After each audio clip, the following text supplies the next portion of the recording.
Good morning and welcome to the Sacramento County Board of Supervisors. Today's date is April 6th. It's 9:30 a.m. Tuesday, and this meeting is hereby called to order.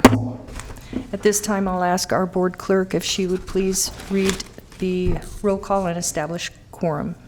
Yes, good morning. Supervisors Desmond? Here. Kennedy? Here. Natoli? Here. Cerna? Here. Frost? Here. And you have a quorum. This meeting of the Sacramento County Board of Supervisors is cablecast live on Metro Cable 14, the local government affairs channel on the Comcast, Consolidated Communications, and AT&T UVerse cable systems. The meeting is closed caption and is webcast at sacmetrocable.tv. Today's meeting will be repeated Friday, April 9th at 6 p.m. on Channel 14. A DVD copy is also available for checkout from any local library branch. Thank you. I would like to invite everyone to please rise for the Pledge of Allegiance. I pledge allegiance to the flag of the United States of America and to the republic for which it stands, one nation, under God, indivisible, with liberty and justice for all.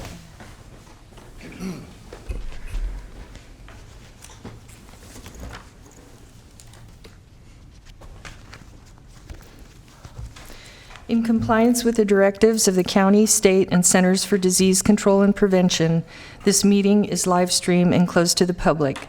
Temporary procedures are subject to change pursuant to guidelines related to social distancing and minimizing person-to-person contact. To make a verbal comment on today's meeting, dial 916-875-2500 and follow the prompts to be placed in the queue for a specific agenda item or off-agenda matter. Please refer to the agenda and/or watch the meeting to follow along and determine when it's the best time to call to be placed in the queue to make your public comment. You may be on hold for an extended period of time, and your patience is appreciated. When I open public comments for a specific agenda item or off-agenda matter, clerk staff will begin transferring you into the meeting. Each agenda item queue will remain open until the public comment period is closed and for that specific item. Members of the public are limited to making one public comment per agenda item or off-agenda matter. Please be mindful of the public comment procedures to avoid being interrupted or disconnected when making more than one public comment on a single agenda item or off-agenda matter. Thank you in advance for your courtesy and understanding. Written comments are always accepted. Please send your email comment to boardclerk@saccounty.net. Your comment will be routed to the board and filed in the record. Thank you again for your patience. And at this time, I will move into the next item. Okay.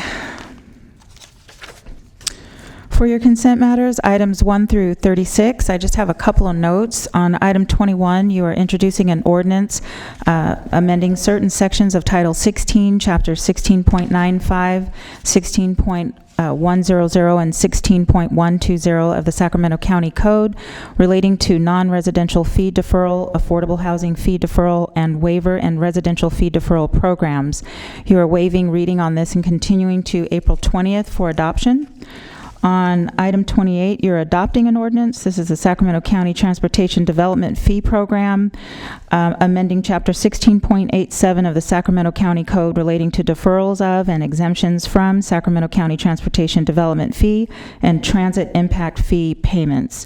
You waived reading on this on March 23rd. Also on the 29th, you are on Item 29, you're adopting an ordinance amending Chapter 6.20 of the Sacramento County Code to incorporate requirements of the Sacramento County Regional Solid Waste Authority Code and address state regulations concerning mandatory organics recycling, and you also waived reading on this on March 23rd, and that concludes my notes. Thank you.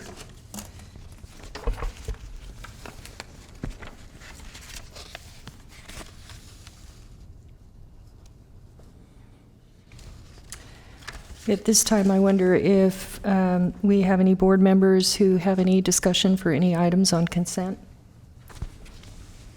Thank you, Supervisor. I guess Supervisor Desmond got to it first. Thank you, Madam Chair. not requesting to pull any items right now, but I'd like to make a comment on item 3. If I could have the clerk please read that into the record. Yes. Item 3, authorization to vote and designation of authority to the interim county executive to sign the petitions and ballots for county-owned properties in support of the Carmichael Property and Business Improvement District renewal.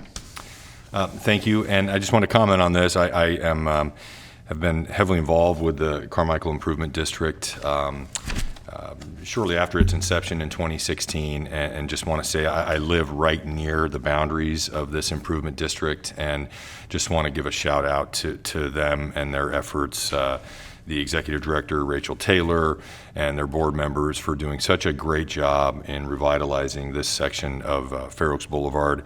They have formed such great partnerships, not only with the businesses that are within that improvement district, but also with a lot of the other stakeholders, including homeless advocacy groups, Sacramento Self-Help Housing, Carmichael Heart, and also bringing together sheriff's hot team officers, code enforcement, and so many others in just a collaborative effort to make this area better for the businesses, better for the folks experiencing homelessness in the area, and really appreciate very much their hard work. Thank you. Thank you, Supervisor Desmond. Supervisor Natoli. Yes, thank you, Madam Chair. A couple items. One, just a comment. First, I want to thank Ann and county staff. I had a couple questions during briefing. Appreciated the follow-on responses. They addressed the questions that I had posed. I wanted just to note on item 18, and you can maybe just read it shortly into the record if you could, Flo. Okay. Item 18 is approve the retroactive grant agreements with Community Spay and Neuter Clinic and Sacramento Society for the prevention of cruelty to animals for high volume, no cost, low cost, copay community spay neuter services not to exceed $770,000. Great. I just wanted to thank our staff for bringing this forward. I know in years past it's been kind of a back and forth during budget time and so forth, but I think this is a recognition of the value of low-cost spay and neuter to our community, certainly to our residents, but also obviously to the animals. And ultimately, I think it certainly results in better animal health and certainly helps cut down, I think, the flow of unwanted animals, oftentimes that end up on our shelter, not just our shelter, but other shelters, and appreciate that this is, coming in this format with a longer-term commitment, obviously, with the caveats that are built into it. And I just wanted to ask the question too, that in the event that we were to assign additional funding to this, we could amend the contracts. Is that correct? And in the future, so. But again, I appreciate this. This has, I think, been a good while coming, and it's a recognition of the good work with our partners in the community. So I want to thank our staff for bringing it forward. The other item I wanted to ask us to call out, if I could, for a moment, is item 21, please. Okay. Item 21, I read that one into the record. You're introducing the ordinance amending the code relating to non-residential fee deferral, affordable housing fee deferral, and waiver and residential fee deferral programs. Okay. Thank you, Madam Clerk. On this item, I'm supportive of it, and I appreciate the staff work that brings it to us with the addition of other applicable fees that could either be deferred or waived. But I want to raise a question because I think it's timely. I think it's important that this board, if not today, obviously this is an introduction to extend the current program. But we currently cap the amount of dwelling units, the affordable dwelling units that can qualify for deferral waiver, or actually the waiver, at 200 dwelling units. And I think that number has been static for, well, I know it's been static for a number of years, probably 10 or more, maybe even longer than that. And one of the questions that came to my mind, I shared this in my briefing, is that, I trust that this is oversubscribed in a given year, and with I think the housing crisis that we're all aware of, and certainly the challenges that are presented in trying to build affordable quality units, this is a key piece that I think the county certainly plays a role in. And granted, certainly with a waiver, there are offsets that then have to be accommodated within the various districts. But I guess what I'd like to have us have a discussion around, and maybe have an item come back to us to talk about actually because it's clear, the analysis here, that this is no expansion of a 200 unit per year cap, but my understanding was, I had a chance after my briefing to have a follow-on conversation that we were already subscribed by early summer last year, and there's already a waiting list for this year on the affordable housing on the residential side for the waivers.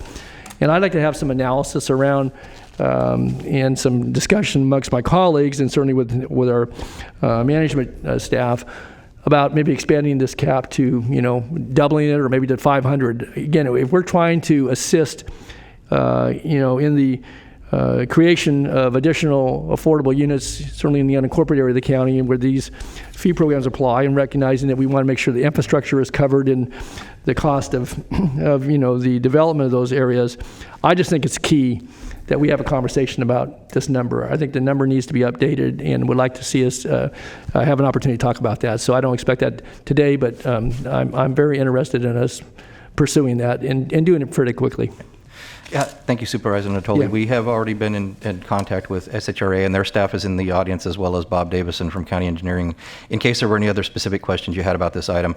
But yeah, we've talked about coming back to the board probably with a workshop, so we can look at what the program currently is, and then what the opportunities are for that cap and for the program as a whole. This item, as you know, is to add other fee programs that are eligible for the deferral and waiver. Right. And so, and I appreciate that Lachelle and Bob are both here. I didn't want to get too deep into today with the consent item, but I think it's important, and certainly if, whether it's a workshop or another item that would bring to us, staff consideration, recognizing the factors that go in this. To me, this is one area where the county can, I think, lift its hand and say, hey, we can help over here. Now, how we offset those, either, certainly deferrals or just delayed. And so there's, today's interest rates is not probably much loss at all. Waivers, obviously there's, you're not going to gain that back through that development. But if we're truly committed, which I think we are, to, seeing to that affordable housing, because so much else relies on that. Getting things we do with homeless programs, with other, at-risk populations, we've got this log jam, and Ann knows about it as well as anybody, that, if we don't get units, that have, the availability for folks to move out of other parts of our system, we're paying them, on one end and probably treading water at best. And so, anyway, Ann, you were going to maybe respond? I was just going to say that we'll come back with a workshop to talk about this comprehensively. Okay, good. All right. So, I appreciate folks being here today. I didn't have any other specific questions, but I'm very interested in seeing us pursue a higher cap, and doing that quickly enough so that maybe for this next, I don't know if there's a certain application period, but I understand there's people in the queue waiting right now. So, okay, thanks. Thank you, Supervisor Natoli. Supervisor Cerna. Thank you, Chair. I have some comments about item 7. Okay. Item 7, approve relief of accountability for lost and stolen county assets for the period of July 1 through December 31, 2020. Great, thank you. So I just wanted to comment and maybe express some outstanding concern that I continue to have about some of the assets that seem to walk away in this organization, including these large plotters and printers that are whose estimated value exceed $10,000. I know that in attachment 1 for this item, we have a matrix, and included in that matrix is action implemented to prevent future losses, which really doesn't give too much detailed information about how we are going to avoid some of these larger, more even clumsy assets from disappearing. But it remains very concerning to me that we have these high value, in this case, it seems a couple of different plotter printers that are both, one's actually closer to $12,000, I think. But it does concern me that we seem to see this time and time again. And then on top of that, this is not the first time that guns have been lost in the Sheriff's Department, either lost or stolen. And some of the explanation given for the weapons include deputy was instructed with respect to weapon security protocols, and that's kind of it in terms of the stolen handgun. And And with regard to the one that was that's listed as lost, it just says the review of the weapon insurance protocols and were conducted with all range staff. So I just want to make sure that we are doing everything we can to minimize these losses. I know that in the whole scheme of things it may seem low, but certainly we're entrusted with these public assets, and to continually see some of these larger pieces of equipment disappear is frustrating to me. I don't know if David or anyone else has any comment about what we might do to continue to curtail this, but especially with regards to the weapons, it's very concerning. Thank you, Supervisor Serna. I cannot speak to the weapons right now. I have to speak with the Sheriff's Department before addressing that. But in terms of the big printers that you talked about, one of the things that came to my attention is that sometimes staff are not aware of the process for sending items to surplus. So when an item has finished its usefulness, we often surplus those items, and if you don't do the proper paperwork, the surplus folks can't confirm that they actually received it. So I think one of the things we need to do is really beef up the process on how we turn things into surplus, because it's really hard to imagine that a big printer just disappears. Right. So staff say, yes, we turned it into surplus, and surplus says we don't have any documentation of it. So we do need to work on that process for sure. And then work with departments on better keeping track of all of their items. Thank you for that response. I get it. I mean, we're a big organization and we have a lot of assets, but it just seems like that shouldn't be rocket science. It seems like we should have well-established and well-understood protocols to make sure that things are barcoded, or however we're registering our assets internal to ourselves so we can track where they are. Seems like that should be a bit of a no-brainer. So I'd like to see in the future that, I think that this is an annual report. Yes. This should be a matrix that shrinks in future years, because again, especially with regards to the bigger items, and in some cases these lethal items, we should be doing everything we can to see that they remain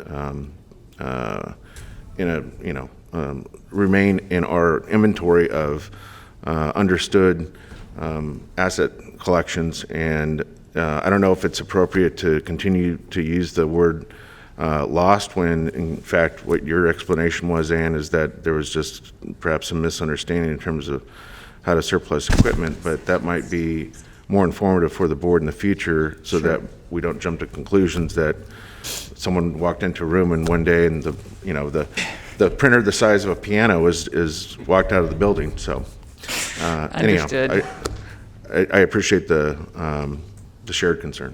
Thank you. Thanks. Thank you, Supervisor Serna. Supervisor Natoli. Yeah, just on that, the one thing that occurred to me with large items is one thing for folks not to track what they gave to surplus, but if we sell and or dispose of items, I assume even if it didn't have all the proper paperwork in it, that somebody at the back end is, and maybe you do it in larger lots or whatever, but it would seem to me that you might have some record that, whether it tied back and you put the code, but, looking at some of the printers and so forth, that even, because if they gave it to surplus, they didn't put the paperwork with it. But surplus still has to catalog that, and we either offer for sale or for disposal, or, that's just different methodologies. Certainly David could speak to it, but it seemed to me that there would be some way to align that, and obviously that's what this report says, is that we can't find it. So if it didn't get sold or didn't get dispensed, even if it was in a bulk, that, you're going to say, we got, 15 printers and, this and that, and, they're all sold in one lot. Some of these are, pretty, they're not just run of the mill. I mean, they're not, multiple items of, desk screens of computers or whatever. So I guess I'm just kind of curious about that. And I don't know, David, do you have some familiarity with, at the surplus end of it, where you're tracking a lot of goods and we make them available to the public and to other public agencies? that there would be some catalog in some of the items, and even if it didn't match exactly with, because there wasn't any paperwork that followed it. Right. Thank you, Supervisor Najoli and Supervisor Stern, for the questions. One of the things that has happened with this report, as before we used to include an extensive detail behind it. Yes. The reports that came in, signatures, more explanation. The request has been to kind of shrink it down, so I think we've shrunk it down a little too far. So I think we need to include some more information. You're right, sometimes the items go to surplus, but like Ms. Edwards said, it's an administrative error. And unfortunately, in the accounting terms, it's either lost or stolen. There's not a misplaced or administrative error. So, but there's no reason why we can't include that information on the reports in future years. So I think we can do a little bit more on that. As far as the surplus items, depending on the item, sometimes they're traded in for other equipment, and the departments work directly with the vendors and does that. And what causes this report to come up is every 3 years, Department of Finance asks that the departments do a physical inventory, and it's on a rolling scale. So when departments go out and look for those items, they can't find them, and many times it's 2 years, 3 years, and so it's very difficult to find that information. But you're right, there are things that have barcodes on them, but some of these items that are about $10,000, an asset is only things over $5,000 and with a useful life of more than a year. So sometimes they don't realize that it's over $10,000. So I think we need to do a better job in identifying our assets and marking our assets appropriately. And we can work on that for us. You're right. We used to get a lot of detail. This used to be a fairly thick report, and we had all the signatures. We had a deeper explanation about what was stolen, and and again, if it was defined as being lost, at least there was some more narrative behind it. Maybe that's somewhere, but this is a pretty abbreviated report, so that's good for saving paper, but doesn't offer up some of the explanation. And I would also add, the items that are stolen, the police reports are done. So the local police, or whatever the jurisdiction is, for the one gun, the surveillance camera, and I think there's one other one on there. That was, there are police reports that were done that were filed with the auditor's office, Department of Finance. But on the gun, even if the gun is lost. Not on lost items, just on the stolen items. Okay, but if there's a lost gun, it's in the in their line of duty. It's one of their I think the county pays for the weapons, right? Yes. So it would seem to me that when it comes to weapons, that that registry, so that if it shows up out on the street, police report or not, that there's some way to identify that, and I think that maybe to some of the points that Mr. Stern was making. So it may be that with weapons, in the past we've had weapons stolen out of Ranger vehicles, and I think even out of there was some lost rifle assigned to animal care some years ago, and so, but whether lost or stolen, it seems to me that just I think with the sensitivity obviously around weapons, and if they get into the wrong hands, that at least it's known that you can track that back, and maybe that information is retained anyway with the sheriff's department or with our with our parks department or with animal care. I think those are the three, and I think welfare fraud some of those folks may have. And I believe that's true. I'd need to follow up. I'm not a gun expert, so I'm sure there's serial numbers and things like that on there that can pull up that information. Okay, just so that again, it's held somewhere where that information is available. That was was once property assigned to people who were working for the county of Sacramento, and it's now gone. But if it gets into the wrong hands, so okay, thanks. Okay, thank you. Thanks, Dave. thank you. Thank you, Supervisor. Supervisor Desmond.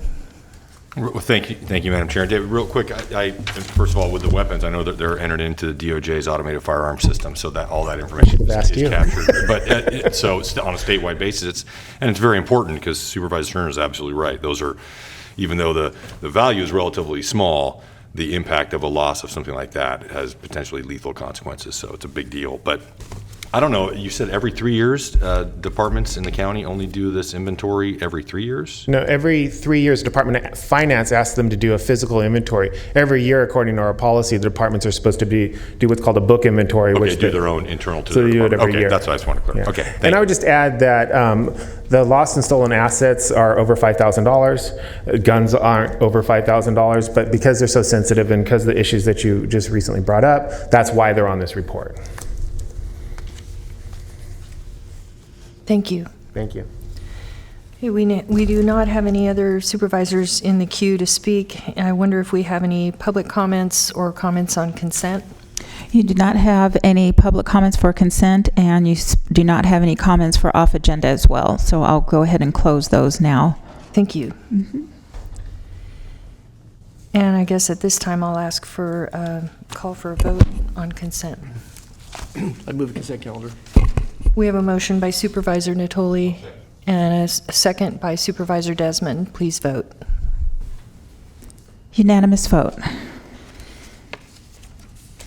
Okay. All right. For item 37, this is a County Service Area Number 1, Zone Number 1, public hearing on the benefit category change and levy of increased service charges for 7-Eleven Orangeville.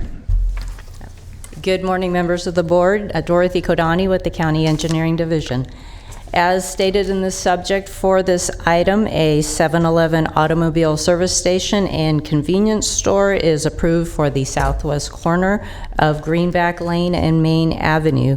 In response to a use permit condition of approval, a request was submitted to initiate a benefit category change for County Service Area 1, which provides street and safety light services for the unincorporated portion of the county. In response to this application, a notice and ballot were mailed to the property owner on February 19th. The parcel is currently in the safety light only category and has an annual service charge of $2.56. The proposed change would recategorize the parcel to the enhanced street and safety light non-residential category with a proposed annual charge of $342.55. So if there are no questions from your board, we would recommend that the board open the public hearing, consider all testimony, close the public hearing, and direct the clerk, to tabulate the return protest ballot. Thank you, Dorothy. I don't have any questions in the queue, and so at this time, I'll open the public hearing. Do we have any callers? You do not. Okay. And I see none, and so I'll close the public hearing and ask the clerk if you'd please tabulate the ballot. Okay. Can I get a drum roll? No. Yes. All right. So it looks like, I just want to make sure I see these docs. We have one ballot. The legal owner is SE Orangeville 1223 LLC. The parcel number is 223-0182051, and the site address is 9396 Greenback Lane, Orangeville, California, and they are in favor of the change. Thank you, Ms. Evans. With that, since there is no majority protest, we request that the board adopt the attached resolution, and I can read into the record the fill-ins for the resolution. Thank you. Thank you. Section 2, at the close of the hearing, the board had received 0 written protests, which the board finds and determines to not constitute a majority protest. At the close of the, Section 3, at the close of the tabulation, the board had received 1 protest ballot, totaling 100% of the total service charges to be levied, of which 100% was in favor of the change of benefit category and 0% was in opposition. Thank you, and Chair will move staff's recommendation. Second. And seconded by Supervisor Natoli. Please vote. Unanimous vote. Thank you very much. Thank you. Next item, please. Okay, for the next item, there will be a call transferred here shortly. The consultant will be on the line. Let me just answer that. Okay, so item 38 is the update on the 2021 redistricting process. Good morning, Natasha. Hi, good morning. All right. All right, good morning, Madam Chair and members of the board. I'm Natasha Drain, Governmental Relations and Legislative Officer. Today I'm providing an update on the 2021 redistricting process. I'd like to start by saying that we'll be back before you on May 4th for a board workshop on the 2020 redistricting process, which will include a comprehensive overview of the new laws affecting this process and other requirements. And staff will also present a proposed 2021 project plan where we will seek your feedback. This presentation will give you a broad overview of the process, as well as the new requirements under the new Fair Maps Act, so as to give you a sense of the work ahead in the coming year. In the first portion of this presentation, I'll very briefly share what redistricting is, the timelines associated with census data, and when the county must adopt final maps, possible changes to this timeline, as well as give you a broad overview of the Fair Maps Act as I just mentioned. Redistricting will look very different than it did 10 years ago under these new requirements. In the second half of the presentation, I'll share what staff has done so far to prepare for redistricting in this new environment, including forming an internal project team, hiring a redistricting consultant, and finally, I'll discuss some next steps. Okay, so what is redistricting? This is the process that occurs every 10 years following the completion of the U.S. Census. The Sacramento County Board of Supervisors is required to redraw the supervisorial district boundaries, ensuring that those boundaries have substantially equal populations and comply with the Voting Rights Act of 1965, which generally prohibits voting practices and procedures, including redistricting, that discriminate on the basis of race, color, or membership in a language minority group. Okay, in order to redraw district boundaries, the county must use census data. There have been many questions about when the county will receive this data because of all of the reported delays in the release of the information. The census data was delayed for a couple of reasons, but primarily due to COVID impacts. Slide 4 includes 2 possible timelines associated with when the county will receive the census data. The timeline at the top of the slide is what county staff assumes will occur given what the census has reported. By September 30th, the Census Bureau will release census data to all states. By October 31st, California will release state population adjusted data to local jurisdictions. While the state will receive the data at the end of September, the California statewide database, which is responsible for putting the state database together, will begin a 30-day process of population adjusting the data as required by the Elections Code. The county is required to use this population adjusted data and must wait to receive it from the state. What the state is doing during this time frame is population adjusting the data to reallocate the prisoner population by last known residential address at which the prisoner was last domiciled.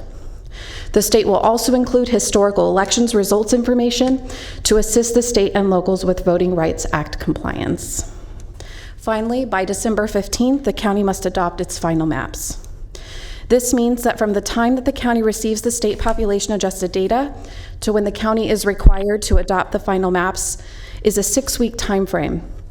This is a quick turnaround to do the work required, but there's quite a bit that staff and the board can do in advance of receiving the data in late October. Again, this is the timeline that staff is currently working under.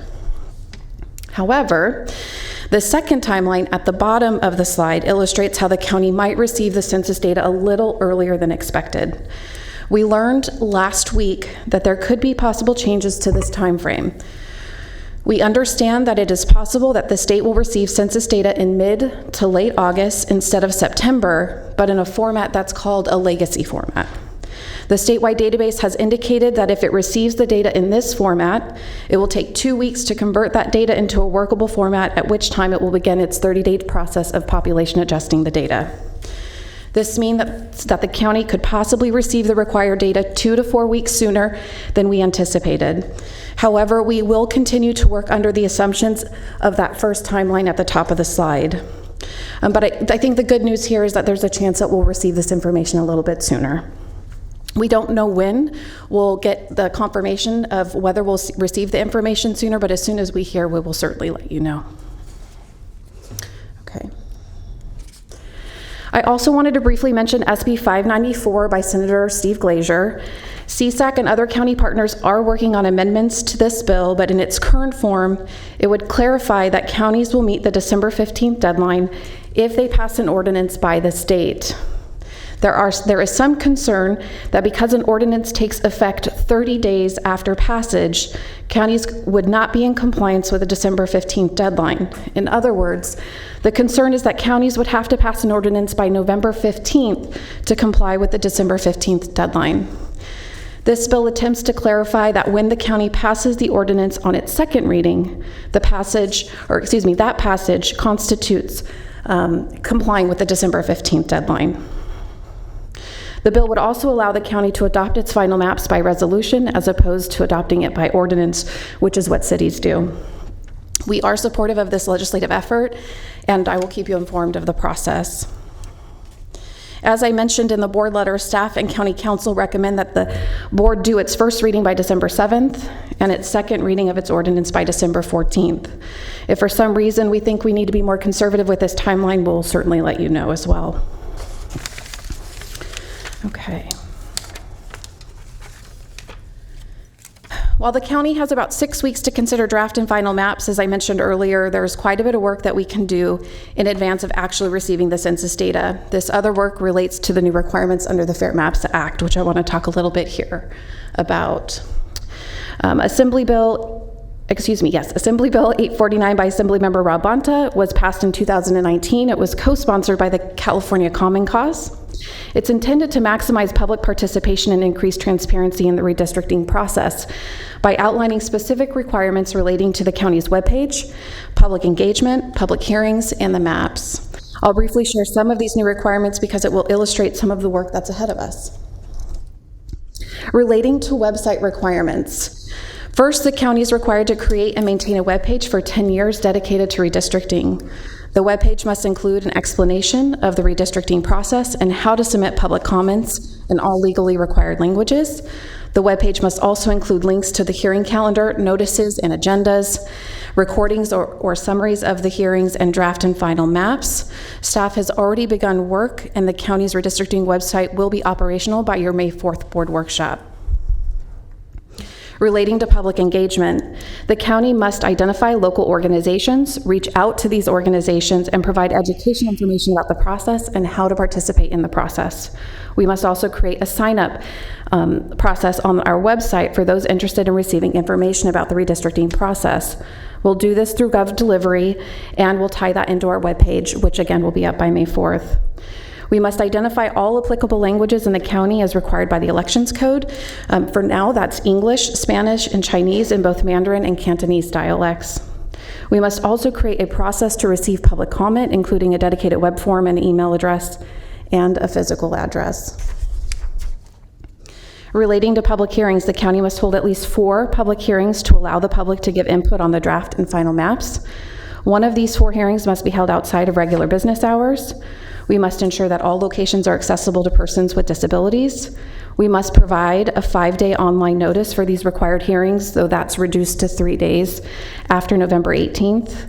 We must maintain and update on the county redistricting webpage a calendar of all the hearings. We must provide live translation upon request, and we must record the hearings or prepare written summary of each public comment and the board deliberations. As it relates to the maps, we must enable the public to submit written testimony as well as to submit maps. We are restricted from posting the draft maps until 21 days, post-release of the state-adjusted data. Draft maps must be posted for at least 7 days before the final maps. And then finally, we're required to add demographic data to draft maps and must use the state-adjusted data as we talked about earlier. In January, the County Executive's Office formed a project team consisting of the departments most involved in the redistricting process, including the County Executive's Office with David Villanueva and myself, voter registration and elections with Courtney Bailey-Canelos, public information Kim Nava, technology Rami Zachariah and Mark Valentine, who's assisting with project management, the clerk of the board, Flo Evans, and County Counsel, Krista Whitman. Additionally, given the major changes in state law relating to redistricting, as a first step in the redistricting process this year, the CEO's office solicited proposals for professional redistricting services. In March, an interview panel consisting of the county project team, the board chair, Supervisor Frost, and Vice Chair Supervisor Natoli interviewed 3 firms. National Demographics Corporation, or NDC as we call them, received the highest score. We're currently wrapping up contract negotiations with NDC. NDC has been in business more than 40 years, and during that time has served hundreds of local governments in the districting and redistricting process. They are well positioned to assist the board and staff with this process. NDC will provide comprehensive services, including educating the board and the public on the Fair Maps Act and all the other requirements related to redistricting, assisting the county in procuring an online mapping tool to allow greater public involvement in this process. The firm will advise on public outreach and engagement and will provide materials to assist in this effort. And NDC will draft maps, taking into consideration, of course, the input of this board and the input of the public as well. And this is my final slide. It is a draft project timeline, and I refer to this as a draft because I expect that this will change after we meet with the NDC on April 14th for our kickoff meeting. And what I want to do is come back to you on May 4th with this timeline, assuming we do readjust it, and I want to get your feedback on the timeline. I've broken down the work into 4 quarters. The quarter 1, of course, is behind us, but as a reminder, during those months, we formed a project team, we issued an RFP, and we selected a consultant. In quarter 2, we will inform the board of our progress, starting with this meeting. We'll hold a project planning kickoff meeting, as I just mentioned, with NDC on April 14th, where we'll finalize a proposed redistricting project plan. We'll come back to you on May 4th with a workshop that will be part educational and part discussion and feedback on the final project plan, and we will also begin the public outreach process. Quarter 3 is all about public outreach and the initial data analysis. We will draft a robust public outreach plan that we will bring back to you on May 4th for your review and for your feedback. One of the outreach mechanisms that staff is recommending that is not required, but we think is prudent, is to conduct 5 public outreach workshops, 1 in each supervisorial district, assuming we'll be able to gather by then. If not, we'll hold them electronically or virtually. These public workshops would be in addition to the 4 required public hearings on the maps, and this recommendation will be included in that public outreach plan. And then finally, in quarter 4, this is all about drafting the maps, receiving input from the board, as well as the public, and finalizing the maps for board adoption. Okay, with that, I'd just like to conclude by saying that the county has a lot of work, as you can see, ahead of it in the coming months. But guided by NDC, we look forward to assisting the board in this process this year. So with that, I'm happy to take any questions you may have. Thank you, Natasha, and thank you to everyone who participated in the interviews and all the organization that you did to help us pull it together. You're amazing, in my mind. And Supervisor Natoli had some questions. Okay. Well, I'll just second, you're amazing. So, not just in my mind, but you are. Thanks, Natasha. And again, thanks to our staff, certainly for the preparation going into this. You're going to come back to us a little less than a month from now. And one of the things I think would be useful beyond just talking about process, because having participated in the interviews, there's some data out there. Again, it's not what we can rely on, obviously, as you've outlined, for any mapping considerations of the Fair Maps Act. But there was information that actually showed the variation, at least estimated, and I assume that's publicly available. So I think that would be helpful to have that, Natasha, because again, it was, I think, useful. Just in my mind, it was a matter of one of the points that was made in one of the presentations. But I think that would be useful to show at least what the estimated population is by district. There was no more demographics behind it than that, but there have been ongoing population estimates that are provided annually through different sources, and they're not what we're going to rely on, obviously, for the process you've outlined. But I would hope that we could at least have that, visual to show, and talk a little bit about the variation. And there were different approaches in the interviews about what folks might suggest as consultants. Again, and certainly we'll hear that presentation, more fully on the 4th of May. But I do think that information would be helpful, because I think it's kind of sets a tone as to what, at least using some databases, what information is available relative to population. So I don't know if you want to respond to that or not. We're happy to do that. I'll work with NDC and make sure that in that presentation we include the information. Yeah. And they are on the line, so if there's anything that they want to speak to, we can have them do that that too. That was, and again, just to be clear, it wasn't part of what their presentation was, but it was one of the presenters. Right. No, but we can have them prepare similar information and bring that to you in May. I think it gives a good backdrop for some of the conversations and the work that, as you've outlined, the pace is going to be pretty rapid come the fall. But there's a lot of groundwork that needs to be laid. But I would like to see us have that information as a part of it. So anyway, thanks. That's all I had. Thank you, Supervisor Natoli. Some of us haven't been through this yet. I think 3 out of 5. 3 out of 5 have not, so this will be interesting. Supervisor Desmond. Thank you, Madam Chair. Well, it's a good thing Supervisor Natoli is still with us because he's been through it. But Natasha, yes, you are amazing. Thank you very much, and staff. It's my first time doing this, and when you get to the public outreach, definitely appreciate your suggestion to do one of those workshops in each of the districts. I think it's always difficult to get some folks to engage in this process. Certainly that will have such a dramatic impact on their lives. And as far as the 4 public hearings, I mean, if it's safe to do so, and even if we, I would recommend that we consider maybe decentralizing a couple of those meetings as well, if possible. I don't know if the board has done that in a while, but maybe we could have a discussion about that, and maybe 1 or 2 of those meetings actually being in different parts of the county, just to improve the level of, I think, access and engagement in this process. I think that would be a good thing, but thank you very much. Agreed. And I know at this time we do have Douglas Johnson, who's the consultant with National Demographic. And Douglas, are you on the phone, and would you like to say a couple words?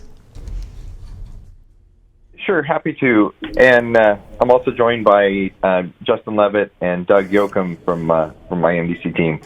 So we do appreciate all the work that the county staff have put into this. It has been great to work with you so far, and we look forward to working with you on all the work that remains to go forward.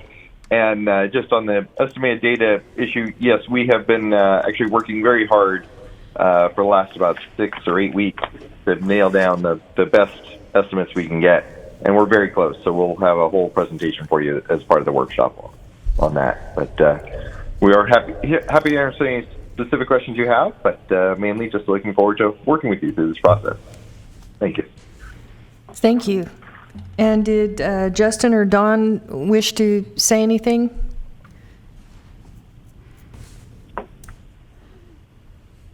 This is Dr. Justin Levitt. I'm happy to just say a couple words. It's very nice to work with you. I'm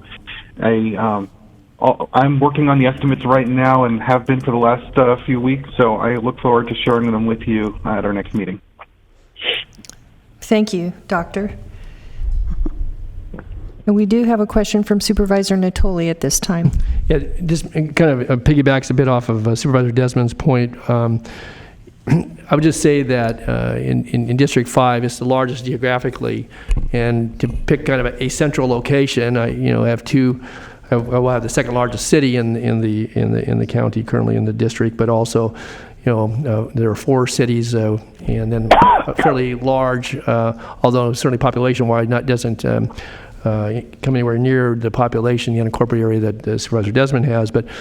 And I don't know, it may be a little difficult if we're actually going to have physical sites for folks to come to pick a place in the in District 5 where access would be kind of equal for everyone as it relates to travel distances and so forth. And so I'm just going to offer this as a point. And again, if we need to do for other reasons in other districts,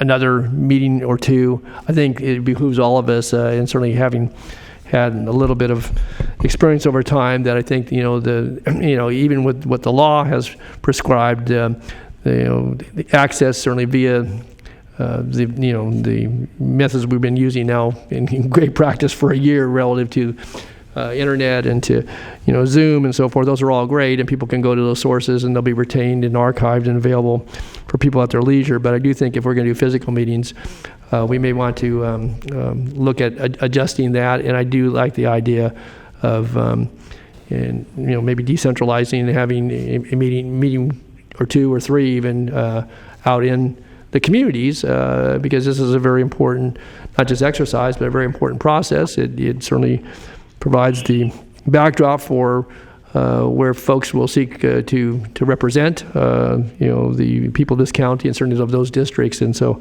it requires a little more legwork, and assuming, some of the COVID restrictions that kind of inhibit us right now, as we move along, we're able to, have people assemble in different locations. I would suggest that's a pretty good idea. And I would also note that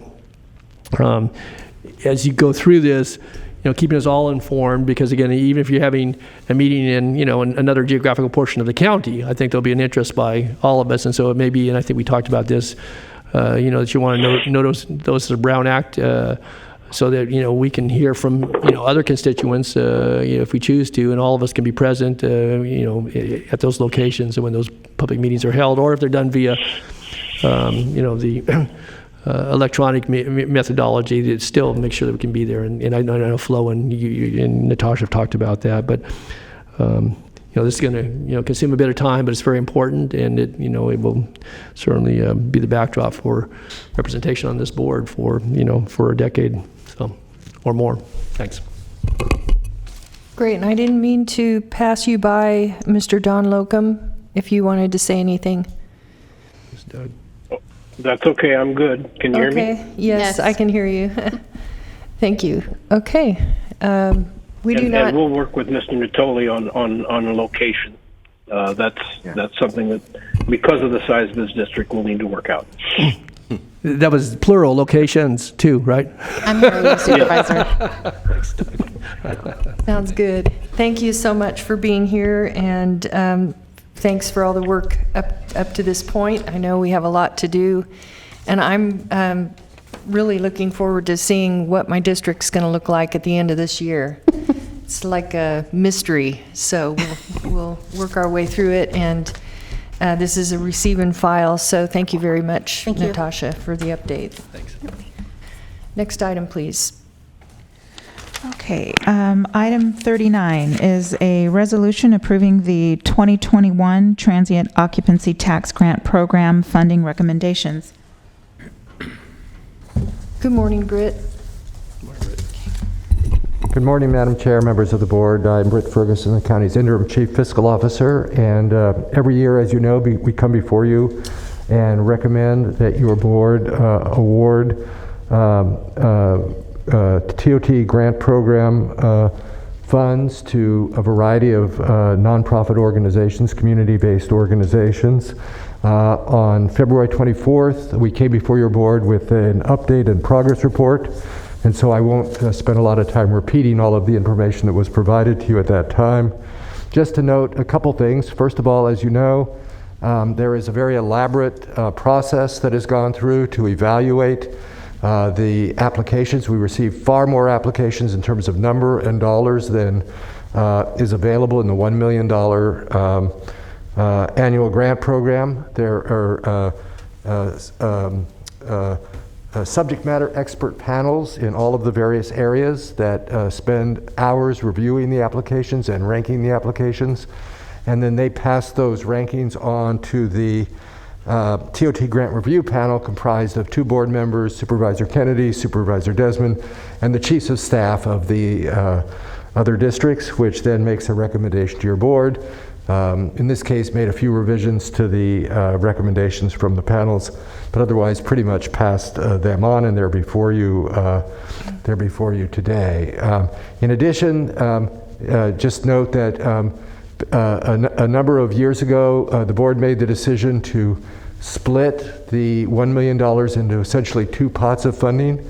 $500,000 that is awarded based on merit, based totally on the rankings in the different subject areas, and $500,000 for each district that must still be awarded to people who submitted applications and who were ranked and meet a minimum qualification, and all the other rules related to the process apply, except that rather than being awarded based on the rankings, board members can pick who to allocate the funds to. And in addition, in some cases, board members have chosen to take some of their other funds, their neighborhood funds or their community funds, and augment the funding that is provided. So there's a list in your board packet, attachment 1, which includes all of the recommendations for funding from the grant review panel and from the individual board members for their $100,000 each, with one exception, and that exception is there's about $54,000 that is related to some of the proposals that Supervisor Natoli wanted to fund. One of the policies that your board adopted is that the amount of the award must be a minimum of $10,000, and that was done in order, staff recommended that just to the sheer volume and workload involved in managing multiple small contracts would just become pretty overwhelming. And but Supervisor Natoli did want to fund some projects that were less than that. I'm sure he'll want to speak to that. I have to acknowledge that in past years we have occasionally allowed, inadvertently, frankly, allowed for less than $10,000 funding, and Supervisor Natoli, I think, probably remembered that, and so was operating under an assumption that that policy did not apply. We did not intend for it not to apply. We don't believe the board intended for it not to apply. But he has asked for a waiver of that policy. And so, although staff's not recommending it, because again, we think that if you start doing that, it becomes a burdensome administratively. The truth is that, again, we can't say that it hasn't happened in the past. It has happened in the past. And so there's a list in attachment 2 of all of the projects that Supervisor Natoli would ask you to approve if you grant that waiver. And so that's what you have before you today. Really 2 issues: one, to grant the waiver, and if you do grant the waiver, then to approve both resolutions, both attachment 1 and attachment 2. With that, I'd be happy to answer any questions. Thank you, Britt. And I also want to extend a special thanks to Supervisor Kennedy and Desmond for their work on the committee. I think that's got to be one of the hardest things to decide where the money goes when there's so many good projects. And it's nice that you're willing to do it. And Supervisor Natoli. Thank you, Madam Chair. I want to extend thanks certainly to my colleagues as well for their work, and I know Supervisor Kennedy has participated on this panel, I think, for all his years on the board, if I'm not mistaken, so he's a veteran at it, and appreciate that, and certainly Supervisor Desmond for your work. And thank you to Britt, because Britt and I did have a conversation around this as we were narrowing the deadline or approaching the deadline for submittals. I want to just say, very frankly, certainly I had a much different understanding as related to the directed funds, the competitive funds. I understood, I have read, obviously, the policy framework, which I think one could extrapolate, certainly as staff has recommended, that the minimum level funding would be $10,000, and that would apply to both categories. It was not my understanding that it applied to both categories, and certainly as others have on this board. I worked with at least one colleague on this board to move some of the monies that were available through the directed account to assist with funding projects elsewhere in the county. And I think the fact that we have over 225 applicants in the various categories certainly goes, one, to the need, but I think to the good work that goes on, both large and small, in communities throughout the county, whether they're in incorporated areas or an unincorporated area. And the point I wanted to make here is that, and I said this to the county executive, I certainly wasn't going rogue. My understanding clearly was that for amounts less than $10,000 that we could do that under directed funds, and I get it from the staff perspective that it's a bit more to administer, but I know we bumped that up a few years ago to $100,000, about 10% of the amount of money that we set aside is set both for this part of the TOT program, but for other contracts and other contributions that we administer. And again, so it wasn't my intent to burden staff, nor to set up some of the grantees with the smaller numbers that are recommended here, at least by this member of the board. I actually had made some calls to folks to see, what would be acceptable relative to some of the requests that they made. They're all within the category of the folks that applied under this year's TOT program, and I don't have any doubt in my mind that the list is there, that for the most part, if not entirely, they'll be able to expend those funds. They're, again, as each of us have looked at worthwhile efforts, everything from serving people in human services to arts and culture to business economic development, and certainly human services under a variety of categories. And so, again, I am seeking a waiver. Again, if it's this board's direction that we not grant that, then obviously I have some more homework to do here. But I'm confident that the organizations that are being suggested will fulfill the obligations of the grant, assuming they enter into it, and that those monies will be expended wisely as they will with all the other recommendations that are here. So, and again, I would like to maybe have some conversation before we go into the next year's cycle about that, because I will say lastly that I think when we reestablished the program in 2015 or 16, that there was that limitation on the 10,000, then that got evolved over time, and again, mistakenly on my part, if it was clear to everyone else, it was not to me, and so I apologize for that. On the other hand, I'm not apologizing for what I bring to you today, because I think that these are worthwhile organizations, as all the folks who applied, and I would ask certainly my board members to support the waiver here today, and we can have a conversation about where we go next year. And sorry for the extra work, Britt, if we do approve the waiver. So. That's all right. If I could just add, I think to Supervisor Natoli's point, the review committee is going to be recommending some changes for the policies for next year that will be coming to you later, and I think that would be a good time to relook at all of these. One of the things I think that created some of the confusion perhaps was that when the review panel recommended, the board made the decision to split it into two pots, the policies were never changed. The policies are the same policy that existed before that. That was just sort of a vote to do that, and each year sort of the board effectively reaffirms that, but the policies have never changed. So the policies that existed with it around the 10,000, with all that stuff existed really right from the start when it was just one lump of, $1 million. And so maybe it's time to relook at that. Not something we're interested in changing, but if that's the will of the board, then that's obviously the will of the board on an ongoing basis. So when we bring that back, we'll make sure that we identify some of the issues. We've heard some other board members on other issues that they perhaps would like to see changed, and so we can bring that back and address that as we go into the next funding cycle. Well, thank you for that. Just one other note too. Initially it was $50,000 and directed, and then we upped it to $100,000 either two or three, two cycles ago, if I'm not mistaken. So at any rate, that's all I had. Thanks. Yep. Okay, thank you, Supervisor Natoli. Supervisor Kennedy. Thank you, Chair. So Britt, you and I have had some back and forth on this subject, so I just want to bring this up.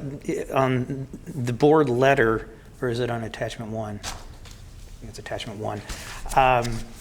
It has the last table shows district overages. I guess let me just go into District 2 first, and then I'll ask you the overall question is how are we going to deal with that. And I just want to make this point, and this is where you and I have gone back and forth a little bit, and that's fine. Some of it's an interpretation of the policies. There was one policy that, and you sent it to me, that said unspent money will not be carried over year to year. I remember having those discussions, so I get what you're saying. I guess my interpretation, though, was that if an applicant did not spend the money, it meant that they could not carry that money over to the next year. I wasn't thinking about it from the flip side of the district discretionary money not being able to. And let me just say that I just think that there's and I'm talking about a small amount of money. I'm not going to split hairs over it, mostly because I have none. But I do think that from a fairness perspective, I mean, let's just say hypothetically that District 2, 3, 4, 5 doesn't make any difference. Spend $100,000 of the money on one applicant because it was that worthy, and for whatever reason it wasn't able to be accomplished. Well, then I'm being told that means that all the other districts have that $100,000 to benefit the residents of Sacramento County, often district by district, but sometimes we spend the money outside of our own districts.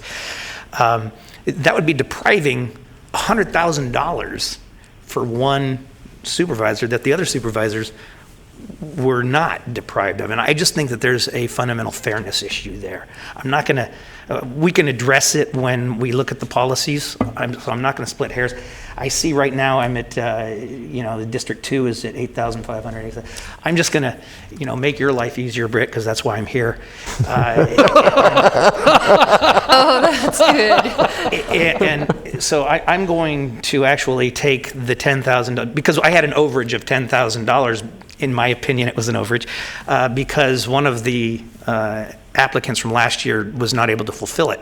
Now, I was told at one time that that would be sent back to be redistributed, but that didn't happen. So this year I'm going to let it go. I'm going to take the $10,000 that I was going to give to or allocate toward the SPCA, and I'm just going to take that out of discretionary District 2 funds. But I do want to have this discussion on what year-to-year rollover means when we have the policy discussion later. I totally agree. I think that it seems fair that if it was allocated 1 year, it should go to that district, even if it didn't go to that person. So thank you, Supervisor Kennedy. And Supervisor Cerna. Thank you. So I too agree with my colleagues that I think the time is ripe for us to look at refining and revising the policies surrounding how we appropriate these scarce discretionary resources. I just want to add that while I understand and certainly sympathize with the administrative effort that goes into tracking these appropriations, being good stewards of the taxpayers' dollars, I just want to underscore the fact that while $2,500, I'll just pick a number, may not seem like a lot in the whole scheme of things when we're talking about appropriating $500,000 to many organizations, certainly many that I work with on a frequent basis. $2,500 means quite a bit in terms of what they do to carry out their missions, and I'm prepared to support Supervisor Natoli's I don't know what you're calling it, appeal, I guess, today, because I think that principle is the one that I reflect on that makes me feel comfortable doing so. But it also makes me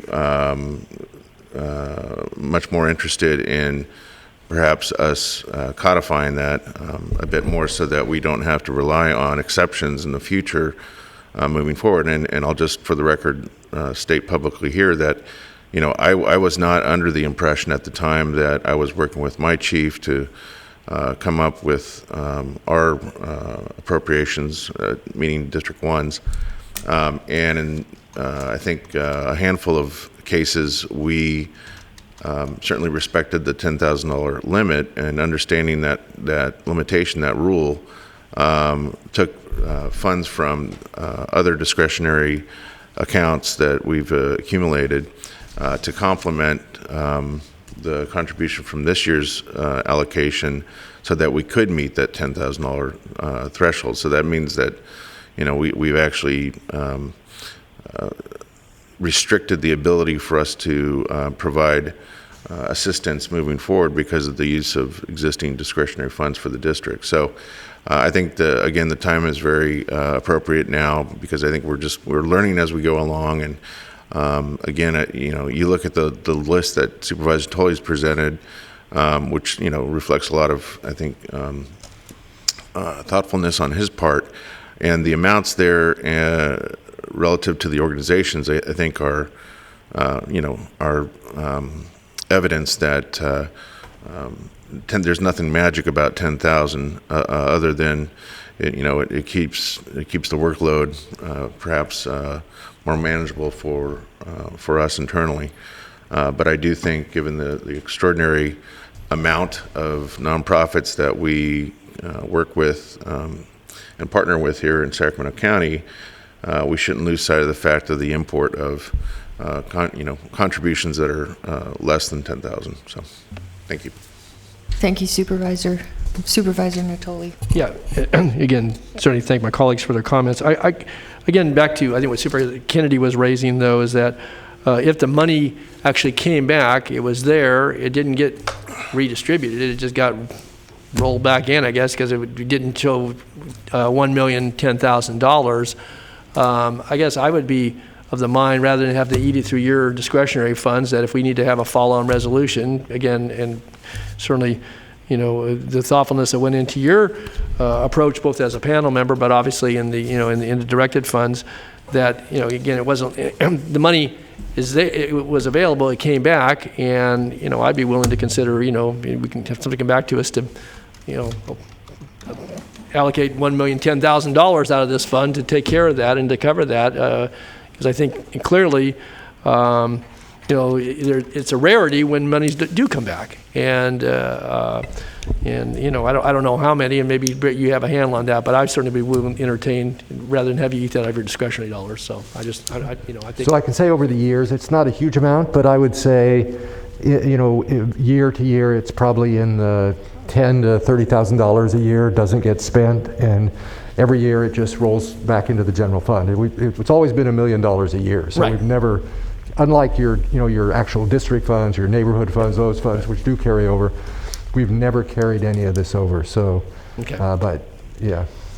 Well, I was just saying, it's up to you. I'll let Supervisor Kennedy respond if he chooses to, but I'd be willing to, we'd have to do another subsequent item, but to, allocate this year, make a budget adjustment for $10,000, recognizing the money came back, and to allow for be distributed as assigned, and not have you recover that out of your discretionary money. So I'd be prepared to support that if give direction around that and have that come back. So, and then we're going to have a conversation about going forward. It sounds at a future date, which is good, I think, with the comments that were made here. I think we should have that conversation. I had one person who was not able to use theirs, and it was a timing issue and a matter of them, I guess, not understanding the protocol around signing the grant letter and getting it back in time, and we ended up funding it out of our own funds as well because it was too late to go back. So that, I guess I bring this up because I think we should maybe have that conversation around making, is there something we need to do to make sure they clearly understand how the money has to be spent and the timeline, and I don't think it's a staff's fault. I just think it was, in our situation, it was just one of those odd one-off situations that I don't know how that happened, but it did. But I think we need to include that in our conversation around all this, especially if there's around $30,000 every year that doesn't get spent. That's amazing that it doesn't get spent, because you would think it would. Yeah, as you know, one of the things that we really emphasize to people in the process is, don't submit this if you can't spend it, because and the panels really look to see the capabilities, sort of not just the programmatic but the administrative capabilities of these entities, because obviously, as you point out in this case, it was probably a sort of administrative failure, or basically on the part of the organization. But sometimes it happens. Some things happen, and sometimes they're just not able to. And and the policy is clear. It doesn't carry over for them, and we've always understood that to be it doesn't carry over at all because it's $1 million a year. So, but I think that we should add that to the. It's clear there's sentiment on the board to revisit all of this and look at it. And so, as we come to you at the start of the next year's process, we'll make sure we include all of these issues and really. Provide more time to discuss and look at the policies and what your real intent is. Thank you, Britt. I don't have anyone in the queue right now to speak. I wonder if we have any callers on this item? You do not have any callers on this item. Okay, it's a quiet day. So at this time, we need a motion to approve the TOT grant program, and also to approve a waiver for Supervisor Natoli. So moved. Second.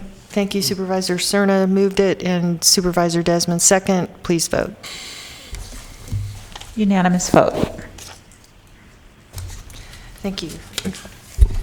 Next item, please. Thank you, Britt. Oh, you're still here.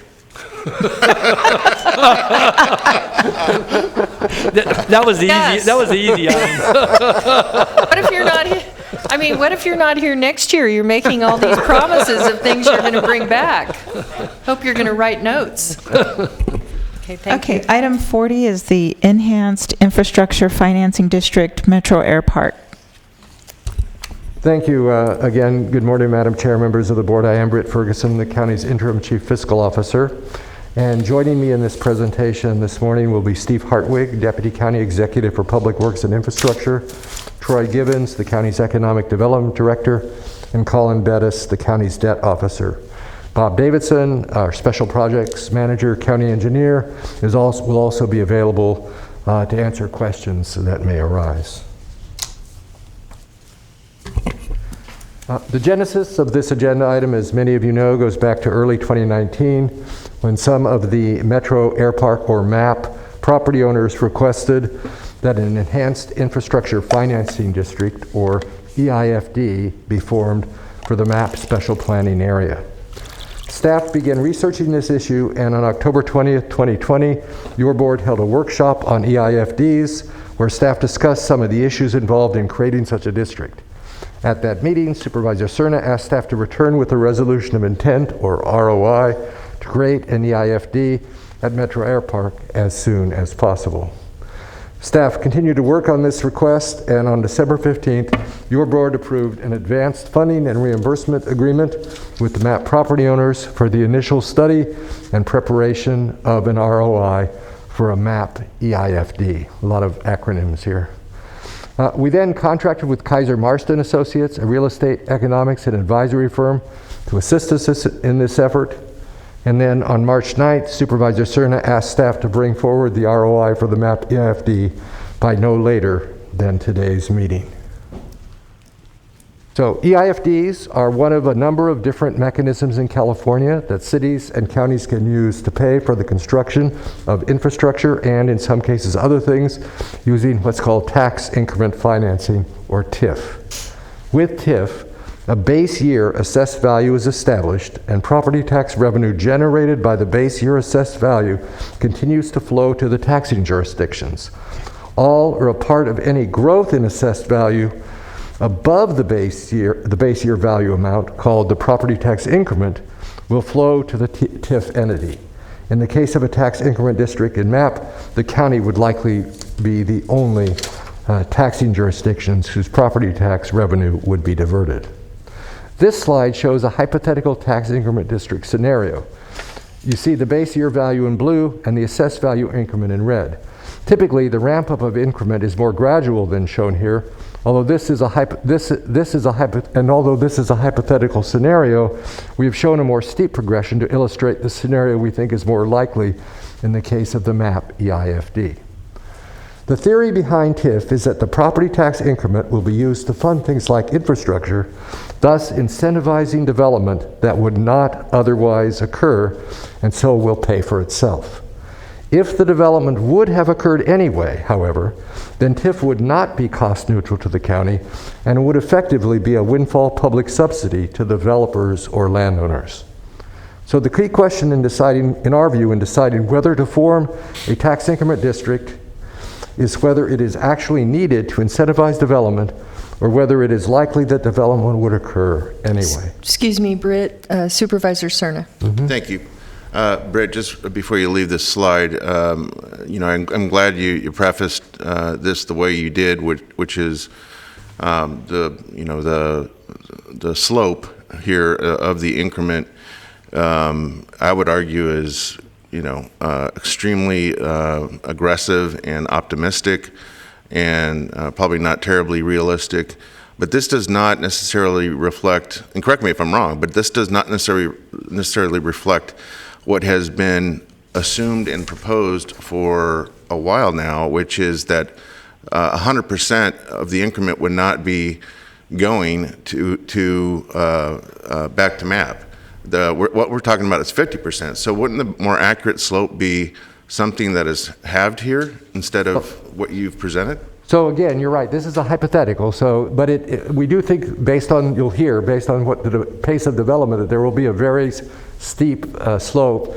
The slope would be the same. It's just the amount would be different. Basically, if it's half, the slope would be the same, but the amount would be different. I understand, but for the purpose of being accurate in presentation to my colleagues and to the public, I'm interested in pointing out, though, that this is not reflective of what's being proposed. This is purely hypothetical, optimistic, And so it's, I don't want to mislead anyone. I don't want to have you mislead anyone thinking that this is reflective of what's actually being proposed here. Right. This is a hypothetical, as I said. So,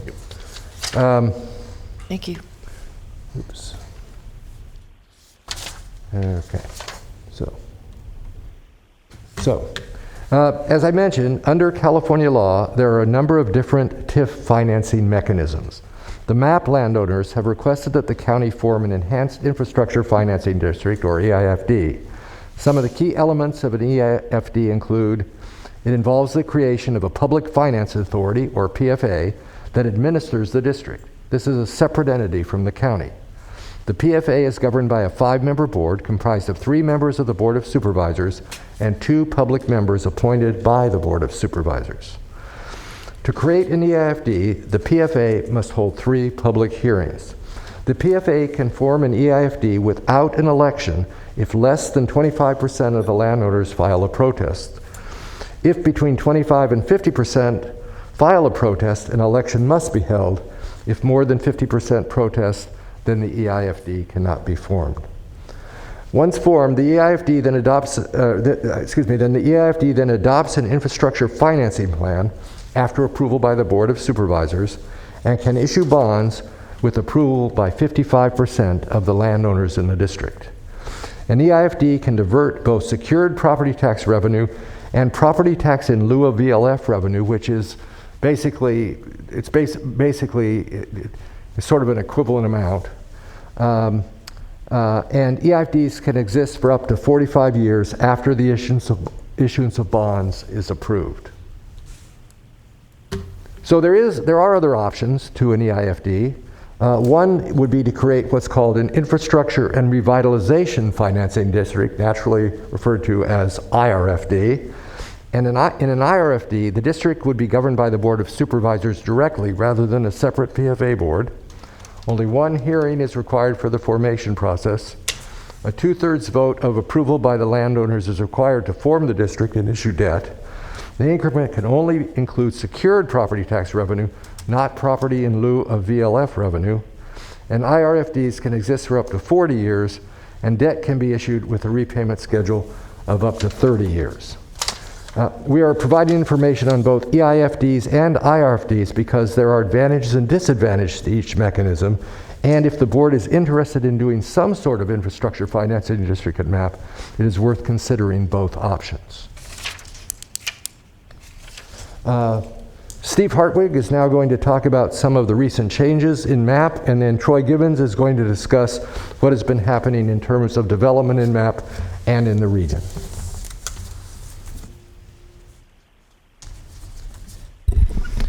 Good afternoon, Chair Frost, members of the board. Flo, I'm going to go ahead and use the overhead if possible.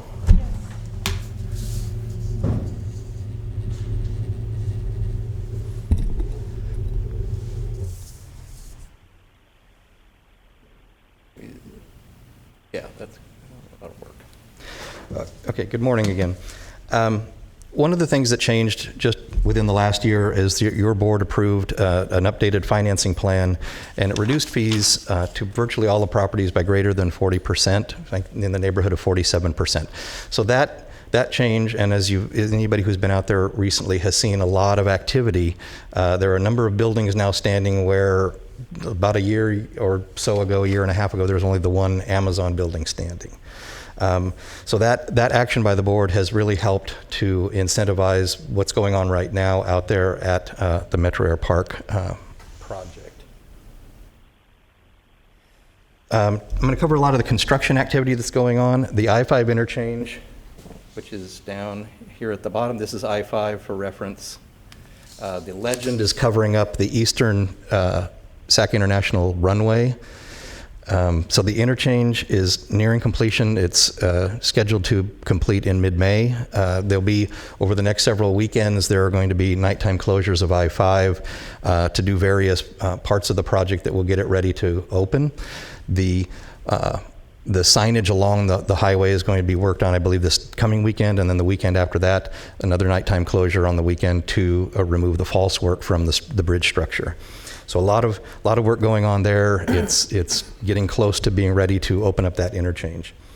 On Powerline Road, so along this westerly edge of the parkway, or excuse me, of the Metro Air Park, the next phase from Sky King to Cerna is already awarded for contract, and that will start construction in May. So just next month, we'll start the Powerline Road improvements.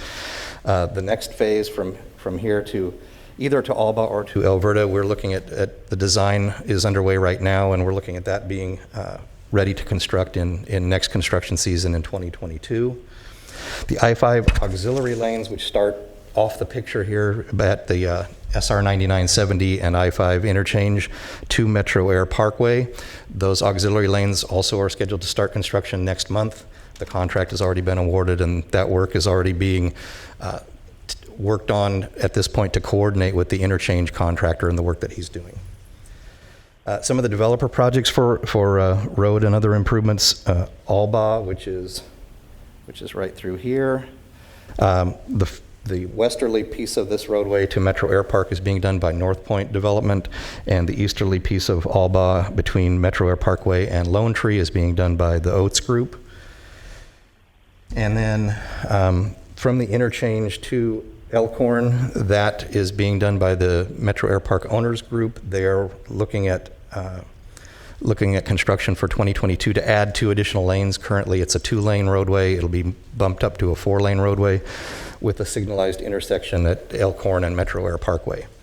One that we neglected to put on here, there's also the Elkhorn extension, which takes the Elkhorn Boulevard onto the airport and ties in near the ARCO station on the airport property.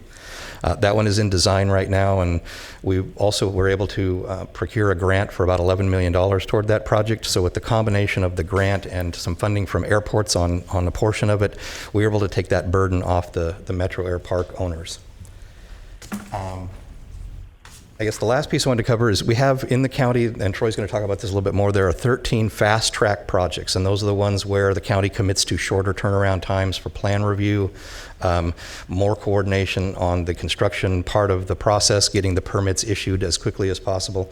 Of the 13 in the entire county, 8 of them are out here at Metro Air Park. So I just want to give you an idea of how much is going on right now. There's a lot of activity, and actually some of the board members may want to take a tour that we'd be willing to take any of you out there and kind of show you what's underway right now, because there's a lot of things going on. And if there are no questions, I'm going to turn it over to Troy, who's going to talk more specifically about the development projects and the buildings that are going on out there. Excuse me, Steve, we do have questions. Supervisor Natoli. Yeah, this goes to your point about the fast track projects. So how does that work, and how do people know that they can fast track a project? There are eligibility requirements, and actually I'll call on Troy to help me with that one, but it's you have to meet one or several criteria, whether it's new jobs created, whether it's new revenue to the county, property tax and so on that gets generated, or investment in the county. So the amount that they are spending to build their project, or the number of jobs they create, or the amount of revenue that it generates to the county qualify for a fast track, and it has to also be a project that already has a tenant under contract. It can't be a spec building. So is that internal policy, or is that board policy? That's an internal program that was created before I had come back to the county. So like I say, I'll have to defer to Troy on some of the specifics. I support it, and I'm glad to hear that folks in Metro Air Park are taking advantage of it, but there's been different iterations over the years. I guess I'd like to know a little more about that. And, right. Who developed the thresholds for jobs? Anything that gets developed is going to have a property tax implication to it. So right. Well, there are some other projects. I have the list. There are several out at McClellan. Yes. The Capital Commerce Center is also a fast track project. Maya Theater is a fast track project. There are a few in the Howe, Arden, Watt area. So there's a few throughout the county. Like I said, the lion's share right now are at Metro Air Parkway. How about Mather? I don't believe we have anything that's proposed right now at Mather that would qualify, or actually anything proposed, that would meet those thresholds. Mm-hmm.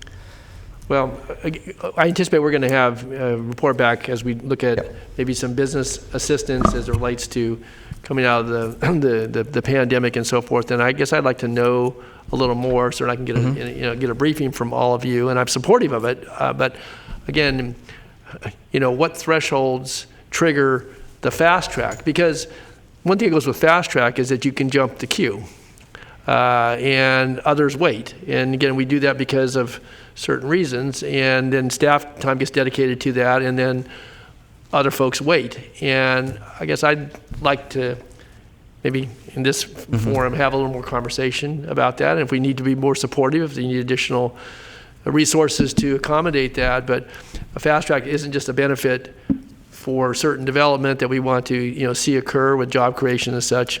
It does result potentially in others having to wait longer. And I mean, if I'm wrong about that, tell me so. But I don't think that's the case. You don't have unlimited staff and unlimited resources. And I'm glad, again, we're focused on this today, but I didn't realize we had kind of this internal, benchmarks that if you meet, then you get to go past go and keep going, and recognizing the tenants and so forth. And it's good work, economic development. So I see Hartwig's motioning to Troy to come up. But I don't want to lose track. We're talking about this proposal today, but you did catch my attention with that comment. And so I'm most interested in having some conversation about, who gets selected for the fast track and who may. And we can definitely provide the specifics of that program and whether it's in open session sort of workshop format or we got to get some briefings. direction around it. Maybe it's something we want to be more supportive of. Again, I'm glad you're doing it, and it's good. And I know economic development has a strong answering infrastructure. We have been stretching our staff pretty thin to try and meet all of these that are now in the fast track program.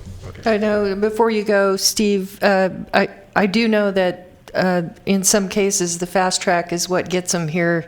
Otherwise, we wouldn't have gotten them that business to the region. So it's a good program. Right. Supervisor Cerna. Thank you. I just want to make the comment and point out that when we say fast track, it's relative to a point in time that is, I'd say, much more recent than when the project actually started. In some respects, it's kind of laughable that you'd use fast track in any context with this project. This project has been the poster child for, a property that has had been entitled and ripe for development decades ago. So to think that it's fast track now is fine, but understand, everyone should understand that it's taken a long time for the county, the property owners, to get to a point where you can even begin to think about providing incentives to come out of the ground because of the debt load on this property for so long. So I think it's an important footnote here. And I know that Troy's going to approach the podium and tell us what all the colors mean on the map in terms of prospective development, but it's especially for our newer members on the board. This project was probably first entitled in the early 90s. Yeah, before I was on this board. Yeah, so a long time ago. I think literally, I think I was in my 20s, and I'm now approaching my mid 50s here. So, it's just one important part of the history of this that we ought not to lose sight of. Right, and entitling the entire Metro Air Park, yes, was done quite a while ago. This is for the individual permitting processes for each of the projects that have come in, and since the board's action in June of last year, it's really ramped up. Yeah, but there has been a tremendous amount of carry, though, on that property and in various iterations of ownership, and as Troy knows probably better than anyone, and the various bankruptcies that occurred. And I think it's been through now probably 2.5 recessions, this property, maybe 3. So again, it's just important to note that this is not, in my estimation, my opinion, this is not a typical project from a temporal standpoint. Well, and I don't know that we had it on the slides, but perhaps Troy can even talk about that topic of the defaults and the bankruptcies and where we're at right now with property and those that might still be an issue. Thank you, Steve. Thanks, Steve. And we'd be happy to come back and talk about the fast track program that was developed previously when we had a community development department that was established. Those policies were developed at that point in time when Lori Moss was leading that direction. So good morning, board. Troy Givens, Economic Development Director for Sacramento County. I was asked to come and highlight the current status, so if we could leave this map up, that would be great, and talk about the pace of development. To your point, Supervisor Cerna, pace of development is really a relative term. This area sat dormant for 20 plus years. I think the board is aware of that. There were a number of issues that at the time with the building moratorium, we had a fee structure that was completely out of sync with the marketplace. As you had mentioned, there was a number of, the debt carried on this site made it almost undevelopable at the time. The county has worked with the property owners. The moratorium has been resolved a number of years ago. The county has worked with the property owners, as Steve had highlighted, to lower the fees significantly in this area. And we solved the Rubik's Cube of how to advance the funding for the interchange and get that built. There are two parts of this development. If you look north here of Elkhorn, you have the industrial portion, and then south of that you have more of a commercial area. So it brings us really to the latest handful of years where, again, we've solved these funding issues, and we landed our first big tenant, a private developer out of a property that was formerly in delinquency. We had 13 delinquencies out at this site. Those delinquencies have been resolved.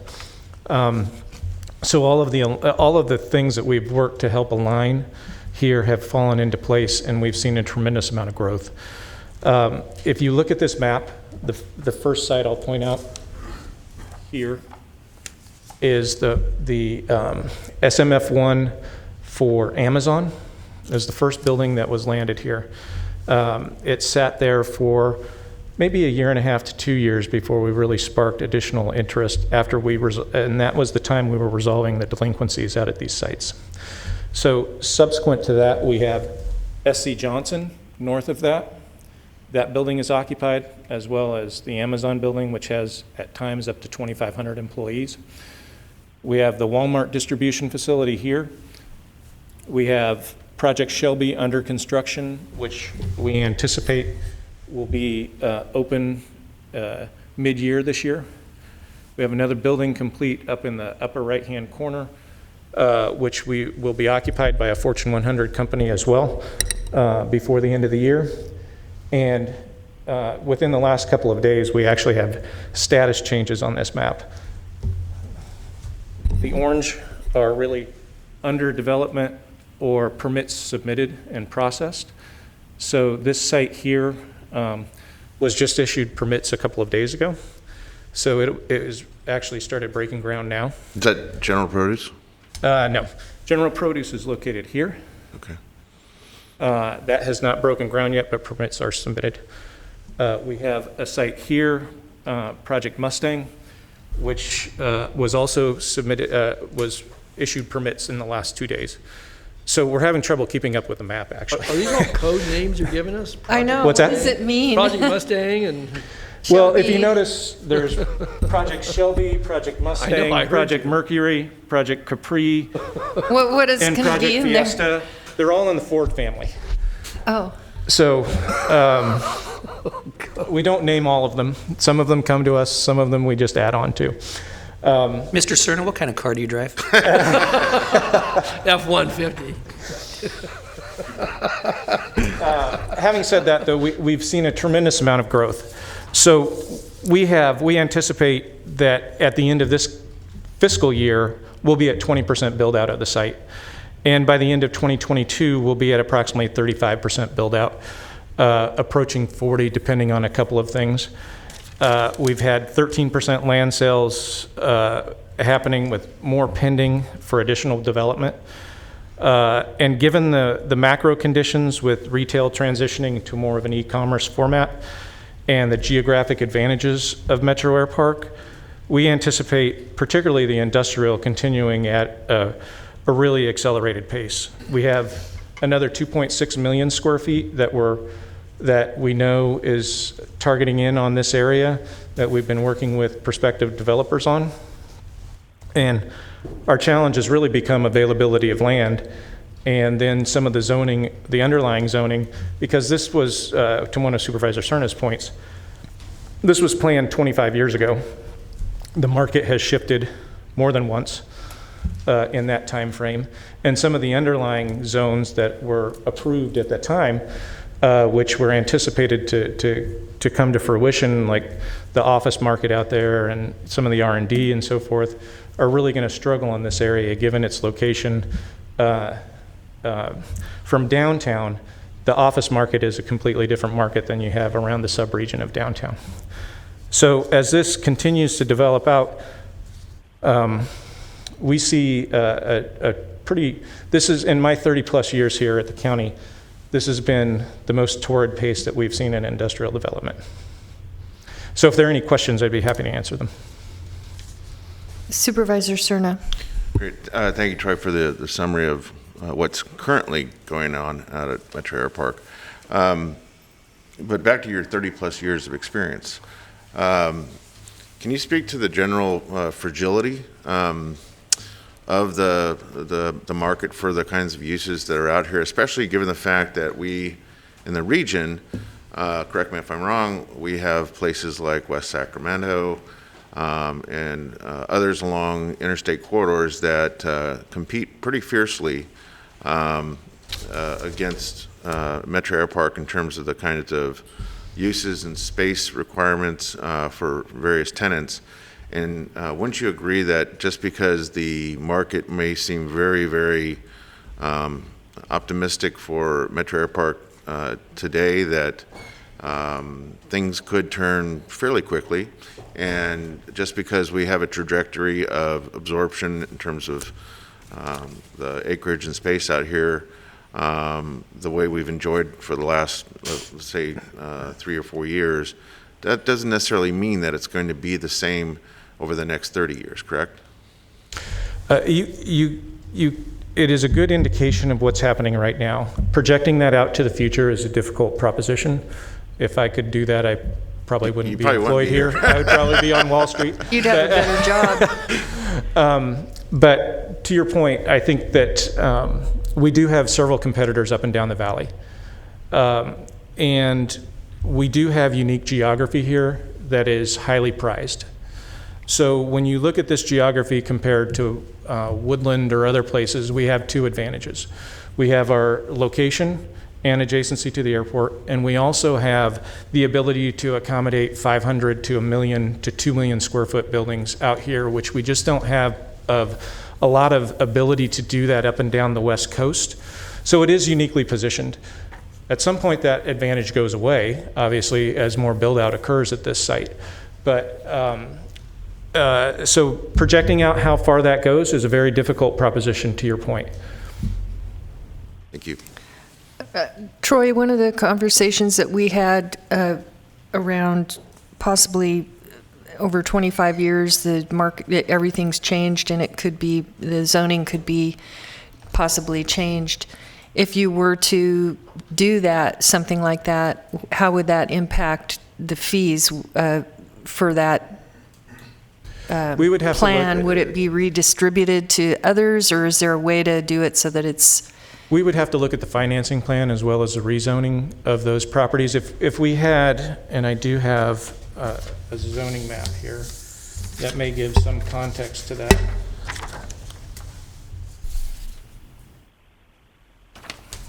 So this is the same piece of property, unfortunately. Oh, great, we were able to zoom in. So if we had all of this property zoned industrially, I think we would be busy. Our staff, Steve's staff, everybody would be busy for the next several years building this out. But we have this yellow spine here, which is zoned commercial office. We have what we refer to as kind of this finger area that comes up that is zoned kind of highway commercial oriented. There's demand for that, certainly. It also includes hotels and other things. But there is plenty of demand for industrial there as well. And then these 2 areas of red, which we are multiple calls weekly from both local and national developers that are looking for property out here to try and figure out, but that's an individual rezone, which is a lengthy and expensive process with no surety as to whether you're going to be successful at the end of that. So I think there are some fundamental challenges with some of the underlying zoning. Those properties that are zoned either adjacent to the interchange and are zoned commercial are going to develop with what you would see typically on the commercial side. Those that are currently zoned industrial will probably be advancing very quickly as well. Those that are kind of in those other categories are going to have some challenges. Now, it could be county initiated or it could be initiated by the property owners. One of the challenges with that is it opens up the EIR, which is a lengthy process as well. Supervisor Kennedy. Thank you, Chair. So a couple things. First of all, Troy, has GSAC weighed in on this subject specifically? I've had conversations with Barry, and obviously this is an area of interest because they market our area regionally and are a great partner in that effort. Mm-hmm. So in those conversations, and I don't know how freely Barry would appreciate me speaking on this, but he has weighed in. And it's just like any other tool. It can be very effective in the right area. Barry would like to target, if I'm interpreting his comments correctly, he would like to target higher end jobs, higher wage jobs, is what he has shared with me for this type of tool. But this doesn't preclude that. No, it does not. Right, okay. I just want to keep that in mind because, we pay a fair amount of money for dues every year and we work with them and we do have a good partnership that, they're an important part of you and your staff, of our economic development plan. So I just don't want to segregate the two. Yeah. Absolutely. And I do know that they have targeted the I-5 corridor very high on their list. That's correct. And the adjacency to the airport is important as well. Right. Sometimes to the detriment of further south, but that's okay. So the other thing is, you and I worked together to try to take a look at Stockton Boulevard, if you'll recall. That's correct. Whether or not, I think we looked at an eifd actually, and I really appreciate that. And it turned out that at the end of the day, we went through the exercise and it didn't work. But it was mostly, now help me out with my recollection here, but it was because we couldn't even establish it under the guidelines. And no matter how creative we tried to get with the district boundaries, it just didn't work. That was correct. It was challenging in the sense that there was, in that area of your particular district, there's a lot of residential interspersed with some of the other areas. Which is exactly why I wanted to do it. But. Exactly, but it created a challenge from a boundary and a voting standpoint to be able to get enough critical mass to establish something that we could meaningfully bond against, or whatever the case would be going forward. Yeah, and I appreciated your staff's work on coming to a decision, whether it was the one we wanted or not. Happens. But on this particular property, it's not the case, and it can be established. It's just really the concern is how will it impact the general fund? That's the biggest. I think that's a fair assessment. Okay. And I will, echo what Supervisor Cerna said. I believe West Sacramento was the first to do this in the area.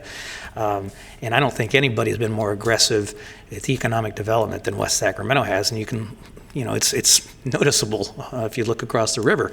And I guess I'm a little concerned that we're looking at, from such a strong perspective of walling off the general fund this way, when that's exactly what we all complain about, the lack of, local government in general complains about the lack of tools since redevelopment went away, and this is what some call redevelopment light. And that's, I don't want to lose the vision of what economic development is, and I'm not telling you certainly anything you don't know. And it's an investment. Mm-hmm. And with investments, there are risks. There's no question about it. But to just look at this as we need to wall off the general fund, I think is short-sighted, and that this could be a significant investment into what, at the end of the process, would actually, the county would be whole, we'd create more jobs, and so I just, wanted to pontificate that I want to protect the general fund, but at the same time, sometimes we have to take a little risk and make some investments in order to get that economic development that we all want to see. So, thank you. Thank you. Supervisor Natoli. Yes, thank you, Madam Chair. Well, thank you, Troy, and Steve and Britt for your presentation. I guess a couple of things come to mind here, and we had this conversation almost a year ago now, I guess, when we were talking about this, the whole concept of the eifds, and appreciate the background too on the infrastructure revitalization financing districts, but those require a 2/3 vote. Obviously, that's a challenge unless you've got a limited amount of ownership. I think it becomes very difficult to do that along commercial strips and so forth, where you have multiple landowners and such. Not impossible. But I guess what I wanted to ask about, and I appreciate Supervisor Cerna asking about this, is that, why we haven't considered this tool, and you look at base conversion, you look at McClellan and Mather, and we participate obviously in Army Depot, which lies within the city of Sacramento. But when I think about all that property on Mather, particularly on the western side, that's under the airport's umbrella, and I mentioned this a year ago, why we wouldn't have looked at an EIFD. Again, where you have the ability to create jobs, you have older infrastructure, and maybe in that case even a IRFD might be the concept. And then I think about this before us today, and there's calculations, and I appreciated the hypothetical, but I think to Supervisor Cerna's point, you could draw another hypothetical that could show something far different. And I think that the pace of development today could very well not be the pace of development tomorrow, in literal terms. And I just think that as I read the staff report, one thing that kind of jumped out to me, and it was concerning because I think it's kind of how the picture is painted. And granted, you're going to bring us your best recommendation, and that's what we're talking about here this moment. But on page 3, that you talk about the theory in that last paragraph about the theory behind the tax increment financing, and the last sentence concerned me because, and again, I'm not saying that this couldn't be true in some cases, but I certainly wouldn't want not any inference to what we're considering here today. That says if the development would have occurred anyway, and then it says, however, then the tax increment financing, TIF, would not be cost neutral to the county and would effectively be a subsidy to the developers. Now, again, I'm not saying that, if there was a correct portrayal and in the future bore that out, that wouldn't be true. But that's not what we're talking about here is a subsidy to developers, whoever they might be. I think the idea is to assure that certain infrastructure is built, and granting certainly the things that have been done by this board with staff recommendations in the past. So I guess I'm a little concerned, Troy, and I don't know whose choice of language that was. And again, if it's something that staff believes is true, is applied here, and that was directly said, but certainly if you read the staff report, we're talking about a particular development. So I guess I'd like to have a little feedback about what was intended in that commentary. I think Britt's going to speak to that. You're still here? Probably wishing he wasn't. Hi, Britt. Yes, so that particular comment was made in the context of sort of the theory of tax increment finance. Okay.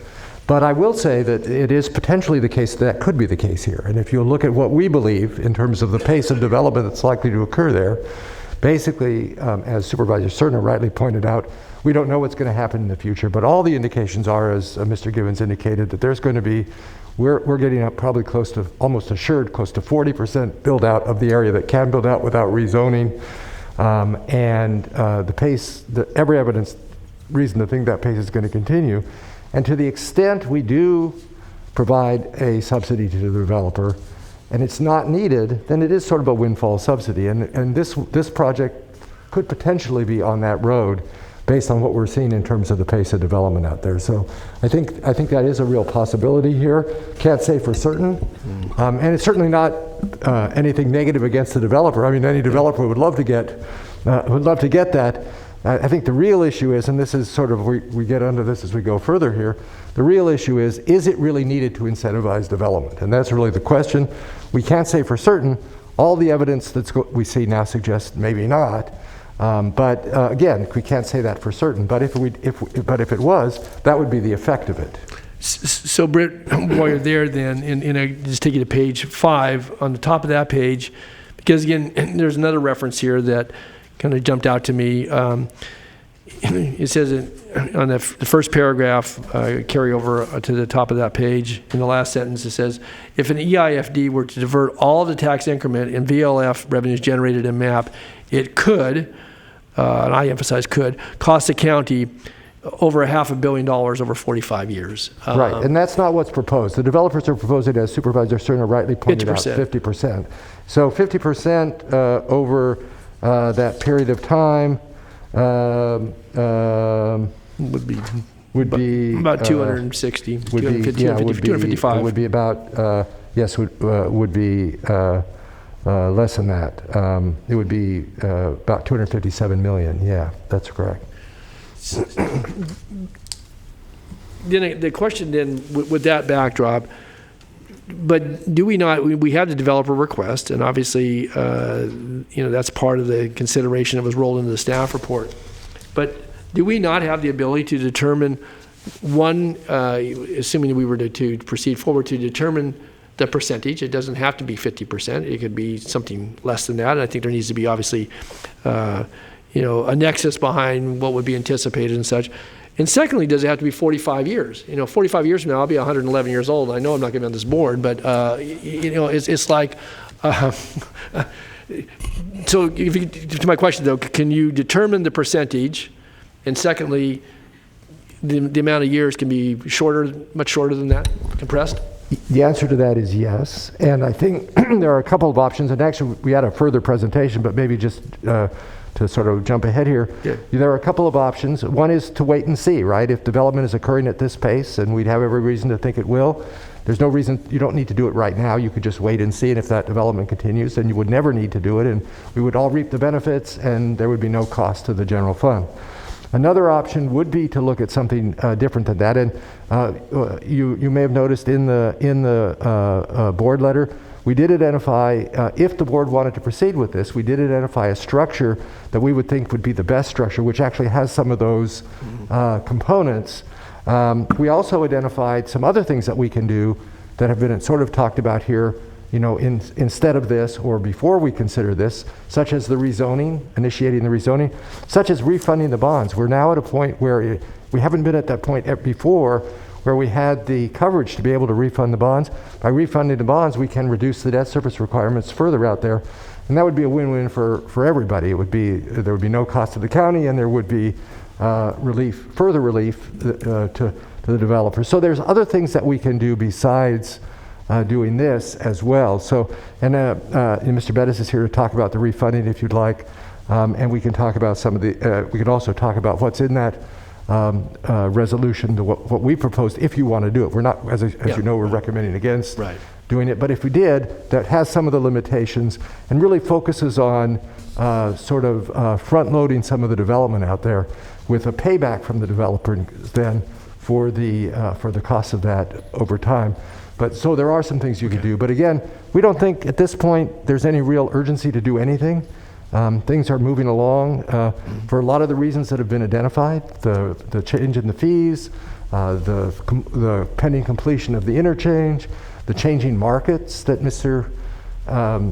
Gibbons talked about, and where we are in the market. And so it just doesn't seem like it's needed right now from our perspective. Okay. And so that's sort of where we are. Yeah, thanks, but could I just ask you a couple other quick questions? And so there's the property tax and the vehicle license fee, and obviously that gets compounded by the triple swap and all the way the state finances. So why does the VLF have to be a component? Can it not only can it only be the property tax increment?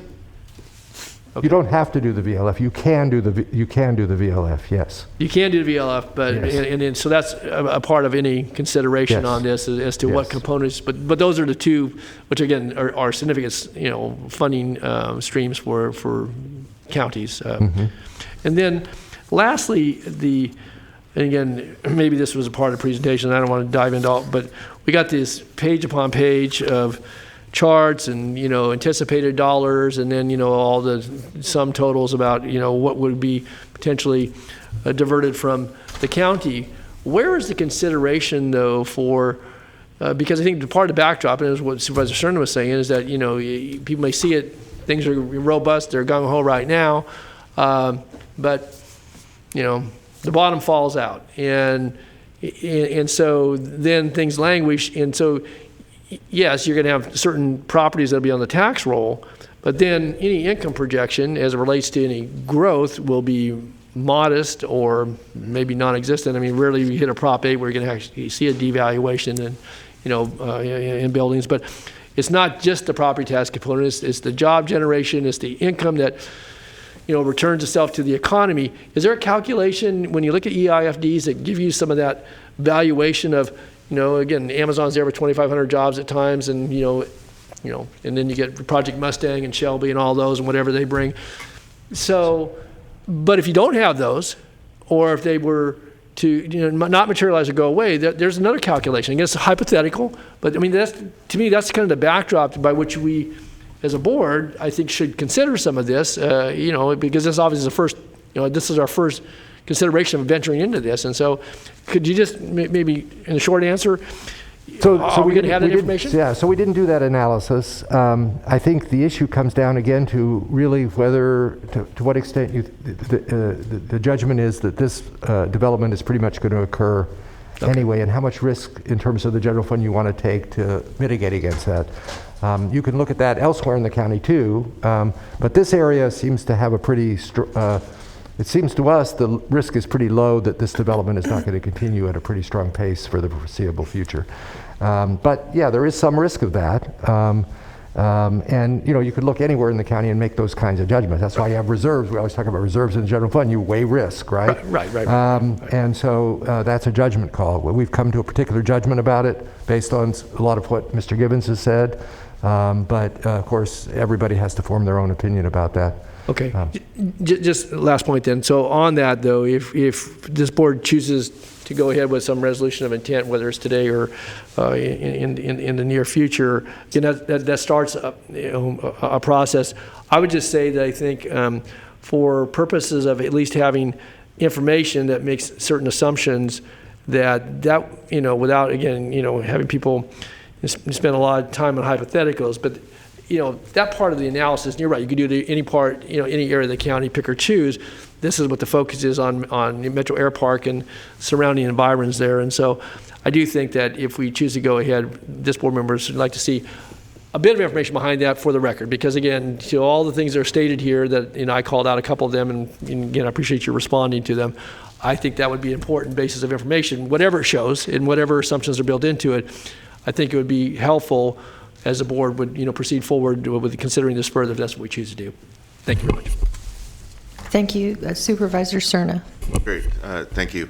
So at the risk of rudely preempting the balance of the presentation, I assume there's another slide or someone wanted to put a bow on this, but in lieu of that, what I would like to do, given the nature of the comments so far from my colleagues, I guess to start with my own comment, and that is I want to thank you, Britt, for doing what you're supposed to do, which is protect the general fund, right? And I think we know you quite well in that role and appreciate that.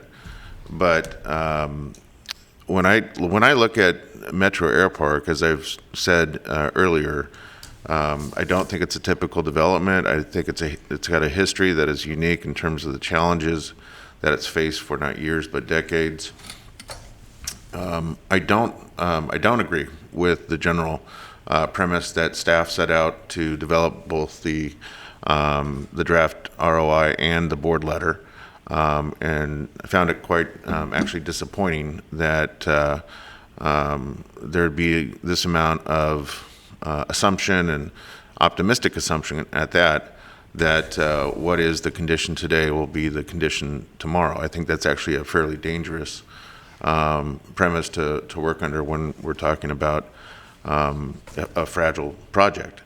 And well, again, we're very fortunate to see projects continue to come out of the ground, and tenants, prospective tenants express interest. I think there is the possibility of looking at some perhaps enhanced uses in the future out here. As to Supervisor Kennedy's point about GSAC and the focus on the I-5 corridor, I think we have an opportunity in front of us to not just finally begin to enjoy the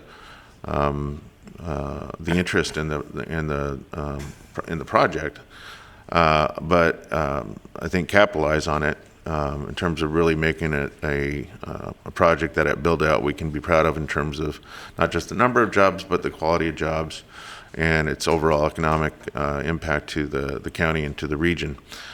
So I know that I think, Madam Chair, we're going to have one or two speakers, and I know at least one of them is a representative for the property owners. But what I'm going to suggest in terms of a way forward before we hear from them is that we take the time to revise the draft resolution of intent. I think the current draft, the way that staff's proposed it, in the event that it was the will or is the will of the board that we want to move forward with a resolution of intent, I think staff missed the mark on it, quite frankly. I think it's much too detailed for an ROI. I think what perhaps happened is the staff got so close to it that we thought that this is the eifd itself, which I appreciate. But I don't know that the resolution of intent needs to be as limiting, restrictive as the draft has been proposed. It sounds to me like there's, I've been listening carefully to my colleagues' comments, but it sounds like there's a majority interest to move forward with an eifd out at Metro Air Park. I'm going to be that bold to assume that at this point. So after we hear, Madam Chair, after we hear from the speakers, I will be moving that we move forward with the pursuit of an eifd for Metro Air Park, and that we come back on April 20th with a revised ROI. And in the interim between today and the 20th, again, if it's the will of the board today, I will take the responsibility of working directly with my office directly with the property owners, their representatives, and certainly our county counsel's office to revise an ROI that we can then have for our consideration on the 20th. And so I'm going to put that motion on the table right now, even though we haven't heard from speakers, and I would ask for a second. Thank you. Okay, we have a motion and a second by Supervisor Cerna and Kennedy, respectively, and I believe at this time we do have someone on the phone to speak. We have one public comment. Okay, thank you.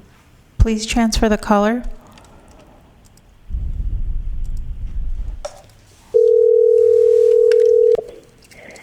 Hi, caller. Please start with your comments. You have 2 minutes.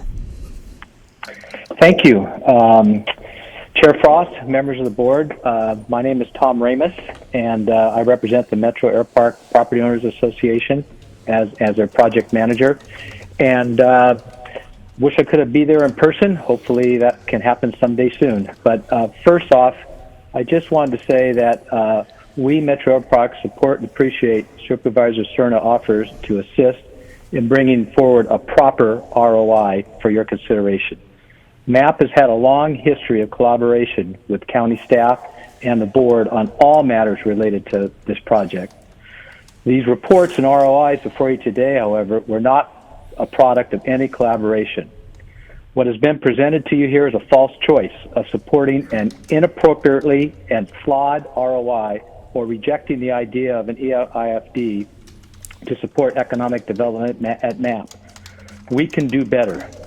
You know, I could take time here to rebut what is in the staff report, but all that, the need, the benefit, and the details, that can be fleshed out once the formation process commences.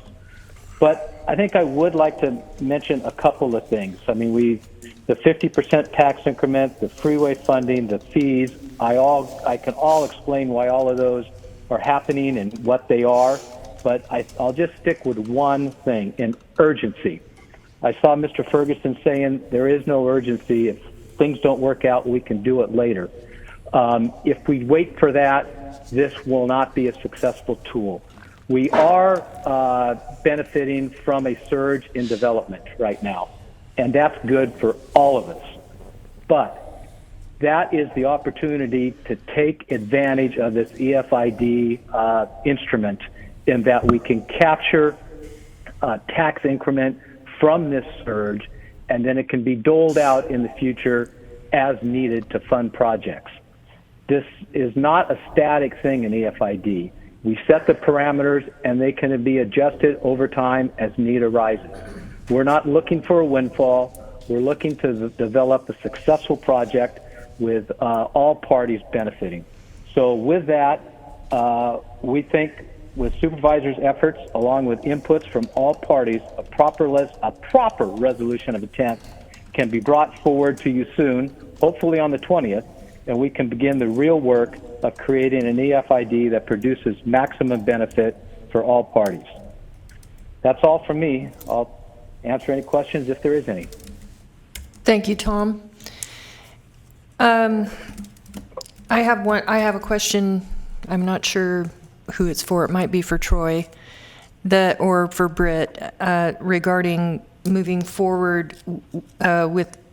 If we were to move forward with an eifd, no matter what, we could put limitations on it as far as what we ended up authorizing, but ultimately there's a separate board and separate control as to how that is managed. So they could borrow against that tax increment. There could be down the road changes in the way they take advantage of that. Is that correct? Am I understanding that correctly?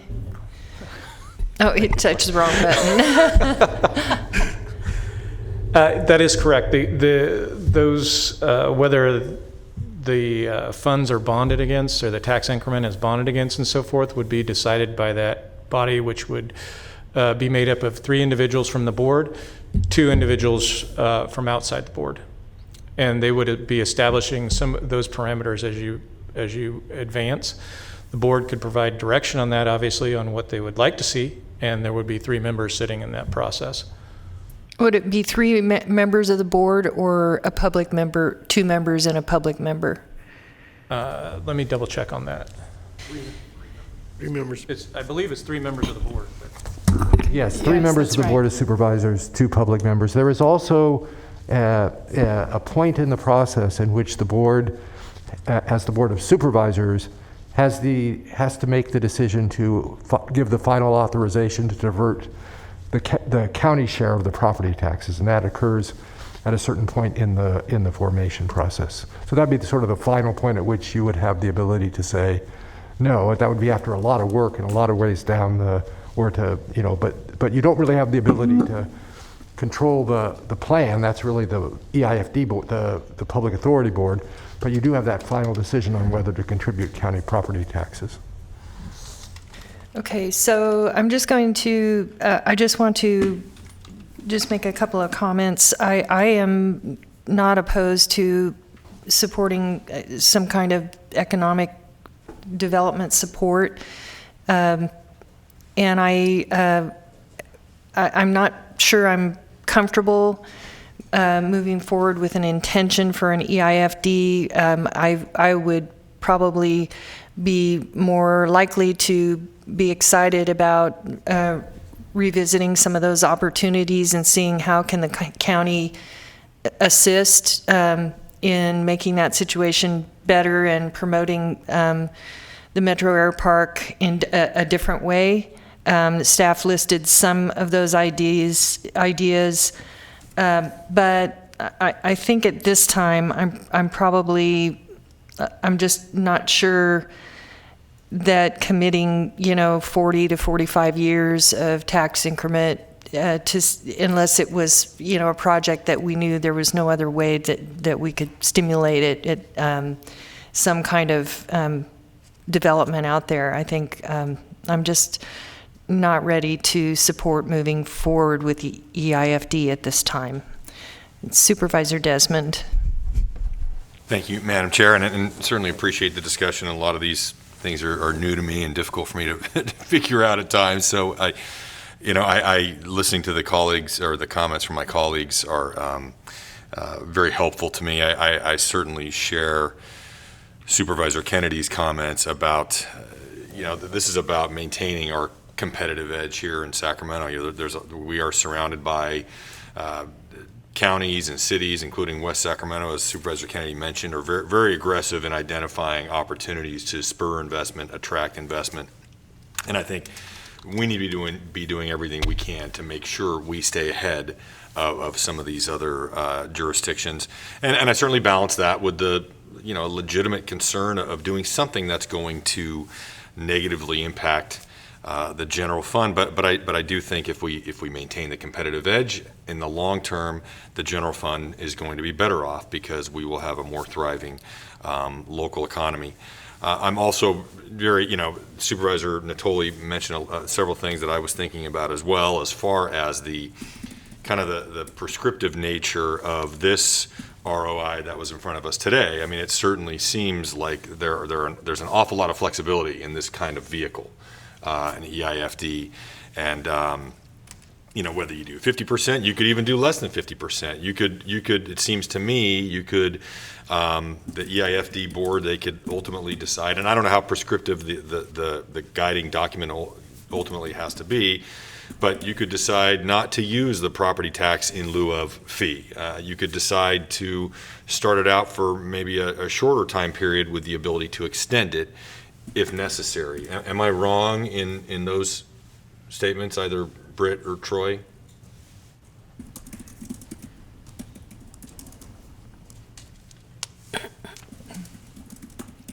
You're right. You could have just yelled from up there, Britt. I'm sorry. No, we needed you to come down. Come back for a sixth time. So okay. So I do agree. With, the Supervisor Cerna's, generally speaking, to give more latitude to the EIFD board about these kinds of issues as Metro Air Park continues to develop and maybe as economic conditions change, there will be some flexibility along with that. And when this does come back and with Supervisor Cerna's work that he'll be putting into this, I would also like to see, because I'm going to support his motion today, but I don't think we've had enough of a discussion about the IRFD. I mean, we've talked about it a little bit, and I don't know if that was going to be part of you're going to have more presentation about that, and I would have liked to have heard from Mr. Ramos about, hey, what are the pros and cons of that? Is that an alternative that is feasible as a way to provide them with the certainty that they need and to encourage continued investment in Metro Air Park? Can you respond to that, or maybe should we hear more about that when this comes back? I don't,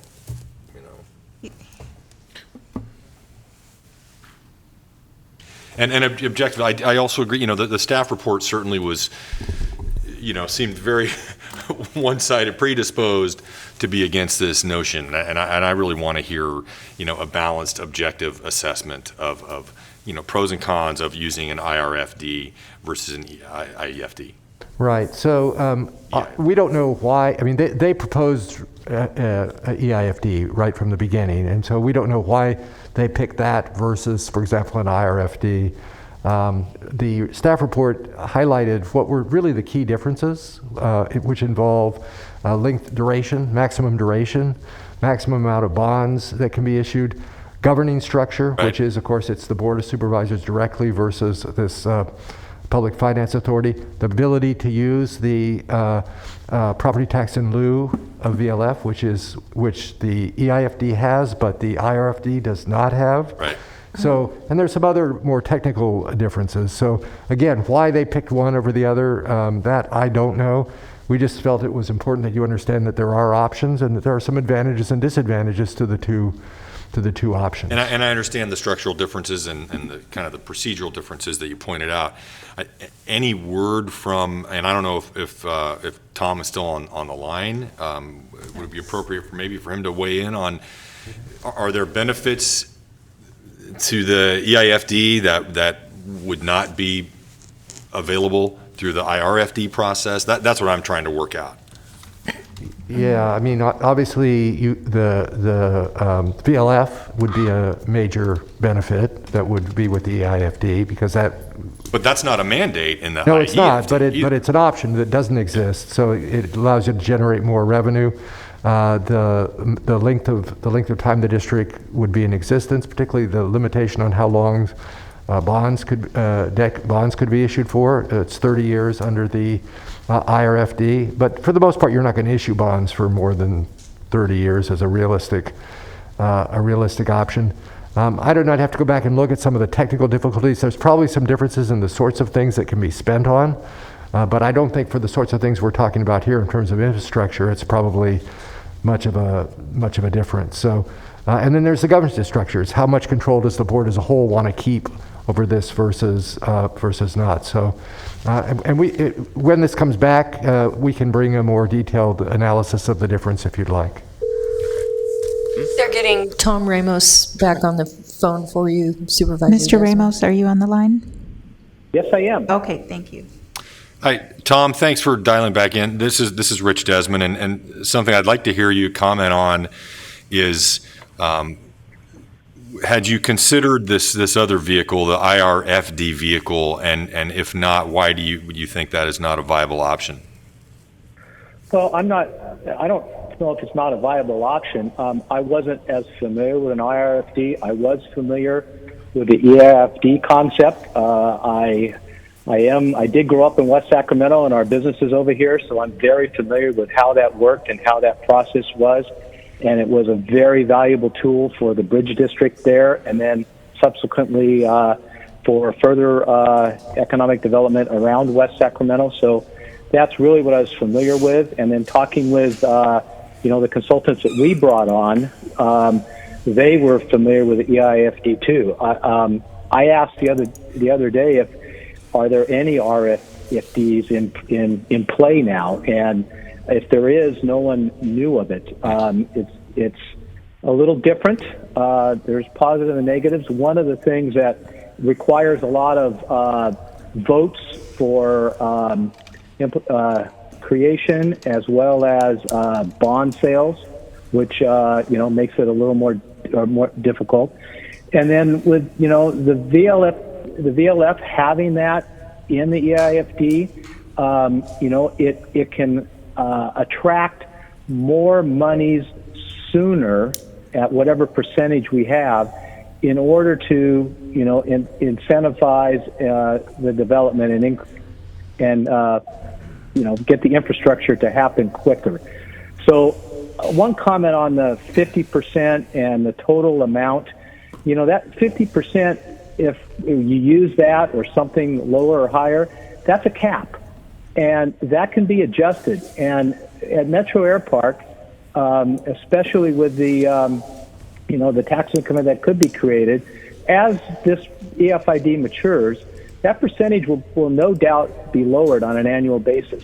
And so it's really just what the total amount of monies that we think are needed to be brought into the over 450 to 500 million in infrastructure that is either been put in or will need to be put in. And we're talking about possibly 10 to 20%, anywhere from 50 to 100 million. So it's in the scale, it's getting the right fit to fit, the needs and no more. Okay. Well, thank you. That was helpful. That's all I have, Madam Chair. Thank you. Supervisor Natoli. Yeah, I don't have any more questions. I wanted to say that I think it's important certainly to give the opportunity for my colleague to work with county staff to and others to craft a resolution of intent for certainly in the time frame that he's outlined here, which is a pretty short turnaround. But I know he'll put a lot of effort into this, so I'm supportive of that. And I just wanted to say to this idea of governance, though, that even if it's a shared arrangement under the eifd, the board still is the controlling arm. Yes, it would be 3 members of this board, but I trust that unless they're appointed for life, that they're that it will be from our own ranks, and so whoever sits as the 5 board members at any given time will be the parties will make decision about who represents this board in the county and the county's interest, along with obviously the other 2 members which are appointed. And I have no idea what the terms are. Maybe that's a detail that's for later. But and so again, I have strong confidence, great confidence that if we choose to do this, and certainly do it with our eyes open, and I think that's an important part. And I thank Britt and Troy and Colin and others who contributed to this, because I think it's important if we're going to embark on this. But I don't think we lose control, and I think if there are points that we need to make sure are clear as relates to whether it's VLF or bond capping or percentages or schedules for construction of improvements, whatever they might be, that I would hope that could be embedded, obviously, in the not only the understanding, but resolutions that would, and subsequent actions that would be called upon by this board that need to be made, including obviously some determination at a future date about, basically diverting the tax increment for the purposes that have been discussed here and will be discussed in the future. So I support the motion here today, and again, I trust we'll see it in a couple of weeks. And I think this discussion and the staff information, certainly Mr. Ramos and his parties, their contribution to it all. And again, Mr. Cerna's got his work cut out for him, but I know he's up to the task, and so I support the motion. Thank you, Supervisor Natoli. And I just want to clarify from Supervisor Cerna, is your resolution moving forward with an EIF, with a resolution of intent for an EIFD, or are we still looking at the other opportunities, or are we just closing all those out and we're headed? Move ahead with an EIFD. Okay, thank you. And a resolution of intent to start that process. Okay. And I do not think we have any other callers on the line. No, Is we that don't. correct? And I have a motion from Supervisor Cerna to move forward with a resolution of intent for an EIFD, and I believe it was Supervisor Kennedy that seconded that motion, and so please vote. And the motion carries with Supervisor Frost recording a no vote. And for item 41, this is the report on COVID-19 response.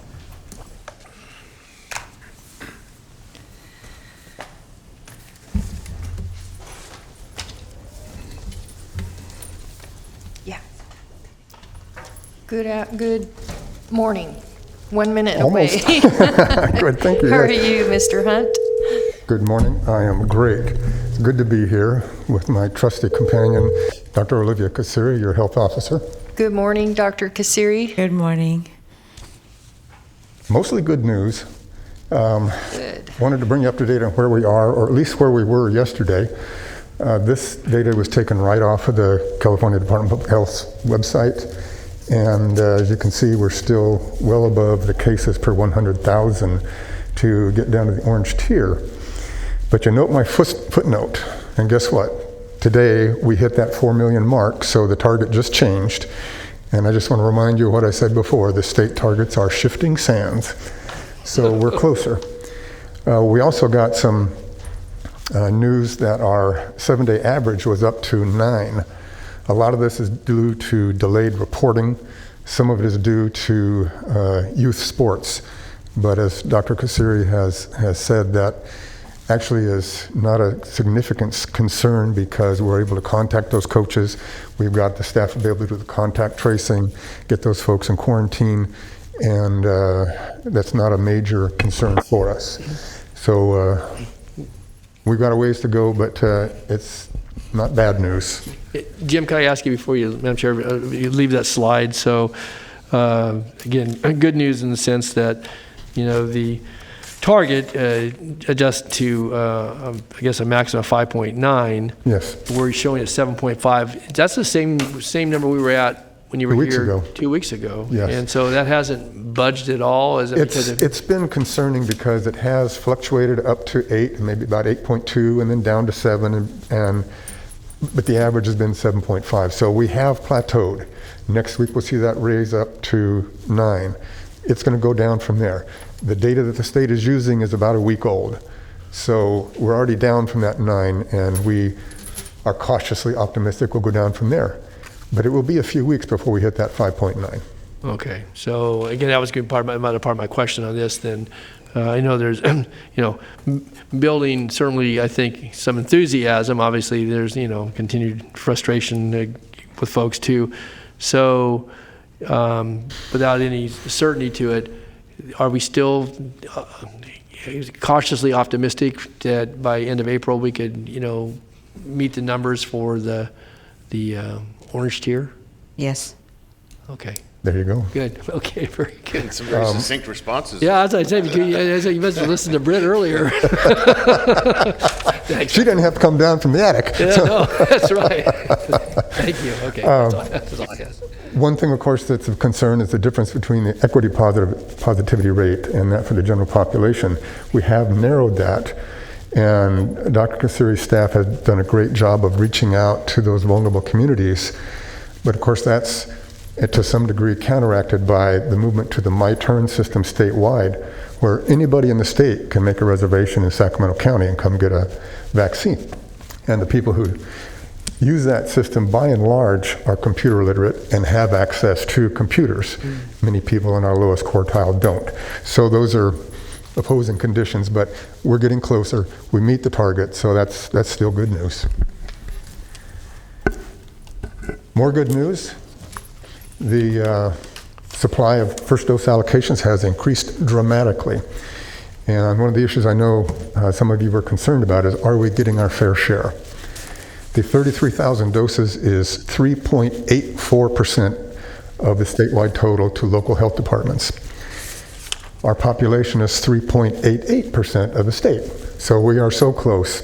And this is really because it's population-based. Right now it's on the 50 and older, and in 2 weeks it'll go to 16 and older. So we're going to get our fair share. So we're pleased with that. And I'm really pleased with this. This is what everybody wants. A Beatles song, a ticket to ride. This is my ticket to travel. There you go, Supervisor Kennedy. Glad to see that.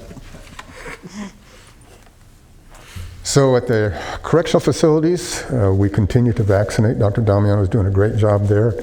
And Dr. Kasiri's assistance with getting a lot of the vaccines, especially the Janssen vaccines out there, really helps. But you can see the issue really is with the Moderna vaccine and getting the inmates a second vaccination. We have vaccinated 1,008 people, but only 701 have completed. And some of those who have not completed are still incarcerated, and we can reach them, but many are not.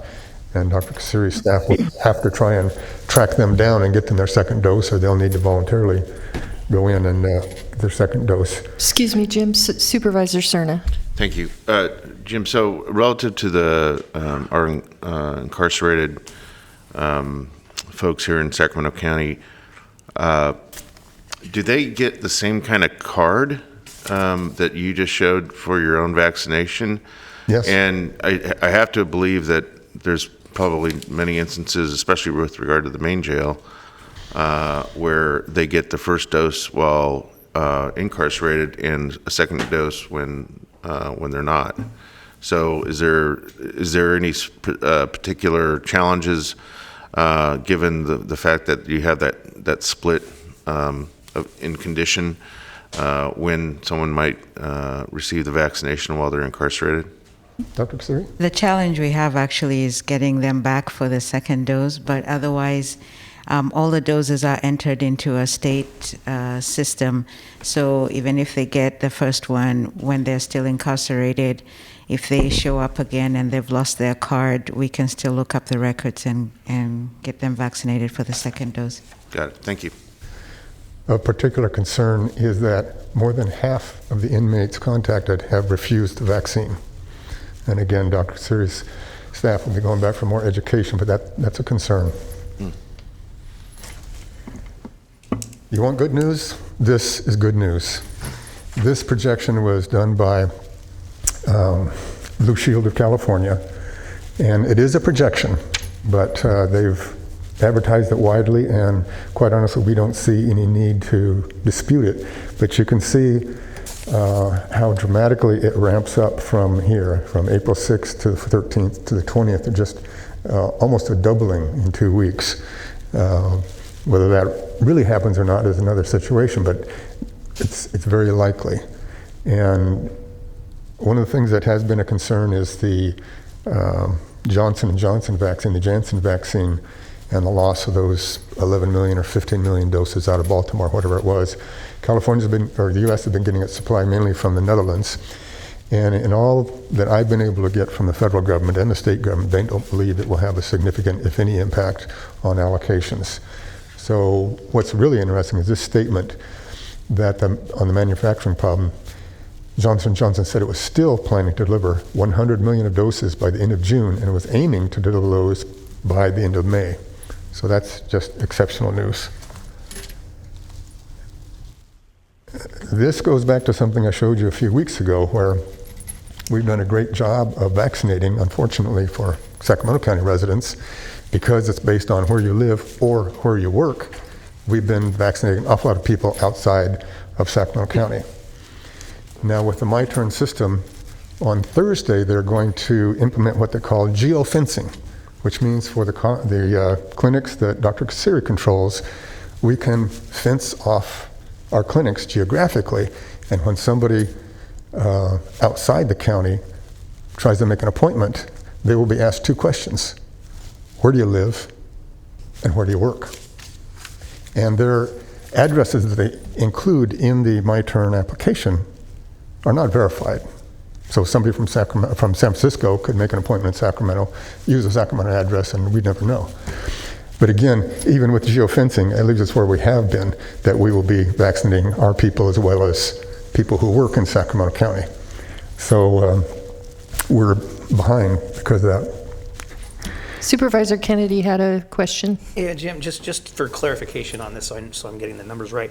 So it says, let's just use El Dorado County as an example, 16%. Does that mean that 16% of El Dorado County has been fully vaccinated, or 16% of our vaccinations are from El Dorado County? 16% of El Dorado County residents are vaccinated. Okay, thank you. Now, if I could have the overhead for just a moment, please. And by the way, I wanted to show you this. This little tiny thing is where our medical professionals get 6 doses of the Pfizer vaccine. And it's these little tiny vials that make such a difference to all of us.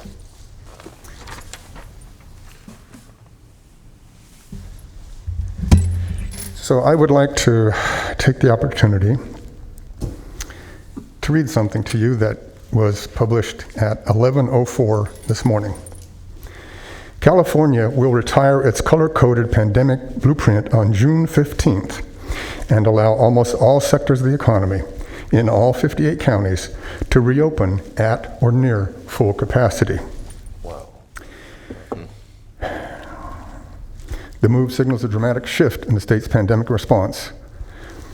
In 8.5 weeks, state officials expect to have enough vaccine that every person 16 and older in California will be able to make an appointment and get their shots in a timely manner. And they anticipate hospitalizations due to COVID-19 to remain very low. And we are at a stage where we're ready to consider the next aspect of our pandemic response.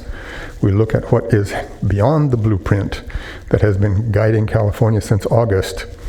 This means an end to our color-coded tiers. We can see the movies and go to the beach and see family. Importantly, the state's mask mandate will remain in place indefinitely, even as businesses and other operations reopen. That's largely to continue protecting those who will not be immunized by the summer, in particular, children who are not yet approved for vaccines.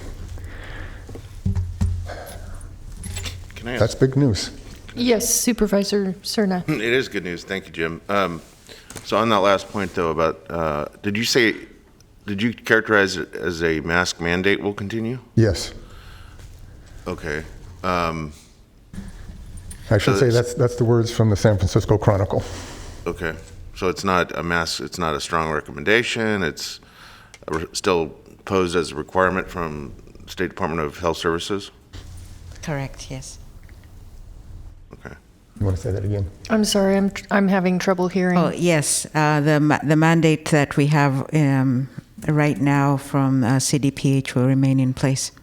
So, for instance, I assume that between now and the 15th, we haven't brought this up lately in the last few meetings, but I assume in that span of time, we get to open these doors and have people back in here finally, so that they can petition their county government in person instead of having to rely on technology and yes, and actually we the state did release some guidance end of last week for meetings, but we had to ask for some clarification because it wasn't clear which guidance we were supposed to use for public meetings.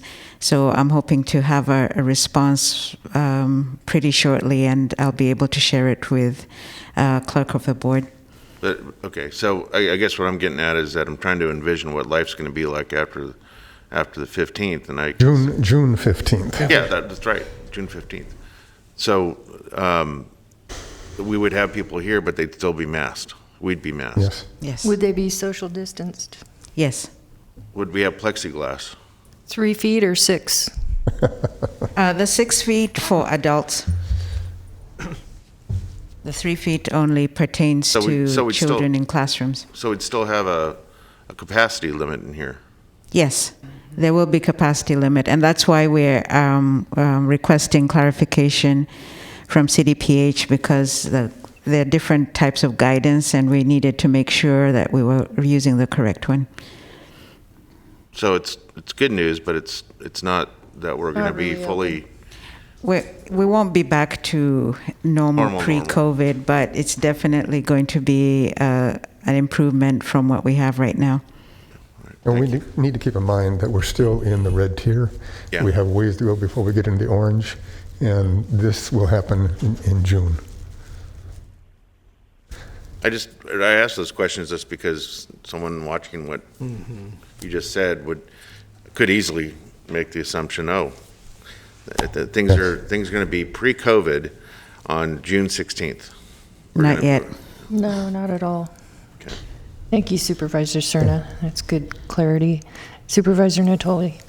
Yeah, I just wanted to piggyback on that because it occurred to me, as good a news it is, and thank you for sharing the currency of it, Jim, that, I've had comments, in the last couple of weeks about, when do we get to green?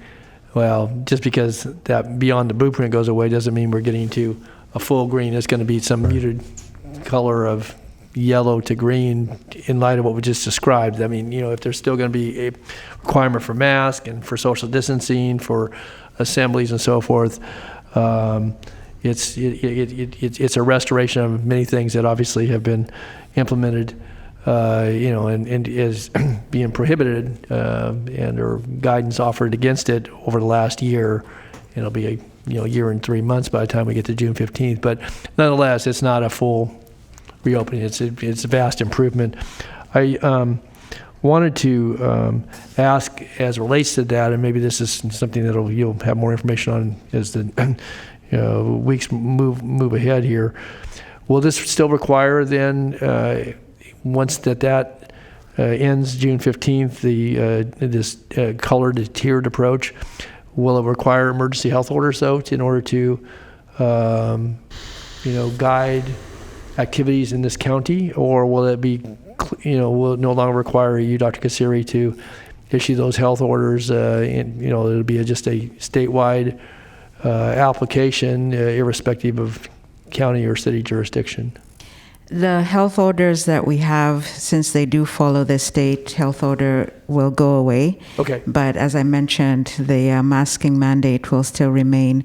And I think if we still have COVID-19 and if we're not back to normal, we'll still have the health emergency. But definitely, as we know more detail, we will let you know. Okay. All right. Very good. Thanks. Okay. Dr. Kasiri? I just have I'm sorry, Dr. Kasiri. Supervisor Kennedy. Okay. Yes, I just have a few updates to add to what Jim Hunt has provided. I know that the supervisors have been very interested in knowing about the pop-up clinics that we've been setting up in especially the health equity zip codes. And I did include some of the ones that have occurred in our update that we provided.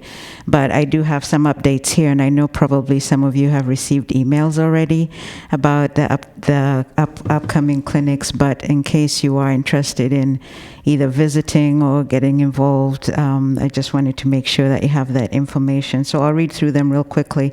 So we're planning one for Liberty Towers, and it will be, I believe, the 14th. And then Leatata Elementary School, 500. For Liberty Towers, it will be 2,000 doses. For Leatata Elementary School, 500, and that will also be on the 14th. Luther Burbank, we're planning to have 4,000, and that will be on the 19th. And Fruit Ridge, 200, and that will be on the 10th. Foothill Farms, 1,000. We're still determining the date for that. And then we also want to do one in Galt and another 1,000. And that date is still to be determined. Galt Marketplace, 1,000 on the 18th, and Rancho Cordova, 1,000 on the 16th. Sac High, 1,500. The date is still to be determined. And also with assistance from Supervisor Kennedy's staff, we are pursuing an MOU with Sears so that we can use the old Florin Mall, the parking lot, and probably the building. I wanted also to give an update on the unhoused. So far, the vaccinations we've given among in the shelters is 392, and in the unsheltered is 493 for a total of 885. My last update is just to say that this week is National Public Health Week, and some of the topics that we are focusing on for this Public Health Week is rebuilding after COVID-19, advancing racial equity, and strengthening communities, and uplifting mental health and wellness. And again, want to thank you all for the support that you provided, because with the CARES money that we got, we were able to work very closely with community-based agencies. And we've been providing reports to you about the work that they've been doing, and I'm hoping that at some point you'll have representatives here who will give you testimony of how the support that they got, how it helped them through some difficult times. And so we're also again planning to be able to continue those partnerships and build on them. We recently just set up a stakeholder group to help us with making decisions on where we put the pop-up sites, and also on other decisions as we move forward with looking at health equity. So that's the end of my updates.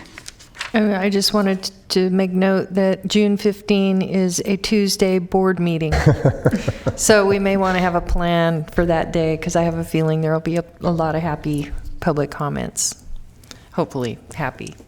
Sure. Supervisor Kennedy. Yeah, we'll talk about that on the 16th.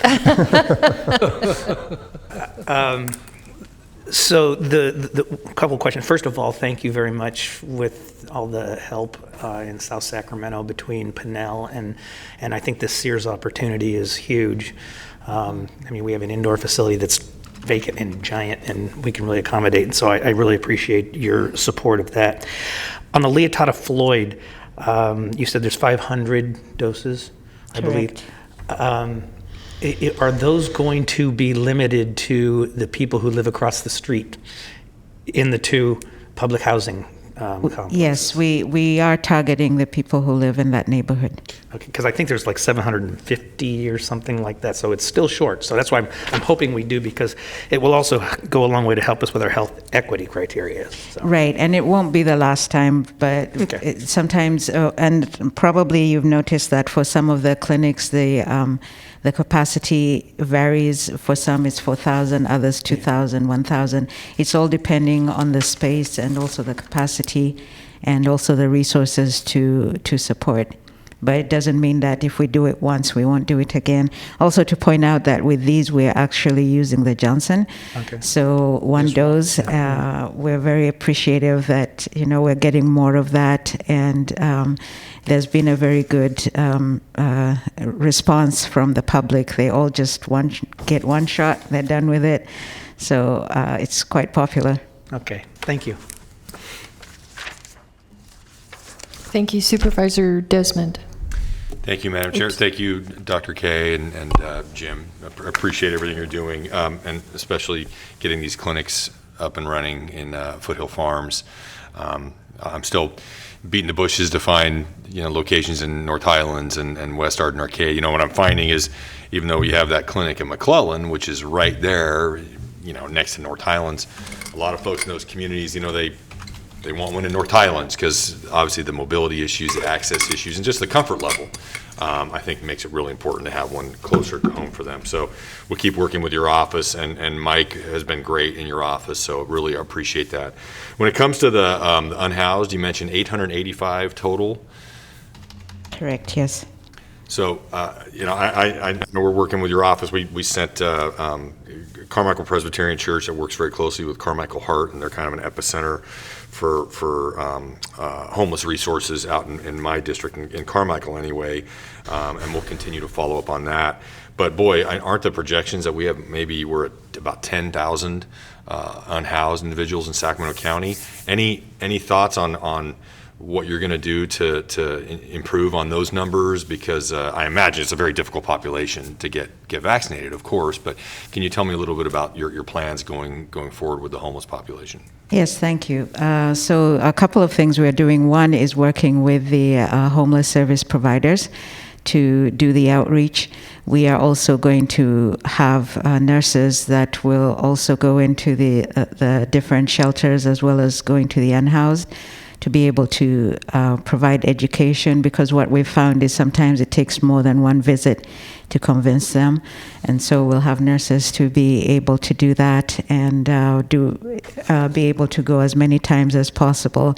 We are also actually working on a contract with, actually I think they've already started with the MIH units that we used very successfully for doing testing within the long-term care facilities. They're now moving over to assisting us with the vaccination in the homeless shelters. So that, I think, will speed things up a bit. It will take some time because, as we've all mentioned, that sometimes it takes a while to build that trust and get them to actually get the vaccination. Thank you. Thank you, Supervisor Natoli. Yeah, I want to echo the thanks and appreciation certainly to Jim Hunt and to Dr. Kassiri for the weekly reports. Again, obviously we've been in session more frequently, so you get to spend the mornings with us just about every Tuesday and get to hear about all the other things that are going on in the county. But again, this is obviously of highest priority, and certainly I think the currency of the information and your assessment and keeping us informed, and the work that goes on with everything from clinic sites to testing to I think the partnerships that we've developed over time, certainly over the last year. You mentioned this week's Public Health Week. I think the whole last year has been Public Health Year, and more than just in a resolution format. Certainly, all the tremendous efforts in this community, and certainly in our state and nation around the world by public health providers has been it's been truly the mark of the difference in, I think, that we're seeing today. But again, thank you for your good works. I wanted to ask about, I think, Jim, you'd sent, and you mentioned the clinic as you were reading through the one at the Galt Market in 1,000 doses. I know there's going to be work with some of the partners to do outreach to farm workers and farm worker families. I think the logistics, though, it's during the week. It's on the, if I'm not mistaken, it was going to be on the 18th. I'm just concerned that folks who are employed right now, and obviously we're not in harvest season, we're in planting season, and certainly with some of the crops that you see in this county and in the region, people are busy. I see them in the fields as I leave my house nearly every day, and with some of the trees and vines and so forth. Is there any ability, again, without having a specific site, but I know you're working with La Familia and with others, and I mentioned South County Services. They're a small provider. They don't have a lot of capacity, but they certainly have contacts with a lot of those families and maybe parties of interest. Is there any way to, if you had a team, you mentioned our a team of folks that assisted with the assisted living, but we could actually, with either the farm labor contractors and or the operators of some of the farms and ranches, some of the larger ones anyway, where during noontime or before their assignment ends in any given day, because a lot of them are out there very early. They're out 5 o'clock, 6 o'clock in the morning, and and they wind up mid-afternoon. Is there any way we could get out to those folks in a way we could actually take it to them, so that if we work with the employers and if nothing else, have a pop-up right on the farm, right on the ranch, right at the vineyard, the orchard, and some of these are larger than others. So again, there's some realities of that. So I guess that's my question now. Yes, we have had pop-ups before, and I believe it was with one of our pharmacy partners. I forget which one. I don't want to be wrong. Right. But yes, we have had pop-ups where we're working with the operators or the employers and actually going to the farms, and we will do more of those. We have also worked with the Mexican consulate to be able to offer more of those opportunities, so we'll continue to do that. Okay. And I know you worked with the Farm Bureau and with ranchers and farmers who, again, you had a pretty successful one, I think, in Elk Grove or at one of the pharmacies recently. But I'm just wondering, as we get deeper into the growing season here, some of those efforts where there a lot of manual labor involved early on, those folks may not return until harvest time later in the summer. And I think the idea with equity and so forth is to try to while these folks are certainly not only employed but working here in our county and certainly in the region, to try to get to them and to their families. And I think as school returns, there's certainly an entree there, I think, with some of the folks who obviously have children and such. But if my office can be of assistance in any way, I don't have a lot of contacts with certainly the farm labor contractors and so forth, but there are any number of folks that between San Joaquin County, obviously Yolo, Solano, and probably up and down the valley, that might be of assist that could help us make a contact. And because I think the window of opportunity with some of these folks is going to be lost over the course of a matter of a few more weeks. They're going to either move on or they're going to be employed elsewhere, and maybe not in the same numbers that we're seeing right now with the pruning and tying off the vines and so forth. And because as I said, there's 30 or 40 people working in one individual vineyard and have been over the last week and a half, just not too distant from my house. So I also just wanted to ask real quickly, with the vaccines that we're receiving, then are there any other ones that are contemplated? There are other folks, the AstraZeneca is not being used here, but and there's others that are under development. Is there a couple others that are awaiting approval that would open up more vaccines should they get the CDC and FDA approval? My understanding so far is the AstraZeneca that's in that process, but I don't know when that's going to happen. But I also understand that we're going to have that supply is going to increase for the ones that we have right now. And also I wanted to point out something you mentioned about families. So for all of these clinics in the health equity zip codes, we can actually vaccinate the entire family.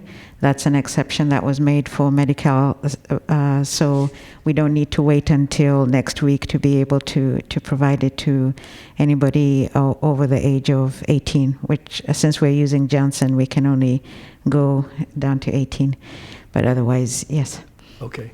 But I guess my question, so AstraZeneca is the only other one that's pending. There's no other vaccine manufacturers that have vaccines that are pending for approval? I'm not aware of any others. Okay. I could check into it and see. No, The practical matter is that given that chart I showed you and the supply we're going to be getting, we will have an oversupply by summer.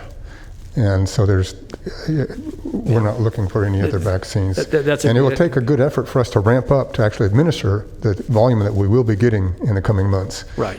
And we have sufficient resources to do that. I guess going back to the discussion we've had in these chambers many months ago, but so you have sufficient resources, assuming you can get the personnel and the partners. Yes. We're working very closely with our partners. Okay, but we're funded, so we have the funding available. Yes, we have the funding. Okay, that's not the challenge. One last thing, I mean, I don't know if there are callers on the line, but we did, maybe this is back to Ann and Bruce, but as we're looking at COVID relief funds, separate and apart from the health issues here, others who are seeking some relief because of in costs they're incurring, and I know we all receive correspondence from park districts, and they continue to trickle in, so I think it needs to be a part of our consideration. And lastly, where with the meals, the dine-in program, we extended that to the end of this month, I believe, but if the blueprint doesn't go away until June 15th, are we looking at something that would allow us to ramp down rather than just to end it on April 30th, or to transition for folks that we know are food fragile as it relates to, or vulnerable because of now they've been identified obviously through the processes that we've utilized with Area 4. So where are we at with that? So we are, the current date is April 30th, as you mentioned, and DCFAS is working very hard to try to transition particularly the most fragile of those families over to Meals on Wheels, and they're working with the area agency and agency to that effect. And I can provide you a full update on that, but it's an active effort that they have on that. We're still targeted though for the 30th, and we are looking at this new source of funding that you just mentioned, Supervisor, to see if that provides any opportunities. But at this point, it is the 30th, and we're trying to transition those families. Okay, if I can make one last statement, then I think it's very critical because in years past we've had a waiting list for Meals on Wheels, and we've done a really good job in recent years of, I think certainly with board support and DCAFS and others to really narrow that down, if not to not have a waiting list, particularly for those that are fragile or vulnerable, and there are assessments made in the field on that. But I would like to say that there should be no gap if we've identified folks as being fragile or vulnerable, that somehow there's going to be this waiting list, and there's going to be so if we can have some assurance as you work through this at various levels that we're not going to have some window where 80 or I'll just pick a number, whatever number of folks that we know, but we haven't got enough capacity in Meals on Wheels to transition them and do it quickly with basically a seamless handoff. And so if we could have some information regarding that, I trust if you say that's what we're going to do, but making sure that that's actually going to be occurring, I think is really important. Thanks. Thank you, Supervisor Natoli. Supervisor Cerna. Thank you. Dr. Kasseri, you mentioned a number of pop-up locations and the corresponding number of doses that are being assigned. The one location you mentioned was Fruit Ridge. I assume you mean Fruit Ridge Community Collaborative. Yes, that's correct. And I believe you cited 200 doses. Correct. That's one of our most challenged neighborhoods in the unincorporated county, the area around that school, former school site. And you certainly underscored several times in your presentation today the fact that there'll be other opportunities to perhaps have vaccine available at these sites, depending on future allocations. Is that particular site receiving the lowest number of doses that you recited because of constraints on the site? Yes, it was constraints on the site, and also this is the first time that they're having it. So when we've been working with different agencies, sometimes they want to start small and make sure that they work out all the kinks, and then if everything goes smoothly, then sometimes they do ramp up. So this doesn't mean that it will stay at 200.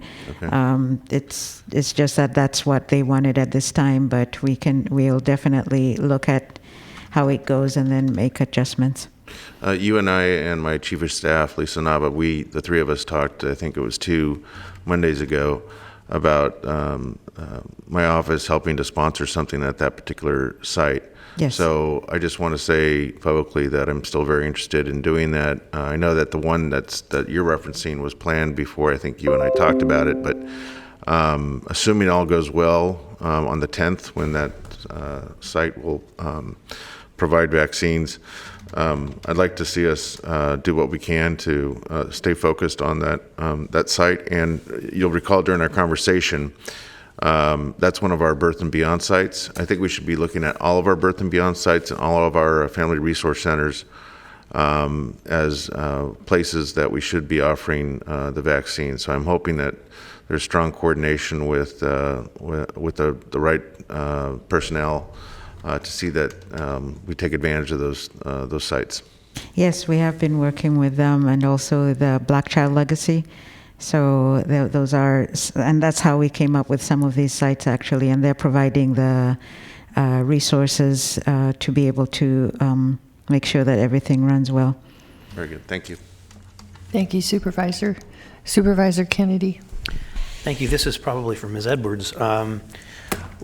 When are we going to hear about the latest Relief Act monies? I just want to, make sure that the board is out ahead of it this time, and we don't make the communication errors that we made in previous go-arounds. And for a couple of reasons. One is the confusion, but also I fear the expectation, because people keep throwing out these huge numbers that. Like is often the case, that this money in people's minds out in the community is going to be spent 5 times over, and we're talking one-time money. So I just wondered when we're going to be a part of that discussion. Yes, thank you for asking. I suspect that money's been spent about 10 times, based on information I have. So we internally in my office have been looking at, okay, who can lead the effort on this? We want to have a strategic plan on how we're going to spend that money, and not do these one-offs, a real good plan. And so we've come to the conclusion that we need some help with that. And so we are in conversation with 2 consultant vendors that have experience doing this in other states and other local governments, and we are poised to make a decision this week that we will bring to your board on the 20th for contract authority to enter into an agreement with a consulting firm. And they've got both vendors have some great plans on how we can do this very quickly, so that we get ahead of it, but that we actually have a plan for spending.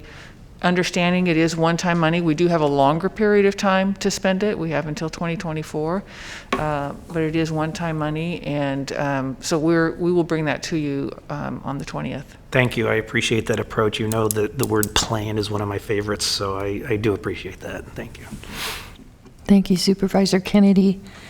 And at this time, I believe we have some folks on the phone. There were 3 individuals, Emily Fulton from El Camino Parks and Rec, Paula Hansen from Southgate Parks and Rec, and Mike Heller from Rio Linda Parks and Rec, who had requested to make a public comment and give us an update on some of the things that are happening within the park districts, and the ways that the experience they're having with COVID and homelessness and so forth. So I think we'll bring them first, and then we'll see if there are any other callers after that. Yep, and they're on the line now.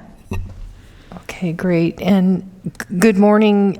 I'm assuming Emily Fulton is going to get out?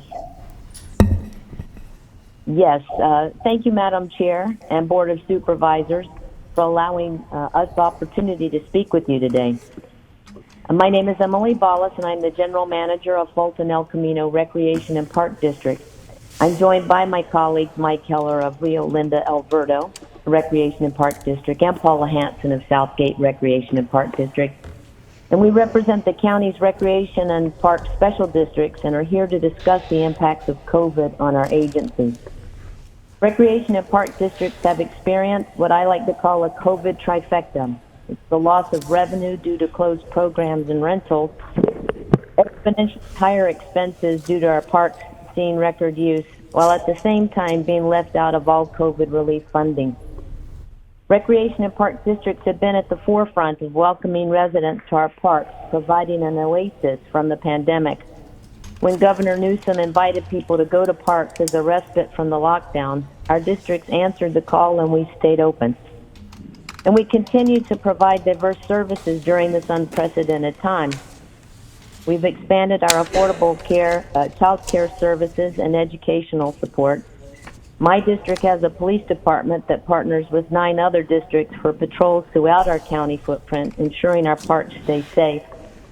Some of our districts are now serving as vaccine locations, and we all work compassionately daily with the homeless population who have taken up residence in our parks over the last year. While we rose to the challenge of 2020, our agencies have not received the financial support necessary to ensure our recreation and park services continue to be available. Both federal relief packages failed to directly allocate any funding to recreation and park special districts simply because we fall outside the federal government's definition of a government agency. We aren't a city, we're not a county, and we're not a state. And as a government agency, that means we don't qualify as a business or a nonprofit. This means our agencies have suffered financial hits, yet we've received $0 in relief. We know that you all appreciate our work, and we know that you all value the contributions recreation and park districts make in our communities. But now we need you to know how thinly we've been stretched financially providing these services for county residents. Today, we ask that you consider allocating county COVID relief and rescue plan funding to recreation and park special districts so we may be able to maintain our critical and essential services.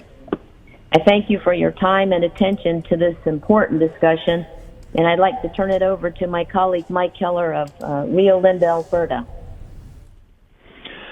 Thank you, Emily, and thank you, Chair Frost and the Sacramento Board of Supervisors for the opportunity to speak with you today. My name is Mike Heller. I'm a county resident and an active park user and currently the district administrator for the Rio Linda, Alberta Recreation and Park District. As Emily had said, parks have remained open during the complete COVID-19 pandemic. This was encouraged by the governor, and more importantly, it made sense for our constituents. Parks and open space provide an essential service to the residents that use them. They allow for children to play, as well as adults to recreate and improve both their mental and physical well-being. Since the beginning of the pandemic, like many, special districts have faced the challenges of high unemployment costs, employee safety, personal protective equipment, enhanced custodial services, an increase in materials to keep our amenities safe for our residents, and most importantly, a large revenue loss from canceled programs and classes. Additionally, special districts have and continue to provide such things as childcare, educational learning hubs, outdoor recreation, the delivery of meal services for seniors, modified special events, and that's just to name a few. My district has been providing additional services to assist in reaching the needs of our community in collaboration with other public agencies like our local school district. These additional services and the training involved have proved to be more expensive than anticipated as we comply with COVID-19 guidelines and safety requirements. Unlike many other sectors within the county, including local governments, businesses, and nonprofits, special districts have not received any financial support to date to meet the increased needs and demands of the response. Recreation and park districts are more than just a green patch of open space. We offer many valuable programs and classes to local residents. We also stage large community events that often attract a regional audience. These programs and events are often the lifeblood of our clientele. It allows residents to attend a local, well-planned activity that is safe, convenient, and neighborly. Recreation and park districts have had to think outside of a box that didn't exist a year ago to continue to offer these events both safely and within the guidelines stipulated by the California Department of Public Health. Often this has created additional expenses which were not budgeted for, but rather than disappoint a community audience, we've chosen to pursue these events. A lot of recreation and park districts have rental facilities for all sorts of milestone events, including weddings, anniversaries, quinceañeras, memorial services, fundraisers, etc. This is a serious revenue generator for the districts, and this has all had to be canceled over the past year. Once again, funding that the districts will not be able to recover, causing us to look at additional cutbacks to other programming. The recreation and park districts in Sacramento County need help. As was stated previously, we were overlooked during the distribution of the CARES Act funding, and both the federal and state government bypassed us again under the American Rescue Plan Act. As a group, we haven't closed. As a group, we continue to find different and unique ways to keep our residents engaged. As a group, we provide a very essential service. And as a group, we need your help to keep our services and programs functioning. Our request for funding is based on the true numbers of incurred expenses due to the continued lost revenue. Your constituents are our biggest customer. Let's work together to keep them engaged in their local parks and programs. And always remember, parks do make life better. I'd like to introduce Paula Hansen from the Southgate Recreation and Park District at this point. Thank you, Mike. Great. Good afternoon, Sheriff Frost and members of the board. My name is Paula Hansen. I'm the Administration Manager for Southgate Recreation and Park District, where we provide recreation and park services to the South Sacramento area. All of us in recreation and parks take pride in building and maintaining clean, safe parks and providing positive recreational opportunities for the community. During the pandemic, people in the community are following the advice of public health officials by visiting parks more frequently, walking, jogging, biking, and picnicking. And many people have rediscovered tennis, golf, and swimming, all of which have been very popular in the past year. During the pandemic, recreation and park districts throughout Sacramento have continued providing essential services with modifications that support public health and reduce the risk of transmitting COVID-19. However, recreation and park districts have not received any funding from the CARES Act Coronavirus Relief Fund. These relief fund programs have helped individuals, private businesses, state government, and other local governments, but no funding has been made available to recreation and park districts. Paying the increased cost of operating during the pandemic without reimbursement will require recreation and park districts to reduce service levels in the future. In order to continue providing services, we've invested in safety supplies such as face masks, gloves, and hand sanitizers, additional cleaning services, HVAC system improvements, facility barriers and improvements to protect employees. We've experienced high unemployment insurance costs and emergency paid sick leave to employees. For Southgate Recreation and Park District, the costs over the past 12 months were over $275,000, and we expect the cost for the next 12 months to be over $180,000, as we need to continue things like distancing and the mask mandate and so on. The pandemic has heightened the importance of our services over the past year, and the Sacramento Recreation and Park Districts request your support. As you allocate funds from the American Rescue Plan Act and any remaining funds from the CARES Act and Coronavirus Relief Fund, please include recreation and park districts and make funding a priority for these agencies who have supported and will continue to support the directives of public health officials. Relief funding will allow us to continue to provide essential services and continue to promote health, wellness, and the ongoing recovery of the Sacramento community. I'd like to close by thanking you for the opportunity for the three of us to address your board today on behalf of all 12 recreation and park districts in Sacramento. We appreciate your consideration of this request and we'll be happy to answer your questions. Thank you, Paula. Supervisor Cerna has a question.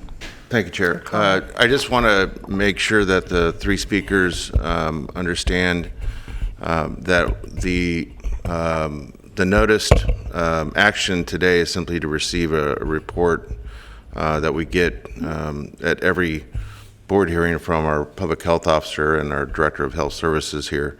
Your request, your mutual request, is not lost on us, I'm sure. But I just want to make sure you understand that we couldn't act on this today the way you've advocated because it hasn't been noticed as such. And I don't know that, Ms. Edwards, we've even received any of the funding yet, correct? We have not. Okay. That's expected to come the middle of May, and we also still don't have the actual regulations and guidelines from the federal government on how it can be spent. But that is something that we'll be working with our consultants on. It'll probably be the middle of May before we come back with a plan and a recommendation. But we do have the request from the park districts, along with many of the others that we have received. Very good. And yeah, and they are aware. I met with some of the park districts and recommended that they come and speak during the COVID update with public comments, so that the entire board would have an idea of what's going on, the hardship that they're going through in the park districts. So this was more of a just making us aware and getting, I guess, being exposed before the last minute when the money's already doled out. They want to be hopefully in our minds while we're thinking about what our communities need. I wanted to point out the Brown Act limitations, but also the fact that from a process standpoint, we really don't have anything to decide on yet. But all of that said, it's certainly not lost on me the challenge that our local park districts have had over the last 13, 14 months. I didn't want us to just hear from them today and then leave it a mystery as to what our disposition is concerning their request. Yeah, that's much appreciated, and we know it's not lost on you because you're the champion of parks. Supervisor Desmond. Thank you, Madam Chair, and I want to echo Supervisor Cerna's and Chair Frost's comments, and want to thank Emily, Mike, and Paula for calling in. I know Emily well. I've worked alongside her at Fulton El Camino, and our county exec. You and I have had multiple discussions about the importance of this, and we've talked about the impact of parks. I have about 8 different park districts in District 3. Several of which are dependent park districts as well. So I think we got to make sure that when we have the discussion about how to spend the federal funds and eligibility, maybe there might be some avenues for specific funding sources for the park districts. Let's make sure we don't neglect the dependent park districts as well. And they've been doing just great yeoman's work during this pandemic, and I can testify firsthand to the sacrifices that the park employees and the top management in these park districts have provided to make sure that people have had this outdoor amenity when it's been needed more than ever. So certainly thank the 3 of you for calling, and I'll be having follow-up discussions with you about this, and I know all the board members are I think, equally concerned about this issue. So, thank you. Thank you, Supervisor Desmond. And I think we do still have a couple of other callers, but Supervisor Natoli had a comment. Well, if you have other callers, I can hold my comments if you'd like. People have been on hold for a long time, so if you want to you have callers on this item? How many more callers do we have? We at least have one. Okay, let's go ahead. I'm fine. I can hold my comments till then, yeah. Please transfer the caller.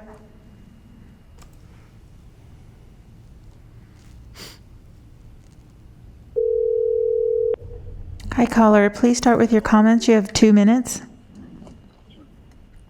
Thank you. Hi, so this is Gabrielle Ingram with District 2. I just wanted to say that we'll be interested to hear the plan for the public being allowed back in session, including what the accommodation will be for people who cannot medically tolerate any form of facial covering, whether that's a mask shield or otherwise.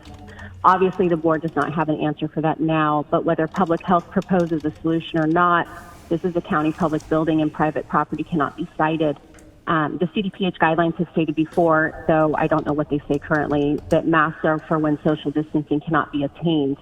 If there's a 6-foot social distance requirement, as was discussed in this meeting, there should be no issue logically But as this year has shown, the rules change with the wind. So definitely have a plan for those that cannot medically tolerate a mask. Rancho Cordova City Council, Nevada County, and others have made accommodations over the year for various reasons, but they could possibly be resources to you as you find a solution. My suggestion by the end of the June 1st meeting, not June 16th as was joked about, because the people will come June 15th and your employees, the security guards, the building manager, they deserve a plan in place beforehand. There's been so much medical discrimination over the last year that it's guaranteed that somebody will come that falls into that category. So I urge you, have a plan in place, be ready. And I'm a resource if you want to help, if you want help to strategize that, by all means reach out. But definitely plan something, and we look forward to hearing it by June 1st. Thank you. Thank you. Is that our last caller? That's your last caller.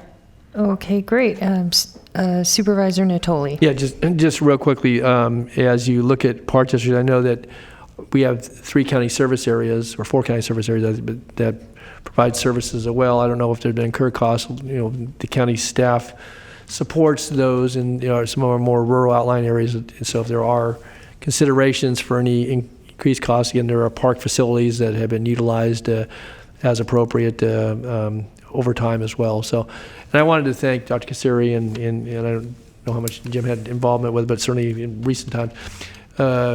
Last year we directed that we work on Wi-Fi with a number of park districts, and we partnered with several of the park districts, some of whom are on the line here today, and that opportunity will continue to be available as we work our way out of the pandemic. But I wanted to note that. I know it took a while, and our DTEC folks as well. I know that David Villanueva, along with others, had involvement in the contract negotiations, the providers, and so forth. But that's a real important aspect. And as we're into the spring portion of the year now, and move into summer months, hopefully folks, whether they've fully returned to school or not, can take advantage of that. The youth can, but others as well. So I wanted to just thank our folks. It took a lot of effort, and I know we were updated very frequently, but it came about, and thanks to our park district partners, but certainly to our county staff as well.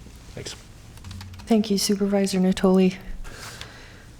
Okay, with that, I do not have any more callers and no more comments from the board. I want to thank Jim Hunt and Dr. Kassiri for the good news that we're all very excited, and it looks like we have some things to think through by June, which is coming up fast. And at this time, we will recess to close session on the 7th floor, break for lunch, and reconvene here at 2 p.m. Good afternoon, everyone. We are back from our morning session, and this meeting of the Sacramento County Board of Supervisors is called back to order, and I wonder if the clerk would please call the roll to establish quorum. Yes, good afternoon. Supervisors Desmond? Here. Natoli? Here. Cerna? Here. And Frost? Here. And you have a quorum. Thank you, and Supervisor Kennedy will not be with us this afternoon. We will miss him. And with that, we'll move directly. There were no items to report out from our closed session, and we will move directly into our first item, 42. Okay. Item 42, this is the resolutions of necessity authorizing eminent domain actions to acquire real property for the Howe Avenue Bicycle and Pedestrian Improvement Project, Cottage Way to El Camino Avenue, Great Highway LLC, a California limited liability company, located at 2120 El Camino Avenue. The environmental document is an environmental impact report. Good afternoon, Chair Frost and members of the board. I'm Peter Hannon, Program Manager, Acquisition Section of the Real Estate Division, and I'm here today to reintroduce this item, which recommends board approval for resolutions of necessity authorizing eminent domain actions to acquire real property interests for the Department of Transportation's Howe Avenue Bicycle and Pedestrian Improvement Project, Cottage Way to El Camino Avenue. On February 23, 2021, the Board of Supervisors voted unanimously to approve the resolution of necessity for 2323 Howe Avenue and continued action on 2120 El Camino Avenue until April 6, 2021. During the hearing, the board requested that Department of General Services and the Department of Transportation staff meet with the property owner of 2120 El Camino Avenue to review the proposed improvements and discuss the owner's project design concerns and address traffic incident information. Subsequent to the hearing on February 23, there has been robust dialogue, email communications, and 2 on-site meetings between county staff and the property owner.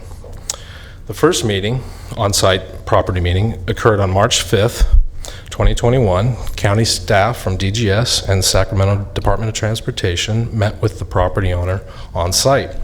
The owner reiterated his concerns about the project. As a result, the county will accommodate the owner's request regarding driveway width and modifications to the proposed bus stop pad. The second meeting occurred on March 26th.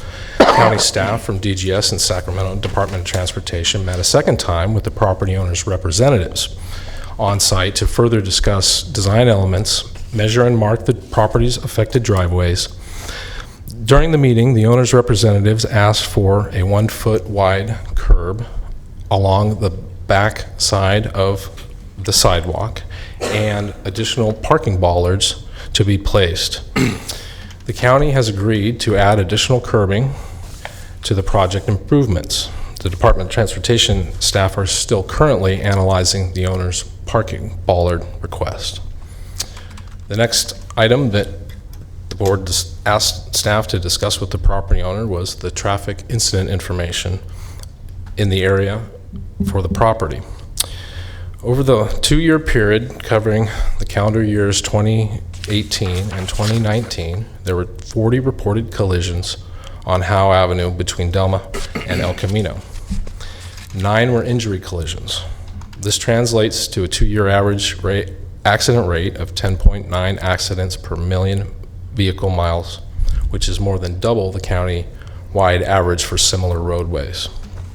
Based on this data, Sacramento Department of Transportation anticipates a 35% decrease in collisions with the installation of a continuous raised median at this location. Due to the accident history on Howe Avenue and adjacent property, the County of Sacramento cannot accommodate the property owner's request to eliminate the proposed median at this location. The raised median along this frontage is a critical component of the project, which will significantly improve public safety at this location. The county acknowledges that a raised median will prohibit left turn ingress and egress to the subject property from Howe Avenue. However, U-turns are currently permitted and will continue to be permitted from northbound Howe Avenue to southbound Howe Avenue at the El Camino Avenue signal, which is approximately 125 feet north of the subject parcel. The property will have safe and efficient ingress, egress, northbound and southbound Howe Avenue, as well as eastbound and westbound El Camino Avenue. Considering the factors outlined above, county staff continue to support the installation of a raised median across the Howe Avenue frontage of the subject property. If you have any questions regarding the project, I or other project team members currently present are available to address those questions for you. Thank you. Thank you, Peter. Supervisor Desmond. Thank you, Madam Chair, and I thank you very much for the additional outreach to the property owner. I went out there myself and met with Steve and looked at the traffic patterns myself and the ingress and egress issues, and I've reviewed the additional data, so I really appreciate that collision data, which to me is pretty compelling. Can you explain a little bit what the changes are in relation to that bus stop right in front of or right near the 2120? I think I'll allow Melissa Wright with the Department of Transportation to explain the details on the bus pad. Thank you.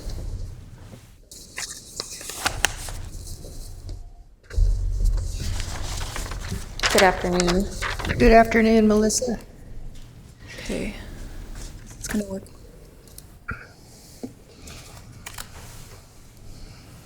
So our current standard for bus stops are 7 feet by 28 feet, the rectangular dimension for the pad. After meeting with the property owner on site, We have agreed to narrow the bus pad down. As you can see here, we have a 3 by 14 foot pad. So we have narrowed this down out of concerns for the aisle width between the parking here and the back of the bus pad. So Okay, so it's really just so it won't to reduce the amount it might interfere with traffic patterns inside his parking lot. Correct. Okay. Yeah, we've narrowed that up to allow for space for that. Okay, I appreciate that. And on the issue with the bollards, can you explain what is he asking for? I believe the original request was bollards along the back of the curb here on both sides of the driveways.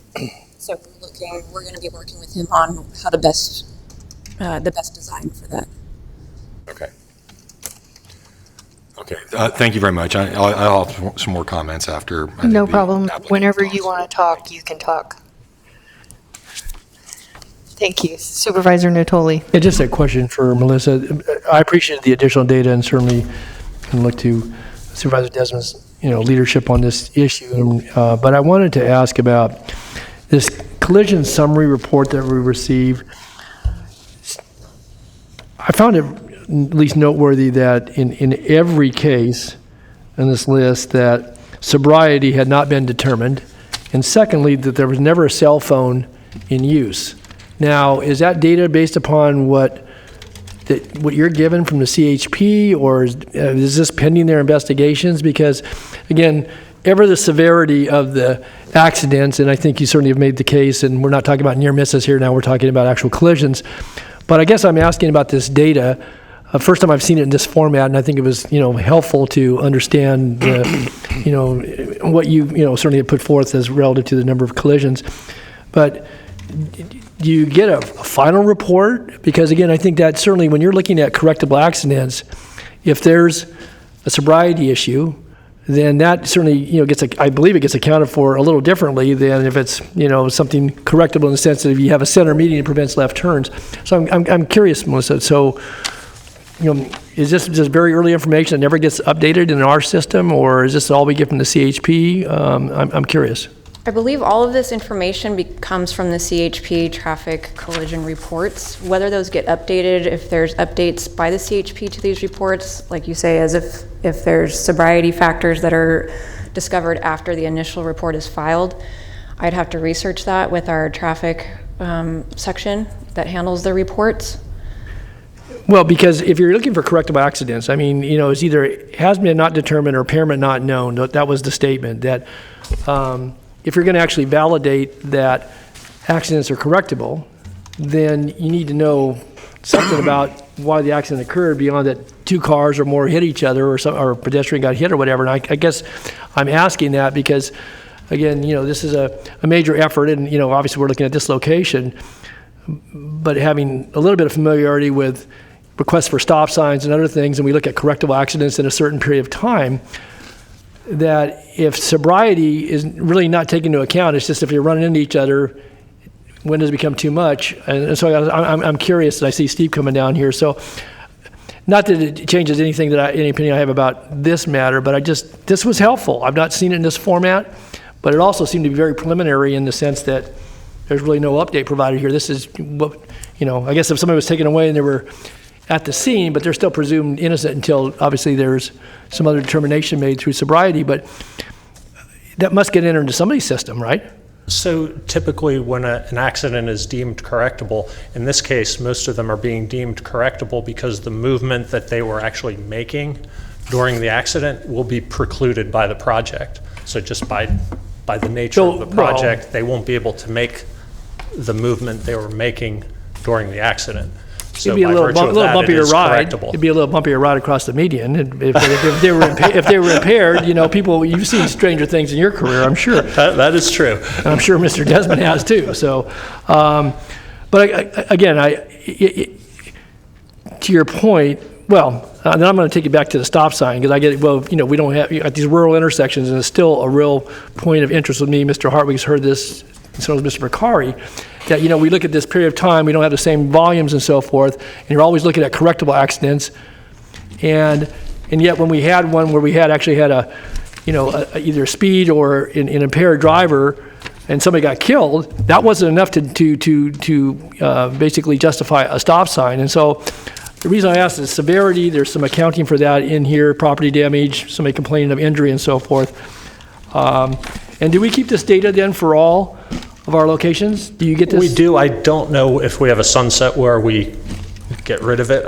I would need to report back to you on that. Okay. Oh, I'd be interested. I've got a briefing with DOT next Monday, and so Steve, I know you participate in again, I'm still not giving up on some of my rural areas where I and other members of the constituencies that I represent believe a stop sign would be warranted, and we've taken a real hard-line position on correctable accidents, and that's why I pushed this point a bit here today. So, well, we can certainly, I'll check with that side of the shop. Okay, and we'll be ready to it. answer those questions about the accident reporting for you at the briefing. Okay, good. Thanks. I appreciate it. This is good information. So thanks, Melissa. Thanks, Steve. Thank you. Did that conclude your presentation, Peter? Okay. And at this time, I believe the property owner may be on the phone. Is that Tony Brawl? Yes, can you, hello? Yes, I'm here. Good afternoon, Mr. Brawl. At this time, if you wanted to make some comments, it would be appropriate. Thank you. I appreciate the opportunity to speak about the project. We couldn't really, we had some audio issues, so we couldn't really follow the whole hearing so far. But, in regards to the project, as we discussed, we're all in favor of the project. Closing the median and limiting, not having access to turn left into the complex, going north and how into the complex is going to create some complications for our center, and we feel like it could contribute to possibly safety issues and possibly, God forbid, more accidents. So in regards to the four items, the arguments regarding this project that we feel like it should be altered. Number one is the way the Howe Avenue Bike and Pedestrian Improvement Project is planned, we don't feel like it's required or necessary. We feel like there's better alternatives to achieve what we're trying to do here. In regards to the second item, in reviewing the project, there's proposed a raised center median that will restrict the existing traffic to the shopping center. The decision to extend the raised center median 200 feet in front of the property is based on is not based on public good or reducing private injury, as we feel like there would be better alternatives that could achieve the same goals, closing the median in the front and toward Delmy, but at the same time give us access to the complex for the tenants who've been suffering for a long time. And access and circulation has a lot to do with that. We have sent some photos, which this is a location in Palm Desert, California, which they've tried to do the same thing, where they have the left turn, but they would limit the access to the left turn only from further south, which I know it's been a big concern with. We had a meeting, as it was referred to in the hearing, by different officials, but we had a meeting, and the big concern is a school, which we understand, across the street, but by limiting the access to the left turn, as you see in the photos, to the left turn, we could achieve the same goal where people were traveling north, they could achieve getting to the left turn and turn left into the complex. And at the same time, Steve's concern that, he wants to make sure that folks, when they drop off their kids to the school, they won't be able to get into that left turn because, that could cause accidents and make a U-turn. Even though U-turn would be legal, they can make a U-turn. The whole idea is to be able to turn left into the complex. But he felt like, they could still get into that, or maybe drop off the kids before that circular driveway and still get into that. But we feel like with this type of arrangement, it would prevent the people to get into the left turn and try to go make a U-turn. So that would achieve both goals, where they could limit access, but then again, the people that want to get into the complex, they could achieve that.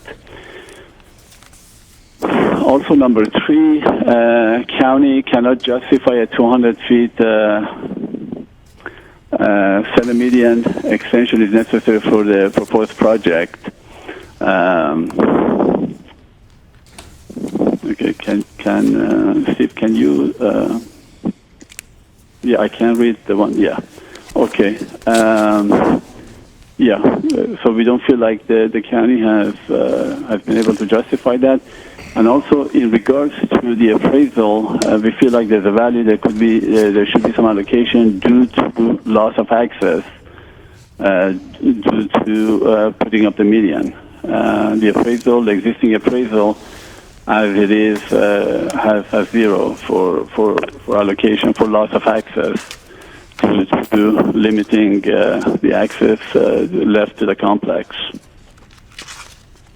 Again, we here try to work something out that hopefully would achieve both goals, that the tenants could still have their access and the safety of the public would also be intact.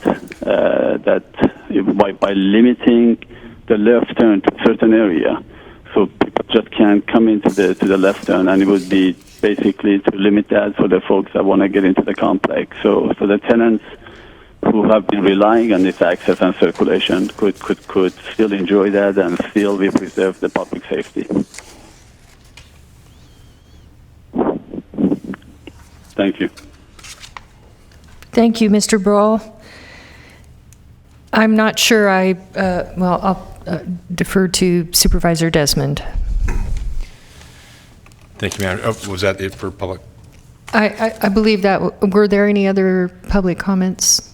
There's no other public comments, or no one's in queue. Thank you.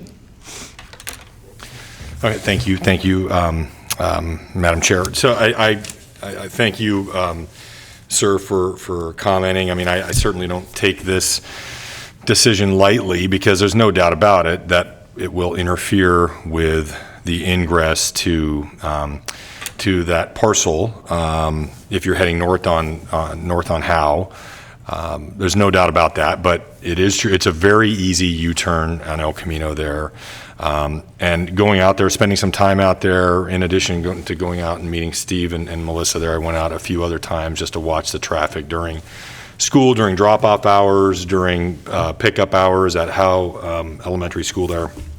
And it's a pretty chaotic situation, and I kind of delved into a lot of the collisions here, and I don't know if this is from the SWITRs, the DMV, the traffic reporting system, or you got this directly from the CHP, but I'm sure these are final reports, final information on the reports. These wouldn't have been preliminary reports. No, that should be final reports, because they've been in our system for over a year. And just looking at the time of day, I mean, a lot of these are in the afternoon. These are in hours when the school is the most active. There's the most traffic around that school, and also just looking at the primary violation in most of these is a right-of-way violation, either an unsafe turning or a right-of-way violation. It suggests to me that a lot of these are probably caused by cars maybe making a right turn out of Howe Elementary and then making a U-turn to go back south on Howe. Is that your? That is our determination as well. It's illegal U-turns. And if you look at the location, it says either a couple hundred feet south of El Camino or a little bit north of Dawn. I mean, it's really right squarely in that area that we're talking about here, and I just don't see any way to mitigate the owner's concerns while still, I think, putting correctable actions in to prevent more of these collisions. So in my opinion, based on this additional information, I think it is a very dangerous location that will be largely mitigated by that center median, and so I'll be making a motion to support this item today. Thank you, Supervisor Desmond. And Chair will second. And I do not have any other supervisors in the queue to speak, so please vote. Okay, unanimous vote with those members present. Thank you. Next item, please. Okay, item 43 is the fiscal year 2021-22 5-year capital improvement plan referral to the County Planning Commission to review project consistency with the general plan. Good afternoon, Chair Frost and Supervisors. The item before you is the 21-22 draft capital improvement plan for fiscal years 2021-22 through 2025-26. Per ordinance, thank you very much.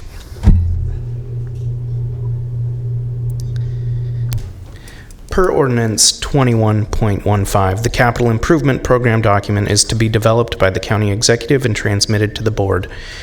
The Board then refers the proposed Capital Improvement Program to the Planning Commission for review. The Planning Commission will review the projects to determine consistency with the general plan, and finally the CIP will come back for adoption by the Board of Supervisors along with the fiscal year 2021-22 budget. The process to prepare the CIP begins early in the fiscal year, with departments identifying any new projects that should be listed, prioritizing those projects, and identifying funding sources. In January, the departments meet with the deputy county executives to review their CIP proposals and determine if there should be any adjustments to the recommendations. This presentation of the CIP is the first step in the process, and staff is requesting that the Board refer the proposed CIP to the Planning Commission for review. A few notes regarding this draft.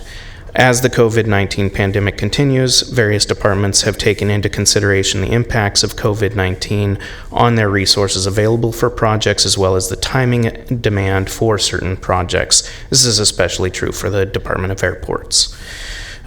New this year to the CIP is an unfunded section for the Department of Waste Management and Recycling. These projects are included in the unfunded section due to a lack of current funding for capital projects that are required due to SB 1383. The draft CIP includes $72.4 million in fiscal year 21-22 for airports, and a plan for future spending of an additional $255.7 million in the following 4 years.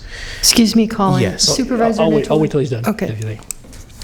The key projects identified include an aircraft rescue firefighting facility replacement, Remain Overnight Apron, Terminal Concourse A restroom rehabilitation, Terminal A security checkpoint expansion, and a generator replacement for the tower and airfield lighting at Mather.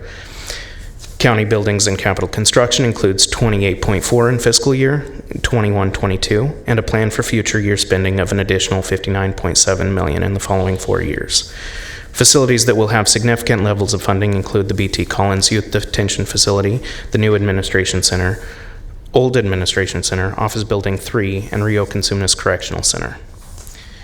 In the libraries, there is $1.6 million identified for fiscal year 21-22 and a plan for future spending of an additional $4.6 million over the following 4 years. Significant funding is targeted to the Rancho Cordova Library and the Arcade Library. Mather Community Campus, this was a new CIP program in the program book last year. You'll note that there is no funding currently identified for the CIP.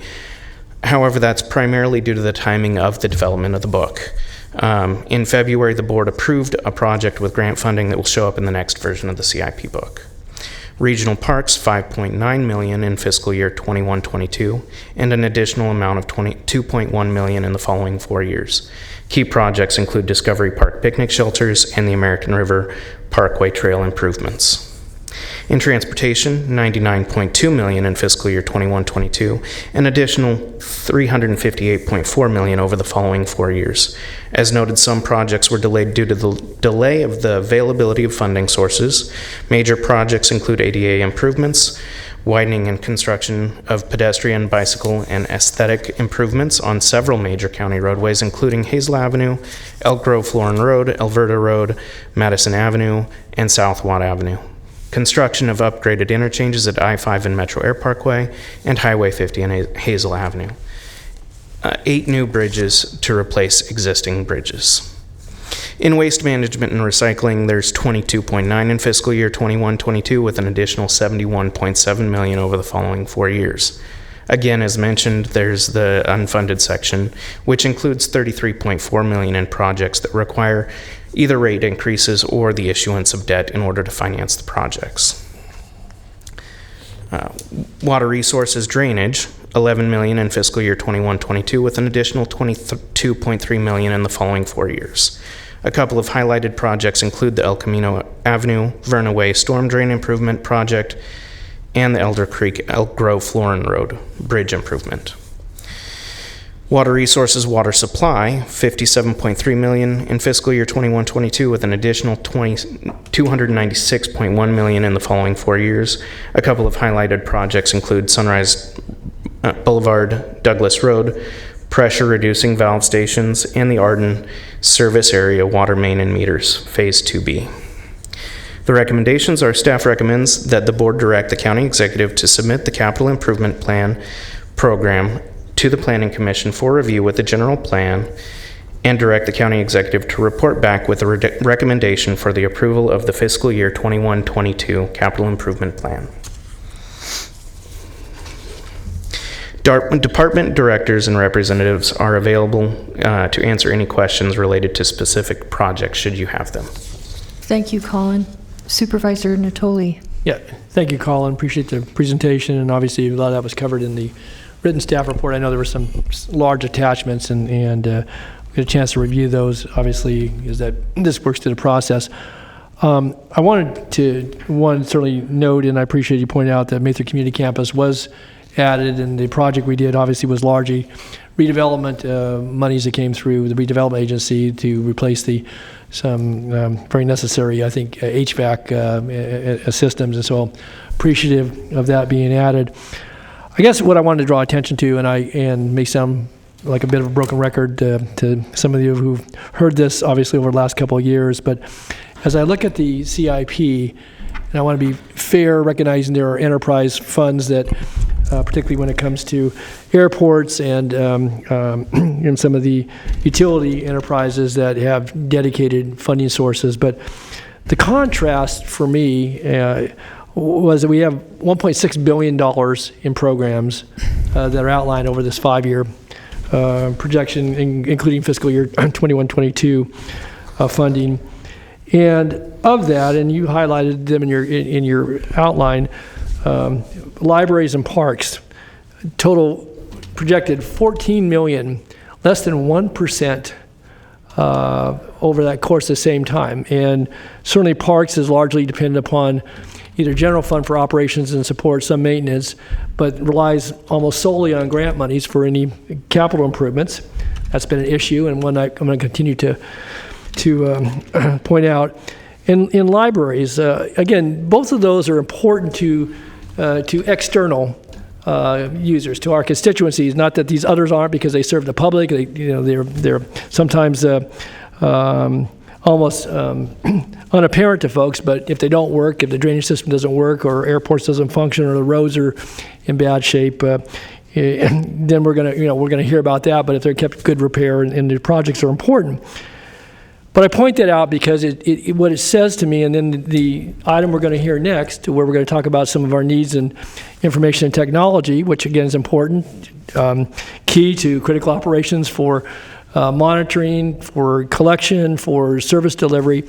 We got $15 million over the next 5 years built in that budget. So for internal, just for either DTEC and or you can look at any of these, it's a paltry amount. And to me, I think that this county needs to start some march towards correcting the long-standing deficiency in CIP funding for particularly libraries and regional parks. And then I would say with transportation, I think there needs to be some general fund consideration for that as well. But I don't know how we can continue to, over time, either lose ground to inflation, really just do a very, at best, I think, modest amount of addition to our libraries and parks, and keep starving those accounts from a capital improvement standpoint.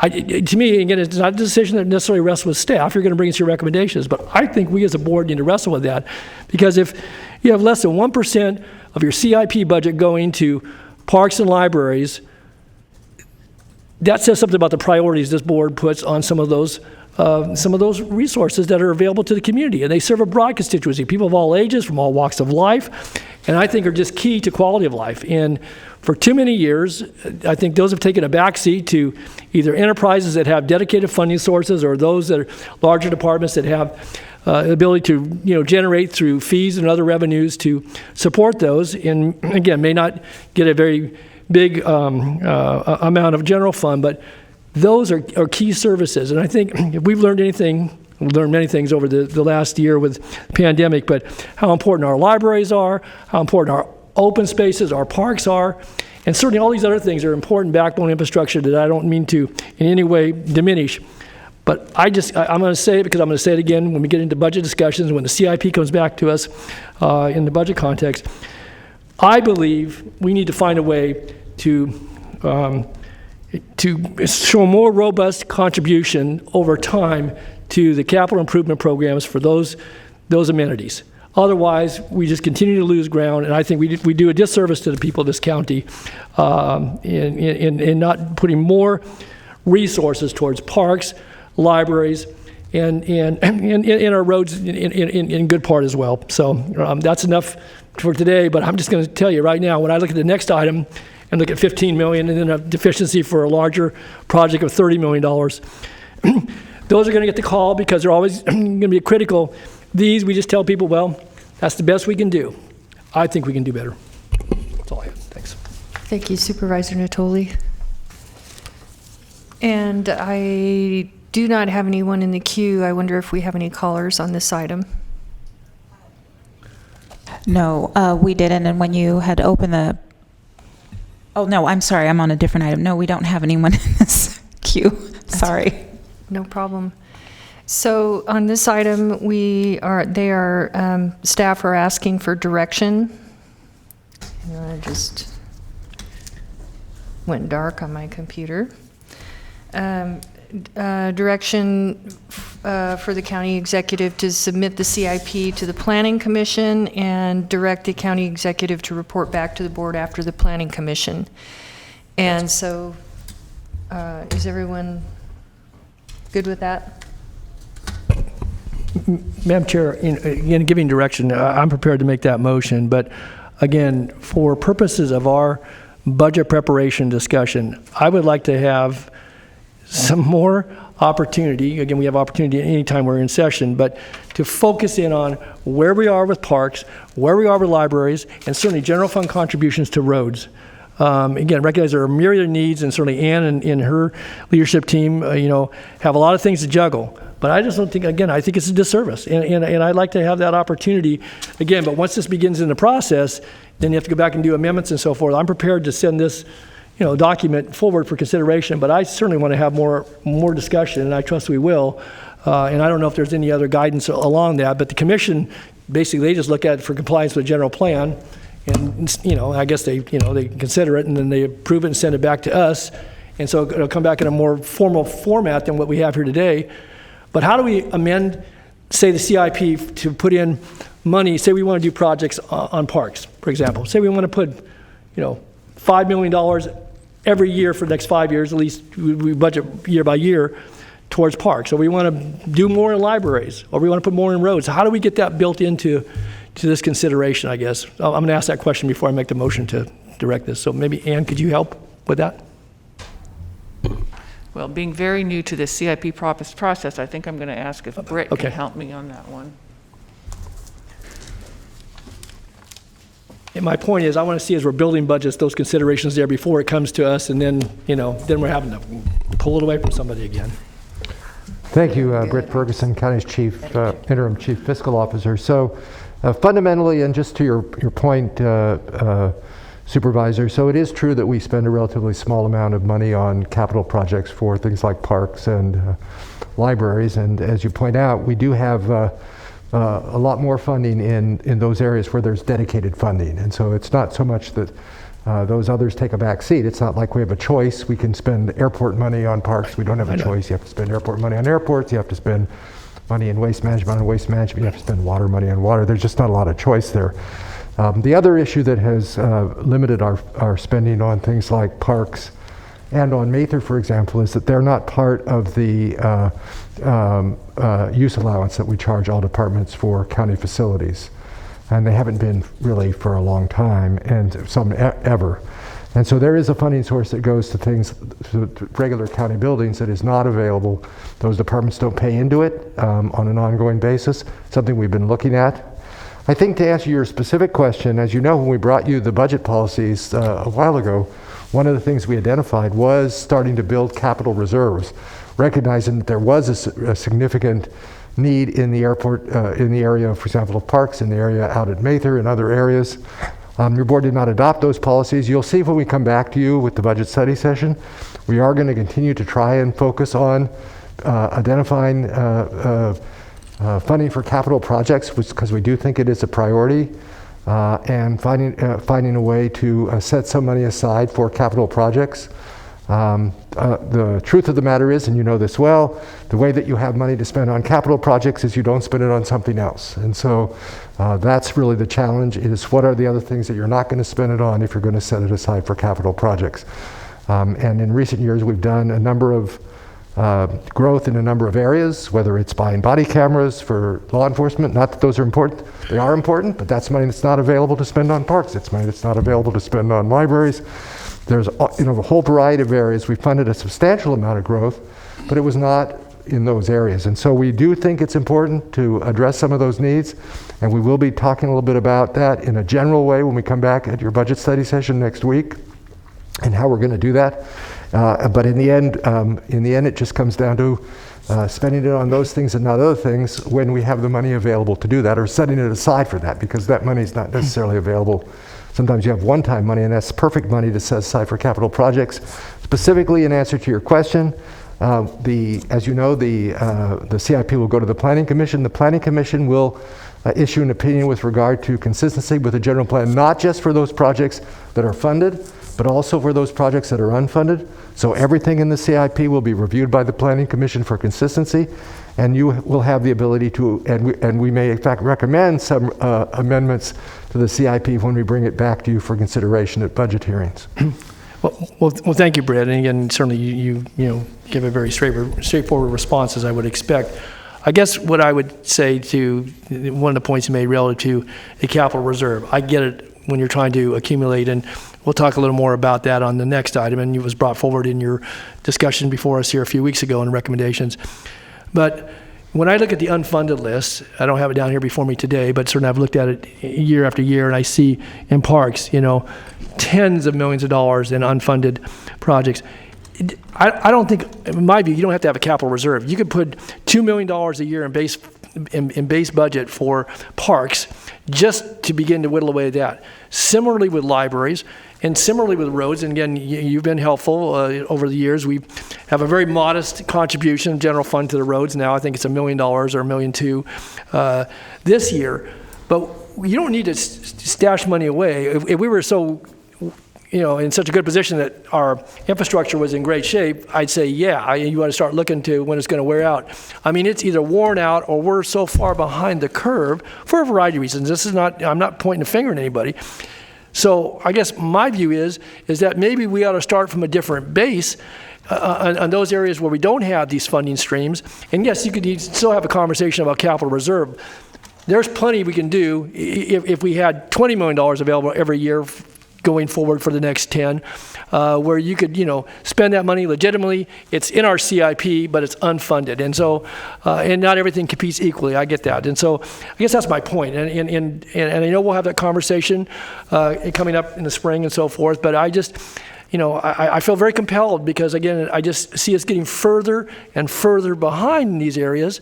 And yet, to your point, decisions this board makes relative to appropriations, those are choices we make. But I guess what I'd like to see as a minimum is to have the choice before us in a very clear conversation. Again, it may not have staff recommendation about some of the things we can do. And again, you may still bring it back, put it in a reserve. My view is that we need to start spending what we have available, assuming we have it available, and start doing it because the needs are there. We don't need, we don't need more information about the needs. We just need to figure out how we can best attack that. In some of those cases, you may have to accumulate money. I get it. If you're going to do an IT project, it's $30 million. You might not have that in a given year. And so I'd like to have, if there's a way to, overall, put some focus on that for the board to help us in that conversation. I would find that very useful, at least from my perspective, in our discussion here at this dais and certainly with the public about how we can prioritize that year to year. And if we want to have an allocated use charge, okay, that's a choice that was made. Maybe we're not going to fix all that. So going forward, how can we begin to make some inroads in some of these areas? Right, and we heard at the discussion of budget policies, we heard clearly the board had an interest in making investments in parks. We heard clearly an interest in making investments in roads. I think you will see in the budget proposal that we put together that you'll get in late May that we will be attempting to address some of those issues, balancing the need for sustainability and what we can do with one-time money and what we can do with ongoing money. But we understand the concern, and you will see some addressing of that when you see the budget, not probably to the extent that everybody would like it addressed, but recognizing there's only a certain amount of money available. And we'll be discussing that in more detail, not the specifics of it, but the general approach we'll be taking at your budget study session. Okay, thank you for that. Thank you, Supervisor Natoli. Supervisor Cerna. Thank you. I just wanted to join Supervisor Natoli in his stressing our need for investment in parks in particular. And it's not just the parkway. I know everyone that cites my intersection with parks in the county points to the parkway. And granted, I don't have a lot of other regional park assets in the district I represent, and the others are special districts. But I think especially as we simultaneously consider our housing element, we simultaneously consider our RENA obligations and the need to perhaps consider densification of residential acreage in Sacramento County. I think it's important for us to remember that not everyone has a backyard, and not everyone in the future is going to have a backyard, meaning that those future residents or those future renters are going to have to rely on our regional parks in the unincorporated area outside of those special district areas. And to me, having gone through a real painful battle about 6 years ago, just to get have us consider another $5 million in the general fund for our regional park assets, it seems to me that especially given COVID and some of the stress that's put on our parkland assets, that this is something that we need to stay very focused on. And having talked to my colleague, Mr. Desmond, I know that he's got a particular place in his heart for the parkway as well. So I think, you're probably going to hear us continue to, at least some of us continue to be very forceful in our advocacy for more focus on attention for and investment in our regional parkland assets and certainly our ability to maintain those. Mm-hmm. Thank you, Supervisor Cerna. I think it's safe to say that the park system is the jewel of the region, and I move the item. Second. Thank you. We have a motion by Supervisor Natoli, a second by Supervisor Cerna. Please vote.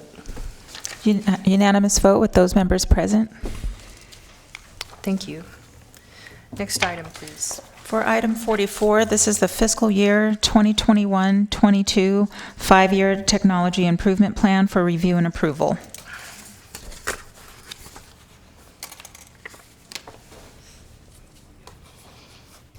Good afternoon, Supervisors. My name is Rami Zachariah. I'm the County Chief Information Officer.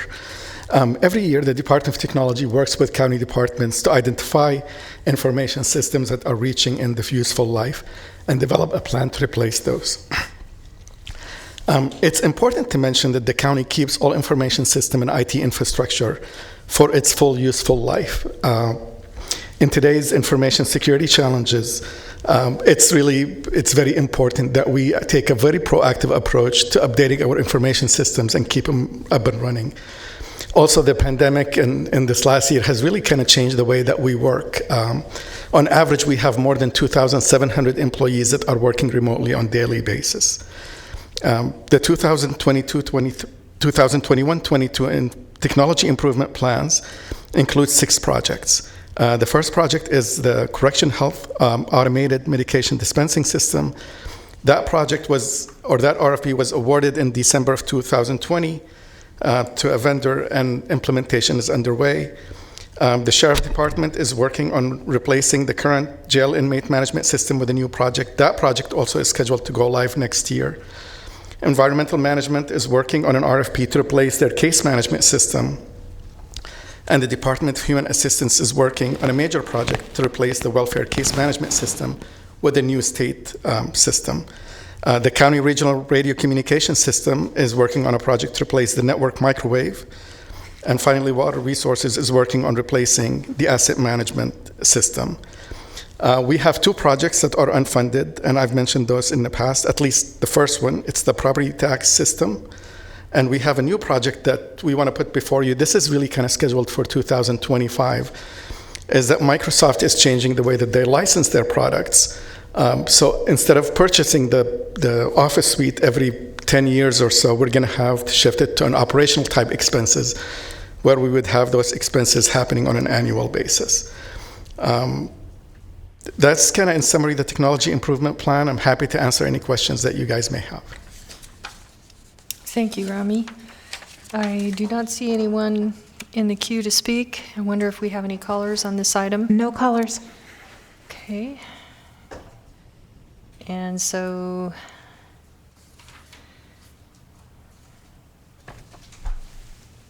at this time, I move the item. I'll call for a motion. Okay, we have a motion by Supervisor Natoli, a second by Supervisor Desmond. Please vote. Thank you. Thank you, Rami. Thank you very much. Unanimous vote with those members present.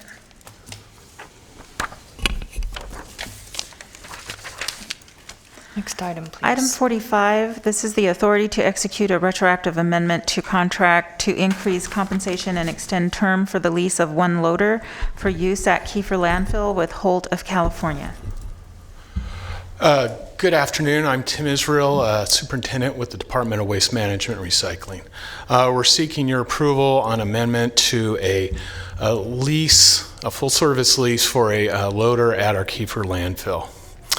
This amendment will accomplish basically 3 things. It'll increase the funding for it, the contract. It will extend the term of the contract, and it'll also give the purchasing agent the authority to make necessary final adjustments to the contract and any other terms that are associated with it.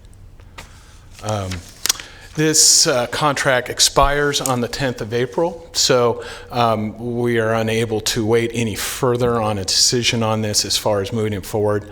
It is a critical piece of equipment to the landfill operation, particularly during the rainy season. And so that's pretty much it. Any questions for me? Yes, we do. Supervisor Desmond.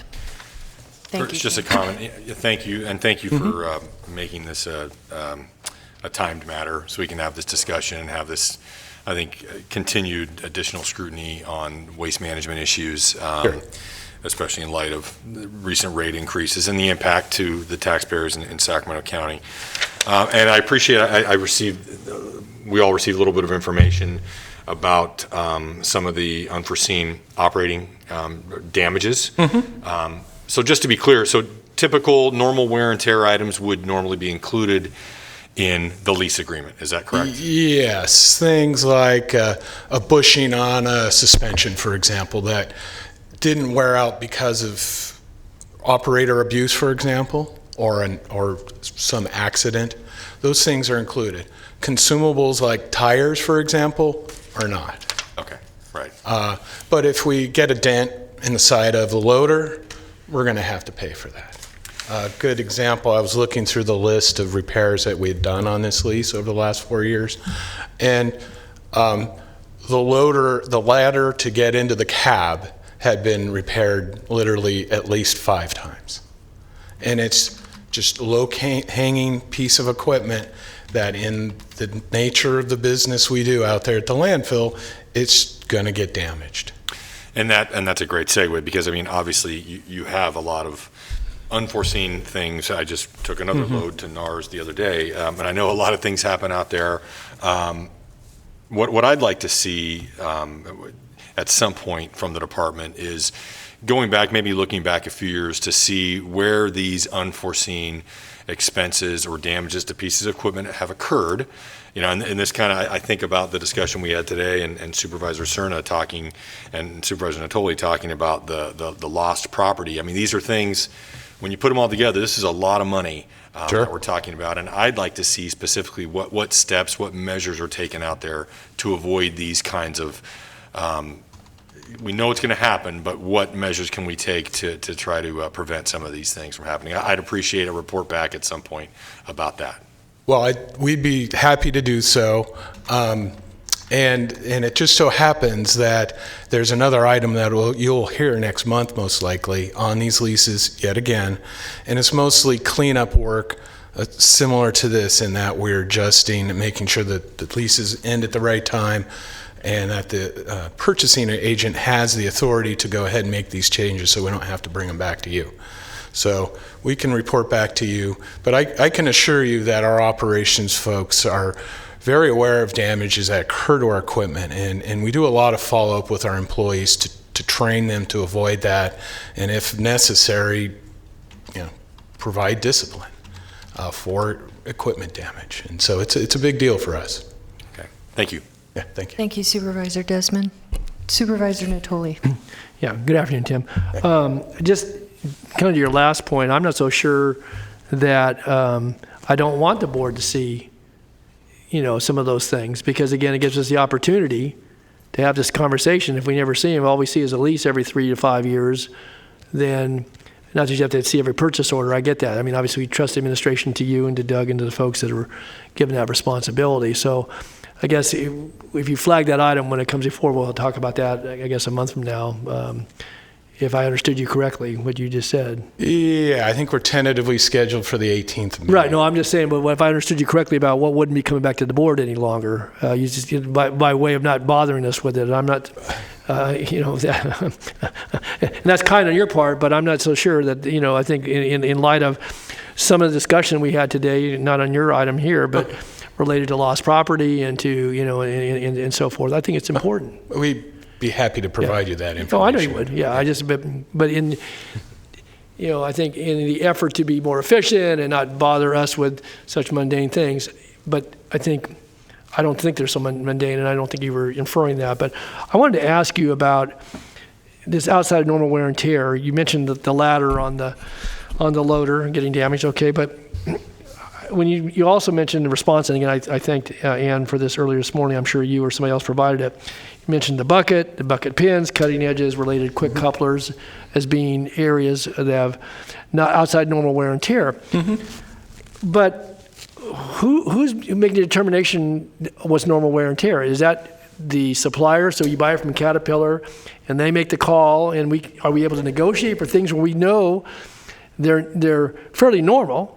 And, things can break, I get that are unforeseen, but if the ladder 4 or 5 times is being damaged, then maybe, you ask for some modification on that piece of equipment that you're going to lease at $10,000 a month so that the ladder sits higher, or it has again, I don't get into the details there, but, maybe the way we spec it out and or what we want in purchasing from the vendor, that we our experience shows us that a Kiefer, with good operation, but just the terrain, the types of day-to-day, effort that's going to be put in by that machine and its operators, that we want to see some other things as a part of it. Now, you may get them built into the lease, but if I think it was like $52,000 of items that were beyond what the warranty would cover or normal wear and tear, Yeah, it was, we had originally estimated 60,000 total for parts and labor.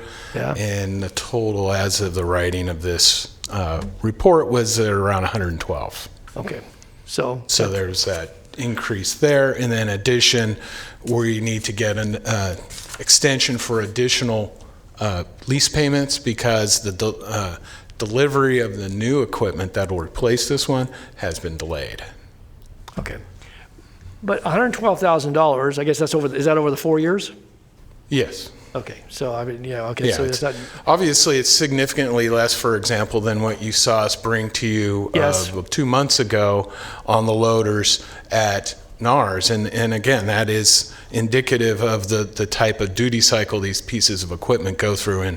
And NARS is much worse than the landfill. But the landfill, that piece of equipment's still in the garbage during the wintertime in particular, pushing garbage, getting smacked with stuff. It's an abusive neighbor environment. Okay, so let me just boil it down to my last question on this. So does our experience level guide us in maybe asking for a particular spec? I mean, either. Yes, absolutely. And if so doing, I appreciate yes, but that we ask for, a more, and maybe there's not any more heavy duty, Well, there frame. is. For example, all the dozers and most of the loaders will order with trash packages on them, basically, and it's enhanced guarding underneath the equipment, on the seals. We spec this equipment out for the environment that it's in, but it doesn't protect it in a bubble. Yeah, it doesn't guard get against damaged. everything. Yeah. All right, thank you. You're welcome. Thank you. Okay, we do not have any other directors in the queue for questions. I wonder if we have any public comment on this item? No public comments. I'll move approval. Second. Thank you. Supervisor Desmond has moved approval. Supervisor Natoli, second. Please vote. Unanimous vote with those members present. Thank you, Tim. Thanks, Tim. Thanks, Doug. Okay, for item 46, this item also requires an oath. This is the Stone Ridge Quarry Use Permit Amendment, a use permit amendment to revise condition number 98 from a prior use permit. Where was I? To revise condition number 98 from a prior use permit to allow an additional 7 years for required subsequent procedural actions, including issuance of the work authorization permit, and modify the development agreement in regards to timing of commencement and voluntary contribution for a property located 1.5 miles south of White Rock Road and 500 feet east of Scott Road in the Cosumnes community. The environmental document is a final environmental impact report memorandum. And we have the representatives for the applicant on the line. Can I go ahead and do the oath now? Yes, yes, please.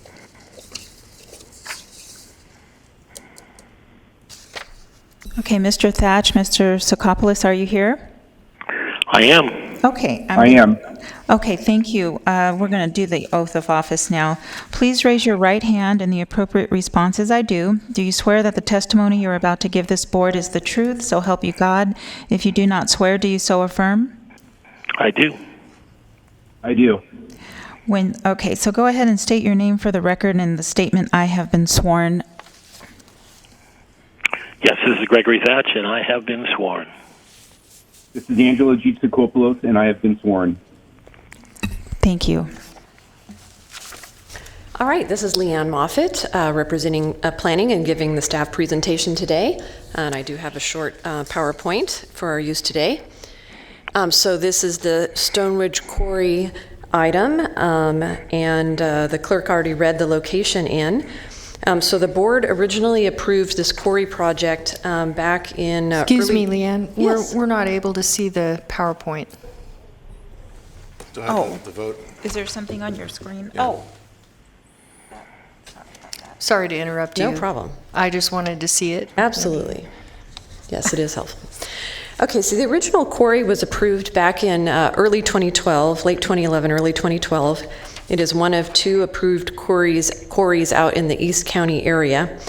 And so the request is a use permit amendment to revise one of the conditions having to do with the start time, how long they have to in order to begin the quarry process, and then associated amendments to the development agreement, clarifying several of the time frames.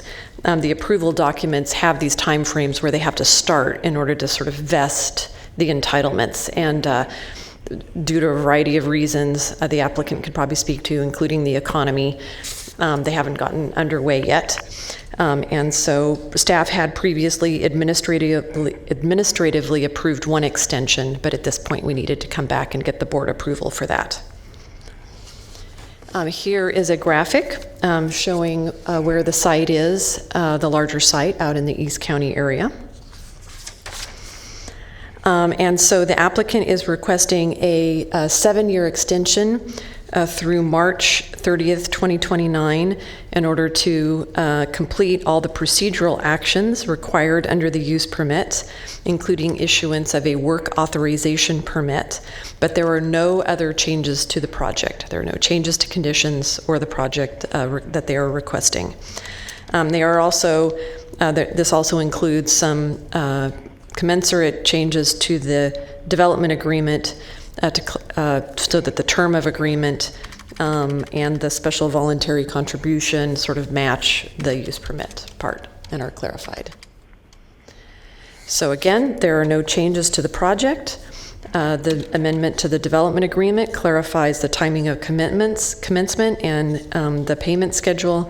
The environmental coordinator has determined that the prior EIR is still adequate and appropriate. And so staff is recommending the actions in your report and on this slide. Thank you, Leanne. And I'm going to now invite Mr. Thatch and Mr. Sikopoulos to, if you wanted to say a few words. Sure. Thank you, Madam Chair. This is Greg Thatch, and I will be very brief. As your planning director recited, this is a time-only extension. There are multiple reasons why it has taken time, not the least of which is obtaining a 404 permit from the U.S. Army Corps of Engineers, which we were not able to obtain until 2018. There was also tolling involved because of the threat of litigation. And as your planning director recited, the pandemic and the economy have not helped the effort. It's very expensive to begin these projects, and it's going to take some years and millions of dollars to obtain the work authorization permit. And so that is why we need the extension until March of 2029. As Leanne mentioned, we do enjoy staff recommendation. We also had a unanimous positive recommendation of the CPAC and the Planning Commission. And with that, I would answer any questions that you might have. Thank you, Mr. Thatch. I do not have any supervisors in the queue with questions. I can attest that I have met with Leanne and also with Mr. Thatch and Sikopoulos, and I have all my questions answered, and I will move approval. And I have a second by Supervisor Desmond. Do we have any other comments on this item?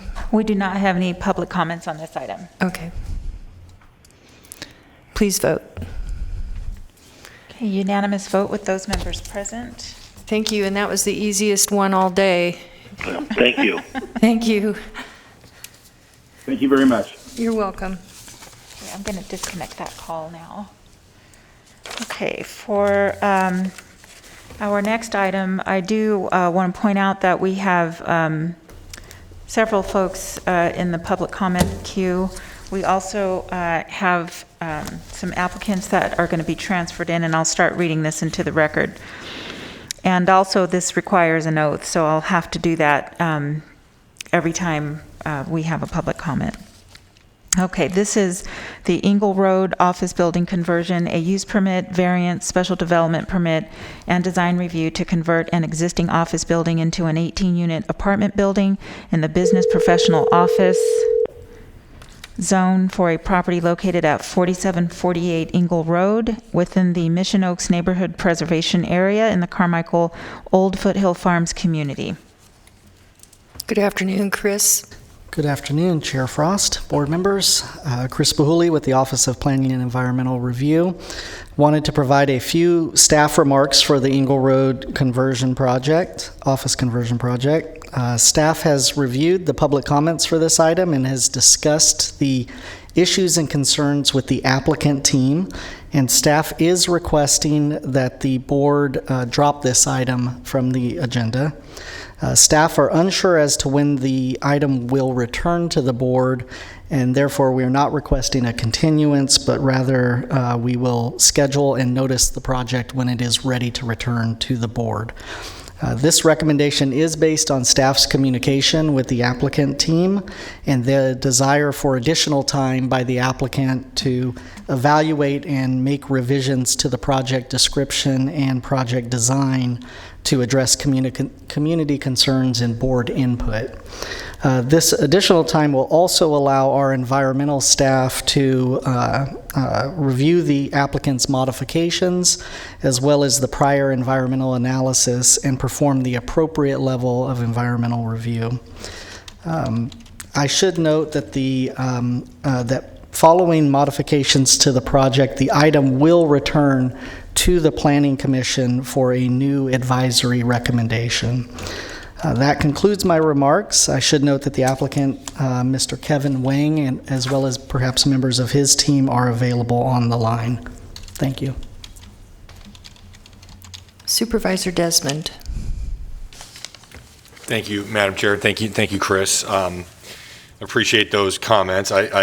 Is it true that what you're going to be working on, will it address any of the concerns that have been the topic of any of the public comments?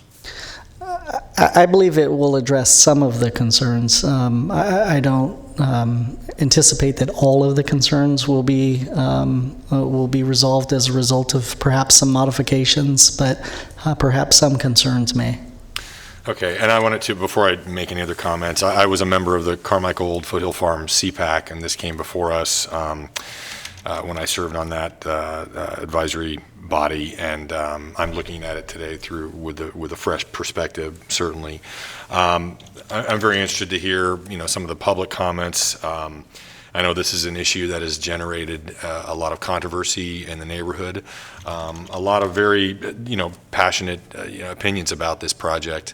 And it's funny, as I drive around, this isn't just in my district. This is literally, right down the street from my house. I'm very, very familiar with it, and like a lot of other areas in the unincorporated part of the county, it's like the place that modern land use planning forgot, right? And this is certainly a prime example of that.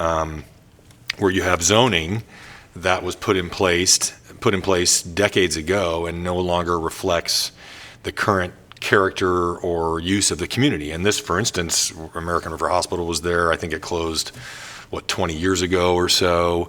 And so you had a lot of hospital office complexes right around there, of which this building was one, correct? One of my questions to you is how many of these office building conversions to multifamily housing have we done in the unincorporated county? Good question. I don't have a good answer for you at this point. I know that we have entertained a couple of conversion discussions about these types of facilities converting either into office or either into residential or perhaps care facilities. But I'm not aware of one that has actually been accomplished recently. Okay, and I think, I've had some discussions with Leanne and with some of my colleagues and folks on the SACOG board with me about my district and how we have so many empty office complexes that are really creating blight conditions. Most of them are on more commercial corridors. Mm-hmm. I know Ingle is not a commercial corridor. This is much more closer to a residential neighborhood, certainly here, exactly where this building is. But I think it's important that we that we do it right in this instance, right, and use it as a model for how we move forward with other opportunities, because I can see in my district, a lot of these opportunities that I will be exploring, and like Supervisor Cerna mentioned a few minutes ago, we have such a dire need for more housing in Sacramento County. We need to take advantage of these kinds of opportunities. But I'm also very mindful and sensitive to the concerns of the community, and it's got to be done right. It's got to be done in a way that adds value to a community, that enhances the aesthetics of the community. And I think this project in its current form falls a little bit short of that. I have had some conversations with the applicant, I believe Mr. Wang, and I believe he's had some discussions with the community. I'd like to maybe hear from him if we want to allow him to give a presentation, or simply just ask him questions. Was he planning to present, Chris, or? I know that he's available to respond to any questions. I don't think he has a presentation, but okay, great. He's available to answer questions. Then maybe what I'll do is I'll hold off and I'll wait until we hear from public comment, because I assume we'll still be taking public comment on this, even though we won't be taking action today. Okay, I'll hold off then until after the public comment. Thank you. At this time, we're ready for public comment. Okay, please transfer the first caller.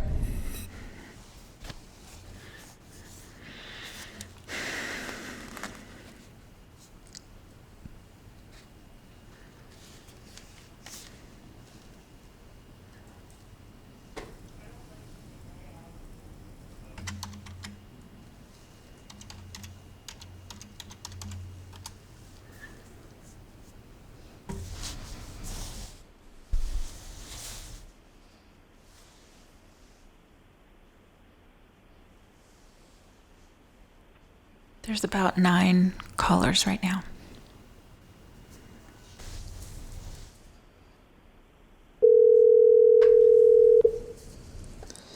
Hi, caller. You will have 2 minutes to make your public comment, but I need to take your oath of office I need to take your oath right now. Yes. Okay, so please raise your right hand, and the appropriate response is I do. Do you swear that the testimony you are about to give this board is the truth? So help you God. If you do not swear, do you so affirm? I do. Okay, please state your name for the record and the statement I have been sworn, and then start with your comments. Okay. My name is Kathy Cook. I have been sworn in. I'm the president of Mission Oaks North Neighborhood Association. It represents over 1,500 households in the immediate area of Engle Road. And we have met with the developer. We've tried to talk to him and have relay our concerns, and he does not really listen, and he hasn't changed. I'm very happy that this is being put off for now, because maybe he will. We have an NPA. It was an agreement with the county for preserving and protecting the single-family residential character of our neighborhood. We have been under a lot of pressure with the American River Hospital and all the medical buildings. And now that the hospital is gone, some of the medical buildings are being underutilized. And we want the zoning to go back to single-family residential properties. We are surrounded already by apartments on Marconi, on Eastern Avenue, on Whitney, on Walnut, and we don't need more apartments. Carmichael, we've talked to many real estate agents. There is a big shortage of single-family residential homes. We need senior homes, a little bit smaller, maybe some first-time home buyer homes. And when we have ownership, people are invested in the community and they want to improve the community. It enhances the stability and sustainability of our community. When we have apartments, those people tend to come and go and they use the facility, but they're transient. And this project itself is requiring a special development and all these variances because it's not suitable for apartments. It's not suitable for high density. Can you wrap up your comments, please, Kathy?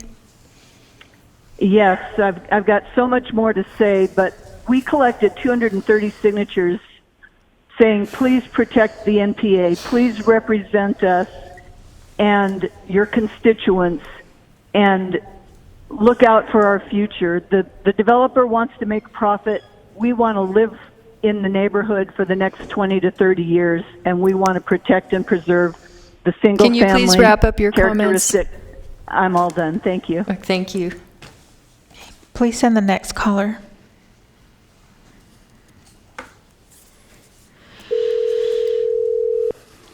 Hi, caller. You will have 2 minutes to make your comments, and I'm going to need to take your oath right now.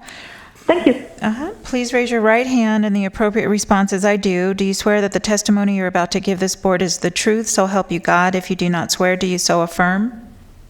I do. Okay. State your name for the record and the statement I have been sworn, and then start with your comments. Okay. My name is Diane Hansen. I'm an owner in the Mona area. I have been sworn in, and I'd like to make the following comments. First, I have actually sent in a complete list of my concerns. The concerns I'm going to talk about today are based on a conversation that I and others in our group had with Mr. Wang Sunday a week ago. I believe that I understand the concept, but I don't believe that this location or this building should be turned into a month-by-month lease, basically apartment, which I consider to be an extended stay hotel. I understand from Mr. Wang that he is now decreasing the number of units to 18 units, but will still have a unit as small as 400 square feet. He also informed us that instead of $1,000 a month, he will now be charging $1,500 a month for said area.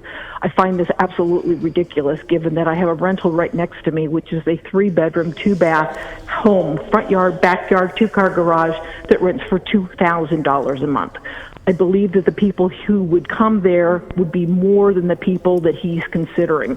So if you have 18 units and 2 people live in each unit, you now potentially have 36 cars.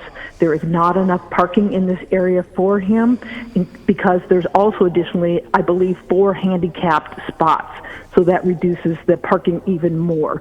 Additionally, there is an assisted living facility across, which makes it difficult to have cars parked on the street, and also have room for them as well. As I listened to Mr. Wang, I determined that he's really done nothing to improve the property in the last year or so that he's owned the property. In that, there were complaints about the gates not being fixed and the fact that there's homeless persons. Mr. Wang indicated that his wife, Mrs. Wang, is the property owner, so there is no reason he shouldn't have known about these concerns and the concerns from the neighborhood, and I have heard neighbors say that they have actually called the police. Can you wrap up your comments, please? Thank you. This owner is from the Bay Area. He does not know our homeowners association, and I believe he has already failed to prove that he can be a reliable owner and manager of these apartments. Thank you. Thank you. Please send the next caller.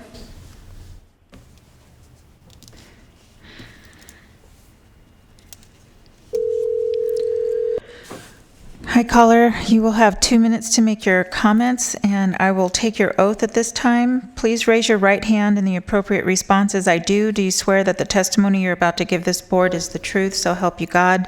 If you do not swear, do you so affirm? I do. Okay, please state your name for the record and the statement I have been sworn. Julia Parrish, I have been sworn. Okay, please start with your comments. Please do not approve the proposed development at 4748 Ingle Road to convert the existing office building into apartments.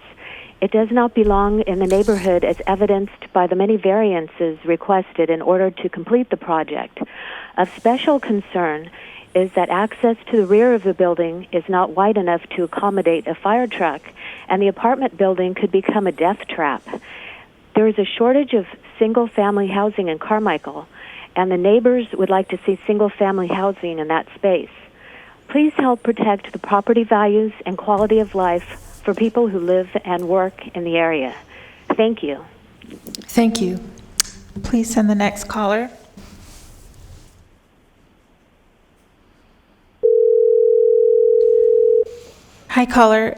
You will have 2 minutes to make your comments. I will go ahead and take your oath right now. Please raise your right hand, and the appropriate response is, I do. Do you swear that the testimony you're about to give this board is the truth, so help you God? If you do not swear, do you so affirm? I do.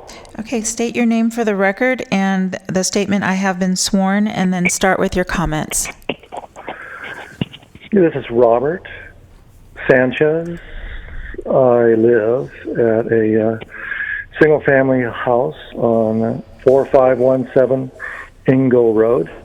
I purchased this home 21 years ago with the understanding that the neighborhood was a single-family dwelling plan, which it has been for 20-plus years. And I'm totally against the development that is proposed on Ingle Road down the street from me. It's going to impact the very street that I live on that's already has a lot of traffic, and they had to put speed bumps on it, and people race on it. And so that's one impact. Another impact is I've observed that the housing units are quite small, maybe 500 square feet or less, which does not accommodate a family. And as I pointed out, this is a family neighborhood, single-family homes. Children are on the streets, and children are crossing streets. And add the density, that amount of density to a neighborhood would impact it adversely. It would affect the investment that I put in my home as well as others. And I and others are considerably against this project to increase the density in our neighborhood. And the proposed small units that they are suggesting would really only accommodate one person, so I'm suspecting it is for folks that are maybe can't live somewhere else, and so they're maybe they get a subsidized payment for the rent. I'm not sure. Just less than 300 feet, maybe roughly 300 to 400 feet from that, we had folks that were not in single-family dwellings, but they were visiting down the street, and there was a murder just a year or two ago. And people have had homes that were, at that time, people were going, because of the increased traffic due to that business, there were cars broken into. Can you please wrap up your comments, sir? Okay. Just to finalize, I am against this proposal for an increased density project on Ingle Road. Thank you very much. Thank you. Okay. Please send the next caller.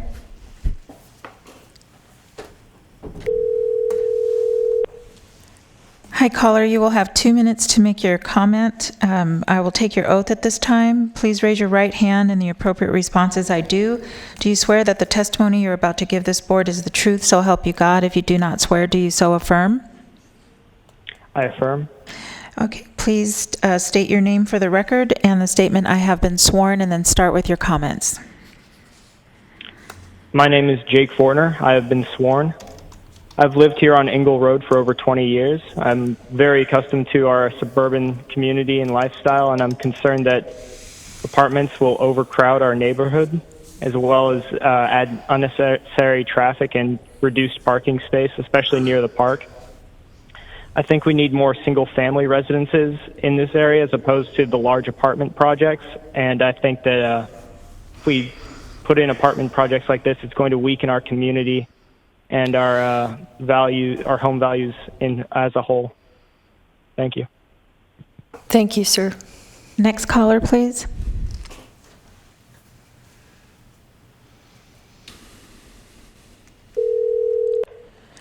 Hi, caller. You will have 2 minutes to make your comments. I will take your oath at this time. Please raise your right hand, and the appropriate response is, I do. Do you swear that the testimony you're about to give this board is the truth, so help you God? If you do not swear, do you so affirm? I so affirm. My name is Barbara Berry, and I so affirm. Okay, and if you could just say the statement that you've been sworn, and then start with your comments. Barbara Berry, and I've been sworn. Okay. I have some history. We are the immediate property. We reside at 4800 Angle Road, directly to the east of this named property. We have owned our property since 1956.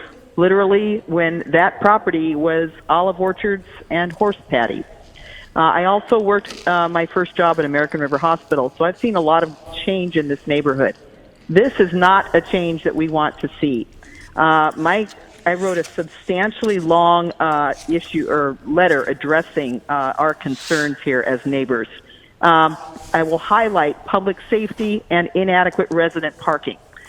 In terms of the parking, when American River Hospital was in full operation, we had parking signs right in front of our home. We could never have neighbors or any friends parking in front of our residence because of it being a commercial area. So that is another concern. Are we going back to that? Because bringing in large apartment dwellings is going to create another, what I call parking snag, and visitor and resident parking will be at a premium.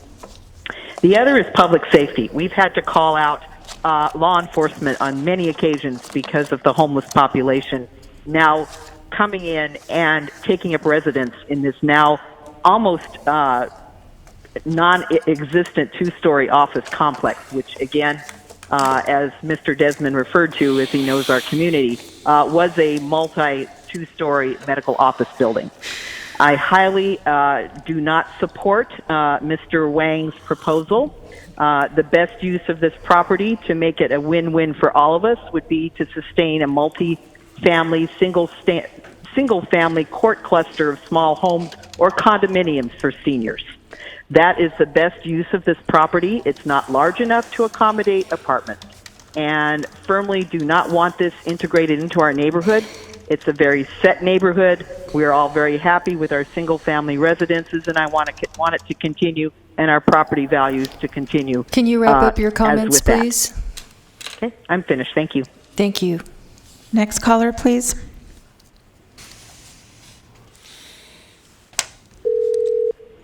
Hi, caller. You'll have 2 minutes to make your comments. I'll take your oath at this time.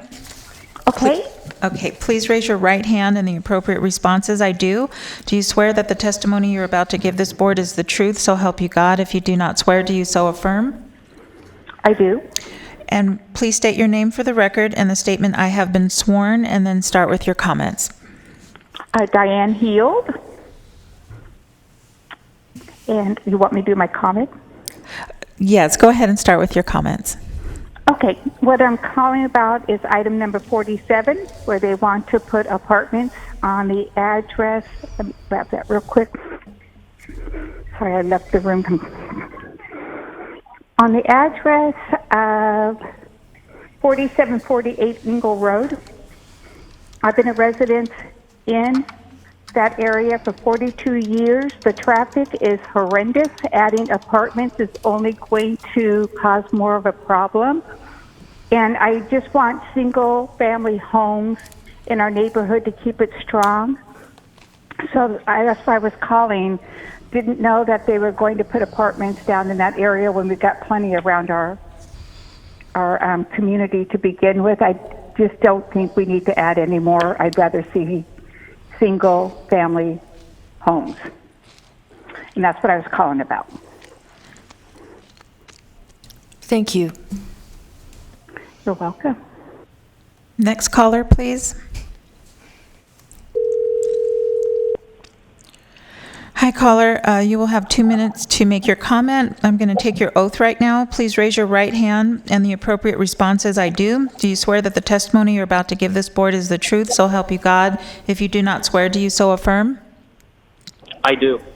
And please state your name for the record and the statement, I have been sworn, and then start with your comments. My name is Russ Moros, and I have been sworn. My name is Russ Moros. I'm the director of the National Office and Industrial Properties Group at Marcus & Millichap. We're one of the largest commercial real estate firms in the United States. I was involved with this property as a listing broker back in 2013 and sold it to the prior owner, not Mr. Wang, but prior owner of the property.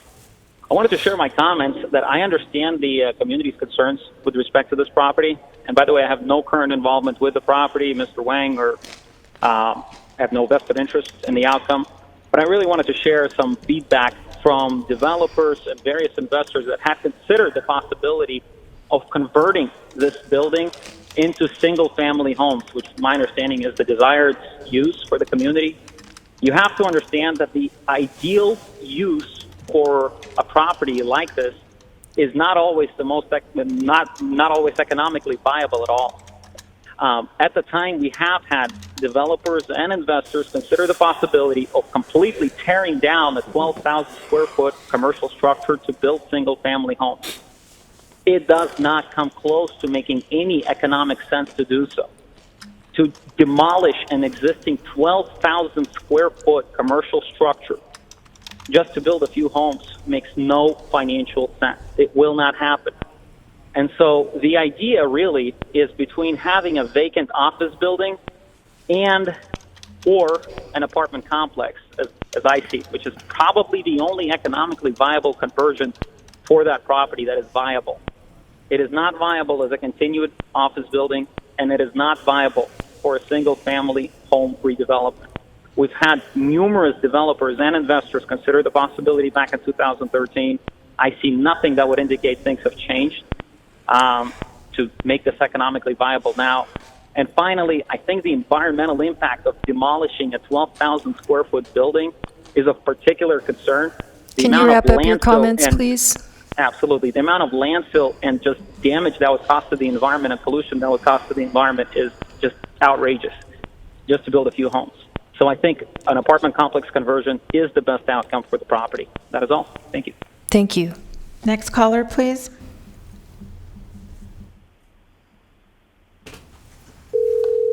Hi, caller. You will have 2 minutes to make your comments. I'll take your oath now. Please raise your right hand, and the appropriate response is I do. Do you swear that the testimony you're about to give this board is the truth, so help you God? If you do not swear, do you so affirm? I swear. Okay, and nice. Please state your name for the record and the statement, I have been sworn. My name is John Fortner. I have been sworn. Okay, go ahead and start with your comments. I'm a resident on Ingle Road, and my mother and my brother have both called ahead of me. We're against the apartment development. RNPA is in agreement with the county to preserve and protect the single-family residential character of the neighborhood. Please represent us and vote no on this project.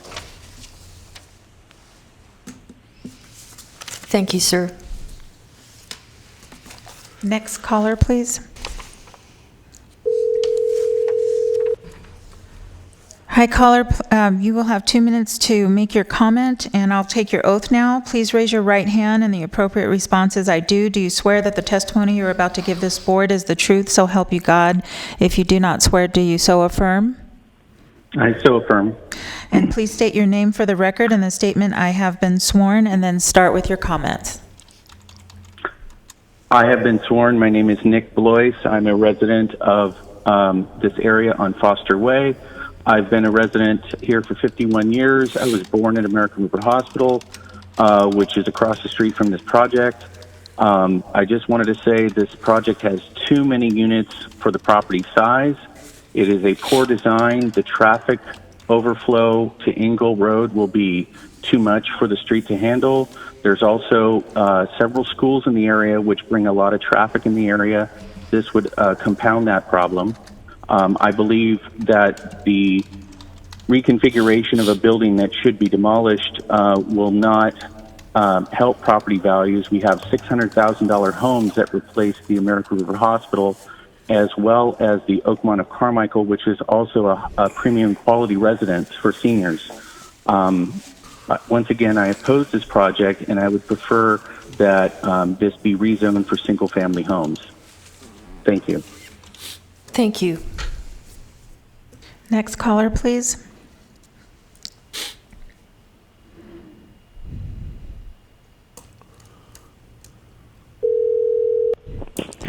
Hi, caller. You will have 2 minutes to make your comment. I'll take your oath right now. Please raise your right hand, and the appropriate response is I do. Do you swear that the testimony you're about to give this board is the truth, so help you God? If you do not swear, do you so affirm? I do. Okay, please state your name for the record and the statement, I have been sworn, and then start with your comments. Thank you. My name is Ansel Lundberg, and I have been sworn. Board of Supervisors, I just want to thank you for opportunity to comment today. Again, my name is Ansel Munberg. I am a co-chair of a group called House Sacramento. We are a pro-housing group in the Sacramento region, and we advocate for inclusively affordable communities.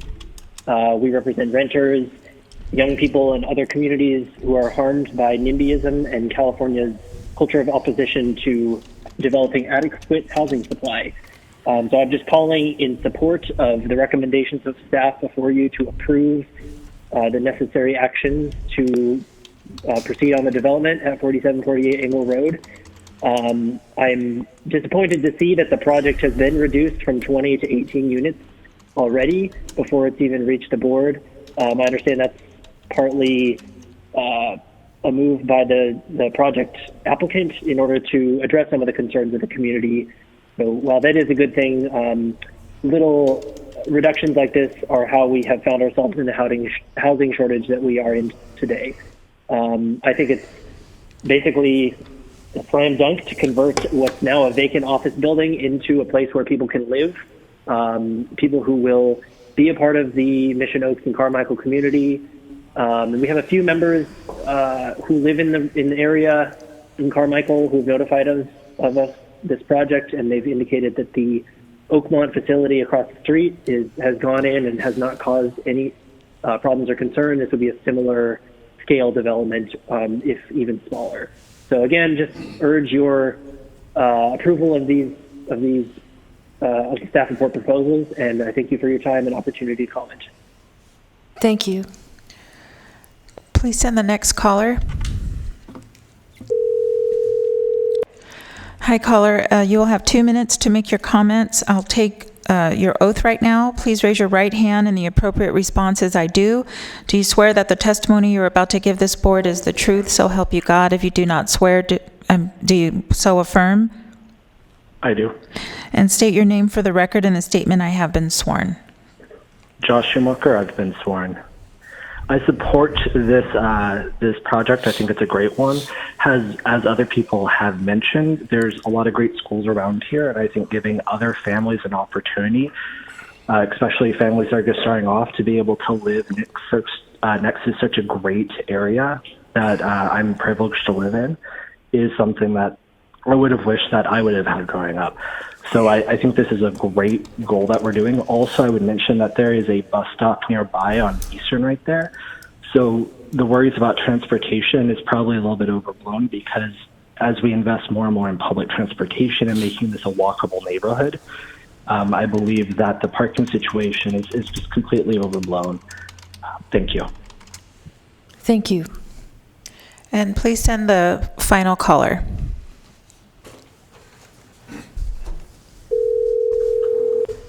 Hi, caller. You will have 2 minutes to make your comment. I'll take your oath now. Please raise your right hand, and the appropriate response is I do. Do you swear that the testimony you're about to give this board is the truth, so help you God? If you do not swear, do you so affirm? I do. And please state your name for the record and the statement I have been sworn.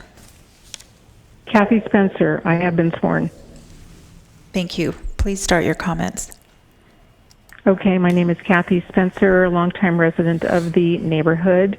My concerns are with the Neighborhood Preservation Act, which has been instrumental in maintaining the characteristics of our wonderful neighborhood for a very, very long time. This project on Engle Road is really not in line with the single-family residences in the area surrounding it. We're very concerned by the 18 units proposed, very small units, as small as 450 square feet. We feel that the neighborhood really doesn't support this type of building project for many reasons. Traffic, also we're having increased crime in the area. The property, the developer behind the project has a established history of not being what we would consider a good property manager. a lot of things being left in disrepair for good long periods of time. In our neighborhood, we really prefer to see single-family residences. If that's not possible, possibly a condominium project where there is home ownership. We feel that it's very important. We know that he wants to make money, but we've also put our money into our homes. We love the area, and we want to see the property values maintained in our area. And we feel that this project, as stated, would be very detrimental to our property values. So I thank you for your time. That's the end of my statement. Thank you. Okay, at this time we have Supervisor Natoli. Yes, I just had some questions of staff, if I could. And I know this matter is going to be continued or dropped and come back to us, but as it relates to the Mission Oaks NPA, there's brief discussion in the staff report, and I guess, Chris, if you could tackle the question that on page 2 of the staff report, under the entitlement request, this variance request for the parcel, you clearly state the purpose of the neighborhood preservation area. I mean, it's in the title itself, but it says adopted to preserve and protect the existing single-family residential neighborhoods from further encroachment of commercial and institutional uses and to adequately buffer these neighborhoods from potential noise, pollutants, traffic, and visual intrusion. I trust that's a extraction from the correct actual verbiage. And, if recollection serves me correctly, the business professional zone was designed to be that gradation between commercial institutional uses and then more residential uses. And I'm not clear, are apartments, whether here or otherwise, were those seen to be the buffering? I don't think so. I mean, from a planning standpoint, if they were, I guess I'd rather determine what you're going to tell me. Yeah, I think from planning standpoint, it's a conditionally permitted use in the BP zone. So we certainly... What is, apartments? Correct. Has it always been that way? That's been changed more recently with one of our zoning code updates over the last 10 or 15 years? Leanne? Or have apartments always been conditionally? At least for the last, I know in commercial areas. At least since the 2015 update, Yeah, that's it's what I'm been saying. a conditionally permitted use. I believe it was conditionally permitted for longer than since 2015. I think it preceded that because I think I recall working on another use permit. I don't know if it was for an apartment in a BP zone in the early 2000s. Okay. But here this has an overlay or underlay, however you want to say, underlying with the neighborhood preservation area. It's one thing for the zoning code to provide for a conditional use permit, but what's being sought here is a variance from the neighborhood preservation area, which was adopted by the board, many years ago, probably 30, 35 years ago in its early iterations, I trust. Correct. So just to be clear, as far as the use is concerned, the use in the NPA defers to the zoning code, again, which a multifamily use is conditionally permitted.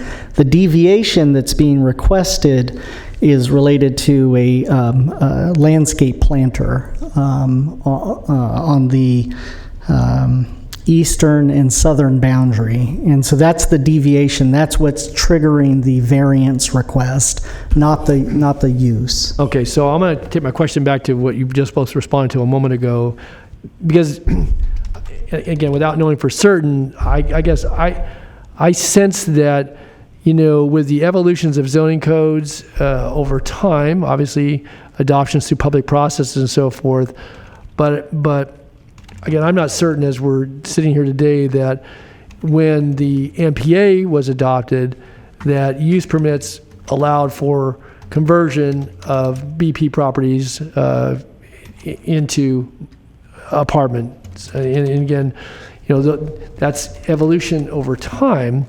But just hearing some of the testimony today, and I'm sure, Supervisor Desmond's heard from many folks, certainly as a CPAC member, but obviously as a supervisor. But you got folks here that, original owners, 50 plus years ago who, again, have relied upon certainly the county, but its, interpretation and governance of the MPA along with the zoning, obviously is vested with this body. And again, that MPA, I think is shared pretty broadly with folks. Obviously, certainly the community association, neighborhood association is well familiar with it, and that's part of their efforts over time through their leadership to, call attention to to issues. But here we are today. So I guess the other question I want to ask about, and it goes back to what Supervisor Desmond asked about earlier. If this is something that there seems to be some trend for conversion, what I would want to see, certainly us do our best to avoid, and obviously if we retain the final authority, again, we have the ability to say yay or nay to a project, but if just shoehorning in, because again, if you take the built environment, the building, and then try to meet all the code requirements and so forth, I think it really challenges developers, and whether it's this one or other ones, and I mean this in a positive respect, to not only be creative and innovative, but then to look at the interface of the built environment of neighborhoods that where you have homeowners who've been there for a half a century or more, again, and they in desirable neighborhood, people obviously from the commentary value living there. Others would like to live there. I get that too, but it seems to me that it sets a fair and level playing field, but a bar that folks have to say it's not just a few this and that's, and put some more paint over here, put a little more screening over here, and we're gonna call it good. And that's not what's necessarily being proposed. But this is a significant change. People may not like the fact that you have a vacant office building, and obviously the property owner has the concerns about that. But you also have folks who probably the single biggest investment any of us make in our lifetime, assuming we're afforded the opportunity, is in our home.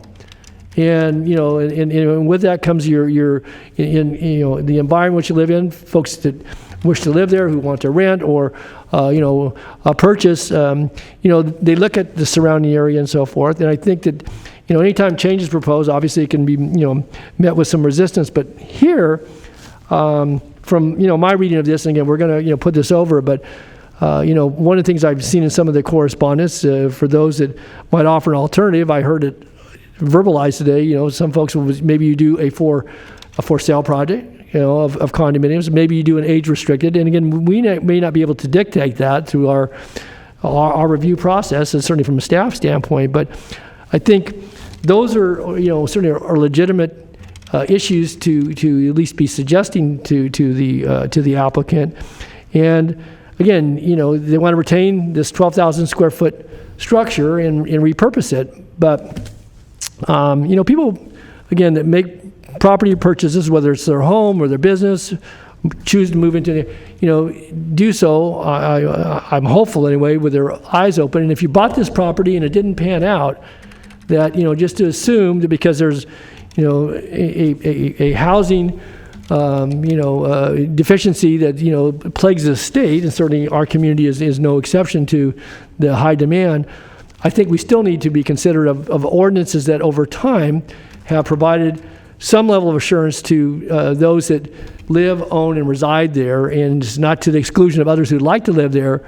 But zoning, we call it entitlements, but they're very, very important and critical to the equation, as are, I think, neighborhood preservation areas and other matters that come before this board over many decades now and are embedded in our zoning code. So I get it that staff has looked at the various aspects of this, but I would just say that I think to the point made earlier, that trying to shoehorn something in that may or may not fit. Obviously, this board is ultimately going to make a call on that, but I think that it puts a heavier responsibility on those that propose to to develop this in a different way, utilizing the same footprint that was built there decades ago. So I offer those as comments, and again, obviously we're going to have more opportunity to consider this further, and when it comes back to us. But lastly, I would ask: so have we?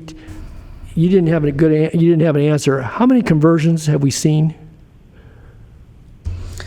I don't believe that we have, at least. This may be the first? In terms of my understanding, I know that one of the things I am remiss in mentioning is that, as I'm sure most of the board members know, we have been working on a number of reuses of motel and hotel projects. I get that. We've had a number of them. We have a number in pipeline currently.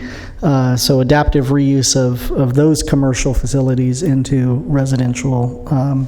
But of a residential nature, Chris, that's of a residential nature. You could say hotels or motel conversions. They still have challenges with meeting multifamily development standards, given that they weren't constructed in a way to meet open space amenity requirements and so forth. So in terms of sort of the shoehorning in of a commercial hotel use into a multifamily development complete with the amenities that are needed in order to meet our requirements, most of them are requesting special development permits to deviate from the development standards. Okay. I would just mention that. Okay, no, that's an important point, but I don't recall a lot of business park buildings being converted directly, so I can't think of much off the top of my head.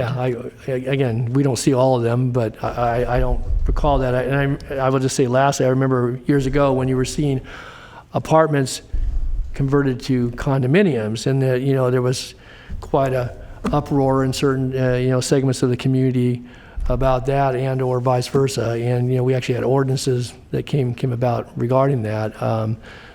But here, again, taking a business professional complex that folks may not like the fact that it's vacant or that it may attract other activity that can affect the neighborhood. But that's what's built. That's what's stood there for decades. And if we're going to consider reusing it, I think we need to hold it to a pretty high standard. So I would say in the context of some of our housing element programs and work that we're doing on our SB2 funded streamlining, we are looking at encouraging more office reuse and looking at the BP zone. That wouldn't necessarily apply here because of the NPA overlay.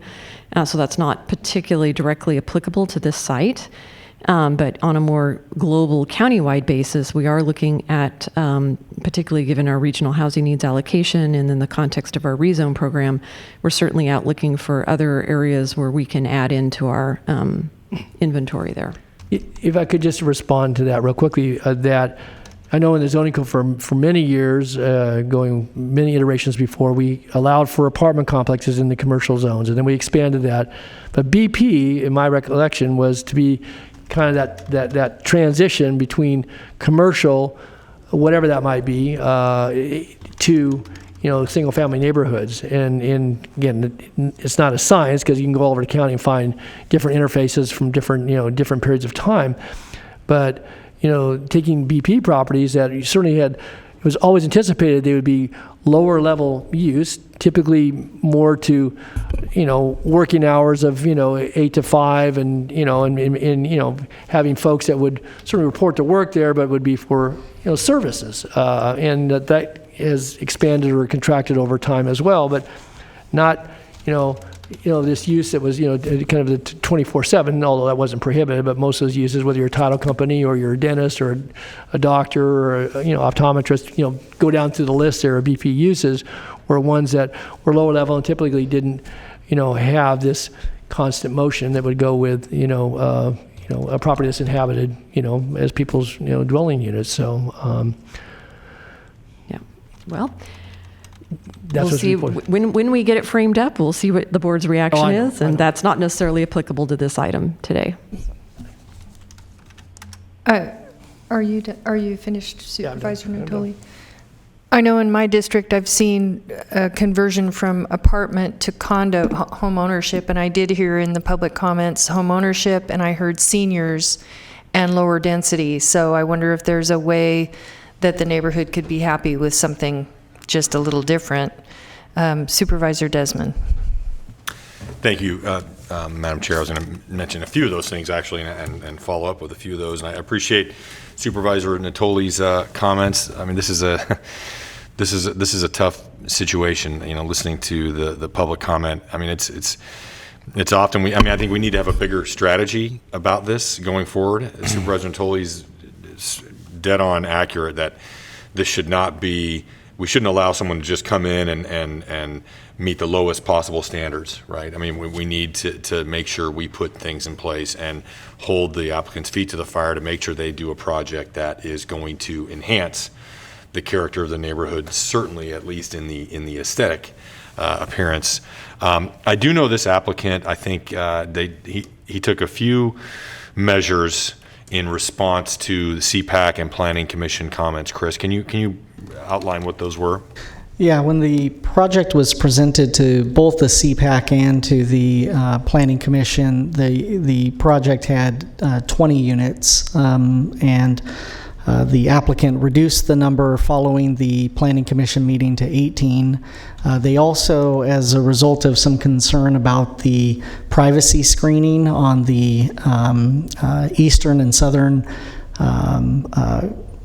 elevations of the property, they modified the balconies to include kind of slats and a top rail to provide some additional privacy screening. So they made those changes following the Planning Commission meeting before we brought the item to the board.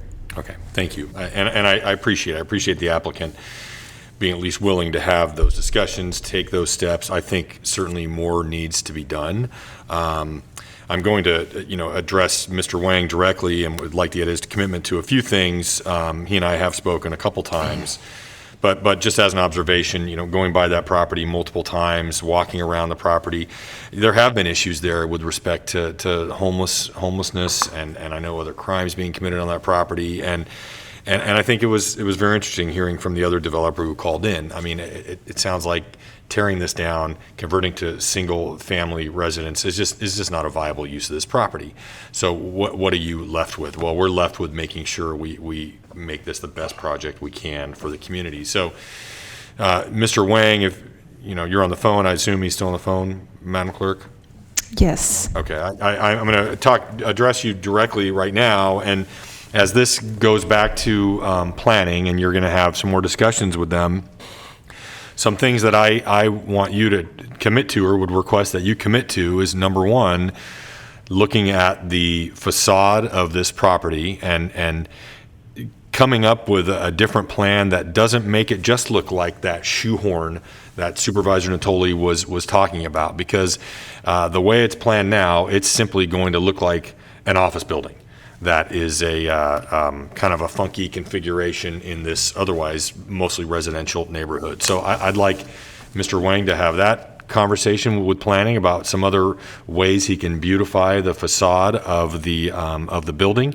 And number two, I would like him to consider, Chris, you and I and Leanne, we've had this discussion. I don't know if we can mandate a certain set aside for senior units or veterans housing in this project, but I would certainly like the applicant to have that discussion with you, Chris, and I'd like to see that commitment from him. I think that's very important. Plus, it's necessary in my district with the number of seniors in the district. Number two, it does resonate with me that these very small units, I think several of the units are under 500 square feet. I think that's just, by nature, those would probably be more transient type units. So I'd like Mr. Wang to have a discussion with planning about maybe reducing the number of those very, very small units. That's something that he and I actually discussed yesterday as well. And I think as Chair Frost mentioned and some of the callers mentioned, could this potentially be converted to a condominium type project where there's ownership involved? I know that is probably a much tougher row to hoe, but I would at least like him to have that discussion with you as well. And so, Mr. Wang, we're going to be putting this over, but I hope you can commit to me that you'll have those discussions with planning. Mr. Wang, I'll need to take your oath. Sure. Okay, please raise your right hand, and the appropriate response is I do. Do you swear that the testimony you're about to give this board is the truth, so help you God? If you do not swear, do you so affirm? I affirm. And please state your name for the record and the statement, I have been sworn, and then go ahead with your comments. Thank you. My name is Kevin Wong. I have been sworn. I have several discussions with different board of supervisors, and also I did reach out to the laborers and to the neighborhood council. I do understand their general feelings. If I've been living in a certain place for 50 plus years, of course I don't want to change. But understanding the society is changing. The California need housing. That being said, that's office use. It's not cost. The function doesn't work no more. Not because that's building. It's because the hospital moved away. When we bought the building about 5 years ago, we are trying to run it as office building. But no matter how low the rent we try to go, there's very few tenants coming back in. So exactly like another supporting the housing people said, there's left two options. If you buy an empty land, maybe you pay $300,000, $400,000. But here, if you want to develop a single-family house, you have to spend another $300,000, $400,000, even $500,000 to remove the structure. So it just it does not make economic sense. And the only option right now, the neighborhood does, because I talked with my immediate neighbor, and he has a problem with the homeless people. When you have an empty building, they always attract homeless people, no matter how much careful the landlord wants to be. It's just the nature of the thing. I do agree with Supervisor Rich Desmond. I am going to work with my architect to make the facade much more looks like an apartment building in the front side, and I do think we definitely can work out an agreement to provide 10 to 20% of the housing unit towards the veterans, the seniors, and also the public workers, public service workers, because there's a 6 school around this area within half miles. There's a janitor, there's an administrator. They need affordable housing. And the third thing, regarding reduce the unit number, I'm open to it. I'm open to it. I just, for my personal experience, some people living in a smaller unit for a long time too.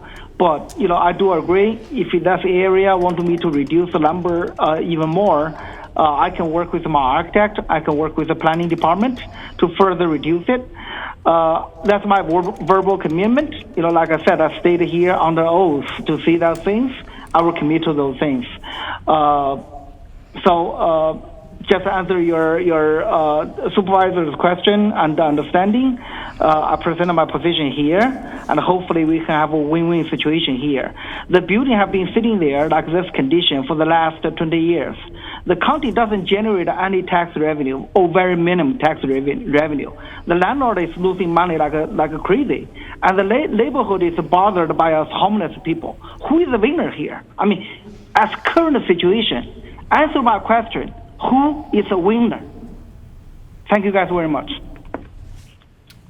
Thank you, Mr. Wong, and I look forward to following up with you on those items and with planning after your discussions with them.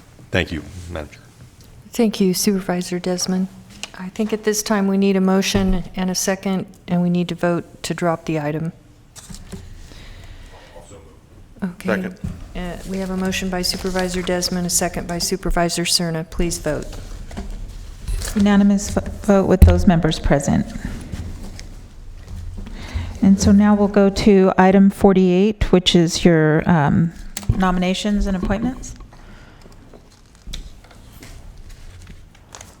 And you are continuing to April 20th, the Cordova Community Planning Advisory Council. You're continuing to May 18th, 2021, the Antelope Community Planning Advisory Council, Area 4 Agency on Aging Advisory Council, Disability Advisory Commission, Human Services Coordinating Council, Lock Management Association, the Maternal, Child, and Adolescent Health Advisory Board, Sacramento Housing and Redevelopment Commission, Sheriff's Outreach Community Advisory Board, and the South Sacramento Area Community Planning Advisory Council. For your items today, you have the Adult Aging Commission. Please continue to May 18. For American River Parkway Advisory Committee. Chiefs please nominate Mark Moore. Okay. And Arden Arcade Community Planning Advisory Council. Please nominate Bo Biller and continue the remainder to May 18th. Carmichael Old Foothill Farms Community Planning Advisory Council. Please nominate Gail Dax Conroy and continue the remainder to May 18th. Supervisor Frost. Please continue to May 4th. North Highlands Foothill Farms Community Planning Advisory Council. Please continue to May 18th. And Supervisor Desmond. Please nominate Yun Embley and continue the remainder to May 18th. Public Health Advisory Board. Please continue to May 18th. Sacramento County Mental Health Board. So we have Supervisor Kennedy, who is not here, but I do have some notes from the Chief of Staff to continue that to May 18th. And then Supervisor Desmond. Please nominate William Cho as the family member representative and Paul Wagstaff as the public interest representative, and continue the remainder to April 20th. Thank you. And we have the Sylvan Cemetery District. I nominate Anthony Rago, and please waive the process. Second. Thank you, Supervisor Natoli. Please vote. Unanimous vote with those members present.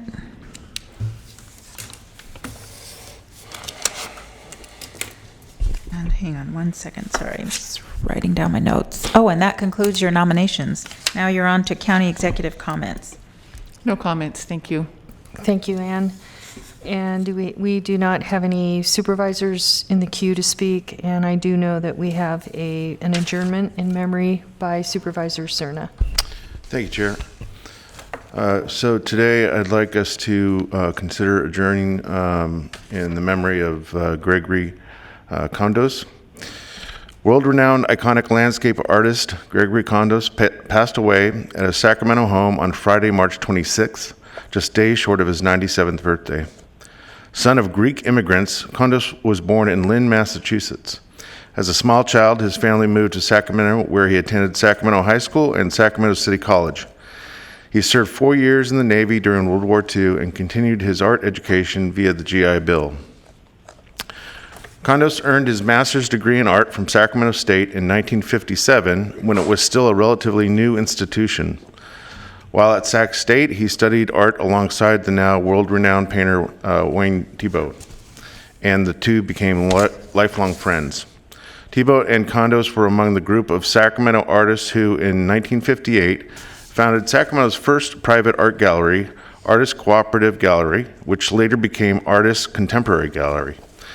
Condos is best known for his paintings of the Sacramento-San Joaquin Delta and made an indelible mark in Sacramento over more than 8 decades. He was dedicated enough to paint every day, even when he could no longer stand and in a wheelchair.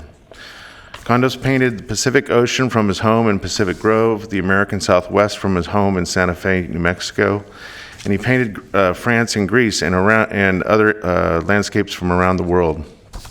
But it was paintings of the Delta and the surrounding Sacramento Valley that made his reputation. In 2019, Valley Community Newspaper profile, Condos stated that California scenes were among his favorite things to paint. Condos dedicated his life to his work and to sharing his passion for art with his students over the decades. The Gregory Condos Gallery at Sacramento City College, where he taught for 27 years, was named for him. Condos was honored many times, including with an honorary doctorate from Sacramento State. He won an Academy Award in art from the American Academy of Arts and Letters. His work was shown in Shanghai, China, to great acclaim. A city street bears his name. He won numerous awards, including the Winter Invitationals of the California Palace of the Legion of Honor, a Dillard Collection Prize, and an appointment as full academician at the National Academy of Design in 1995. He also had an extensive exhibition history, including several one-person shows at galleries in the Sacramento and San Francisco area, and group exhibitions such as his 1993 invitation to show at the American Academy of Arts and Letters in New York. Condos also served as an artist in residence at Yosemite National Park and spent many summer months there. In 2013, the Crocker Art Museum hosted a retrospective of his work titled A Touch of Blue. Among his permanent public art installations are the 510-foot-long glass mural River's Edge and the 12-foot-tall oil painting Sutter's Gold, both at Sacramento International Airport. Condos traveled the world but always returned home to Sacramento. He and his first wife, Rosie, raised 2 children here and were married until her death in 1985. He later married Moni, his second wife.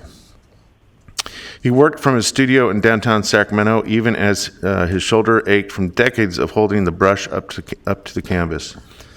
In his last 6 months, he continued painting in black and white at his home. Gregory Condos resided in Sacramento with his wife of 25 years, Moni Van Camp Condos. He is also survived by son Stephen Condos and daughter Valerie Condos Field and husband Bobby. Memorial services are still pending. But I think, Madam Chair and colleagues, we all know and certainly respect this great Sacramentan, and not just for his amazing ability to produce incredible pieces of art, but his big heart and his sense of community and his intent to always give back to the place he called home. So ask that we adjourn his memory. Thank you. Thank you, Supervisor Cerna. This meeting is adjourned in memory of Gregory Condos. May he rest in eternal peace.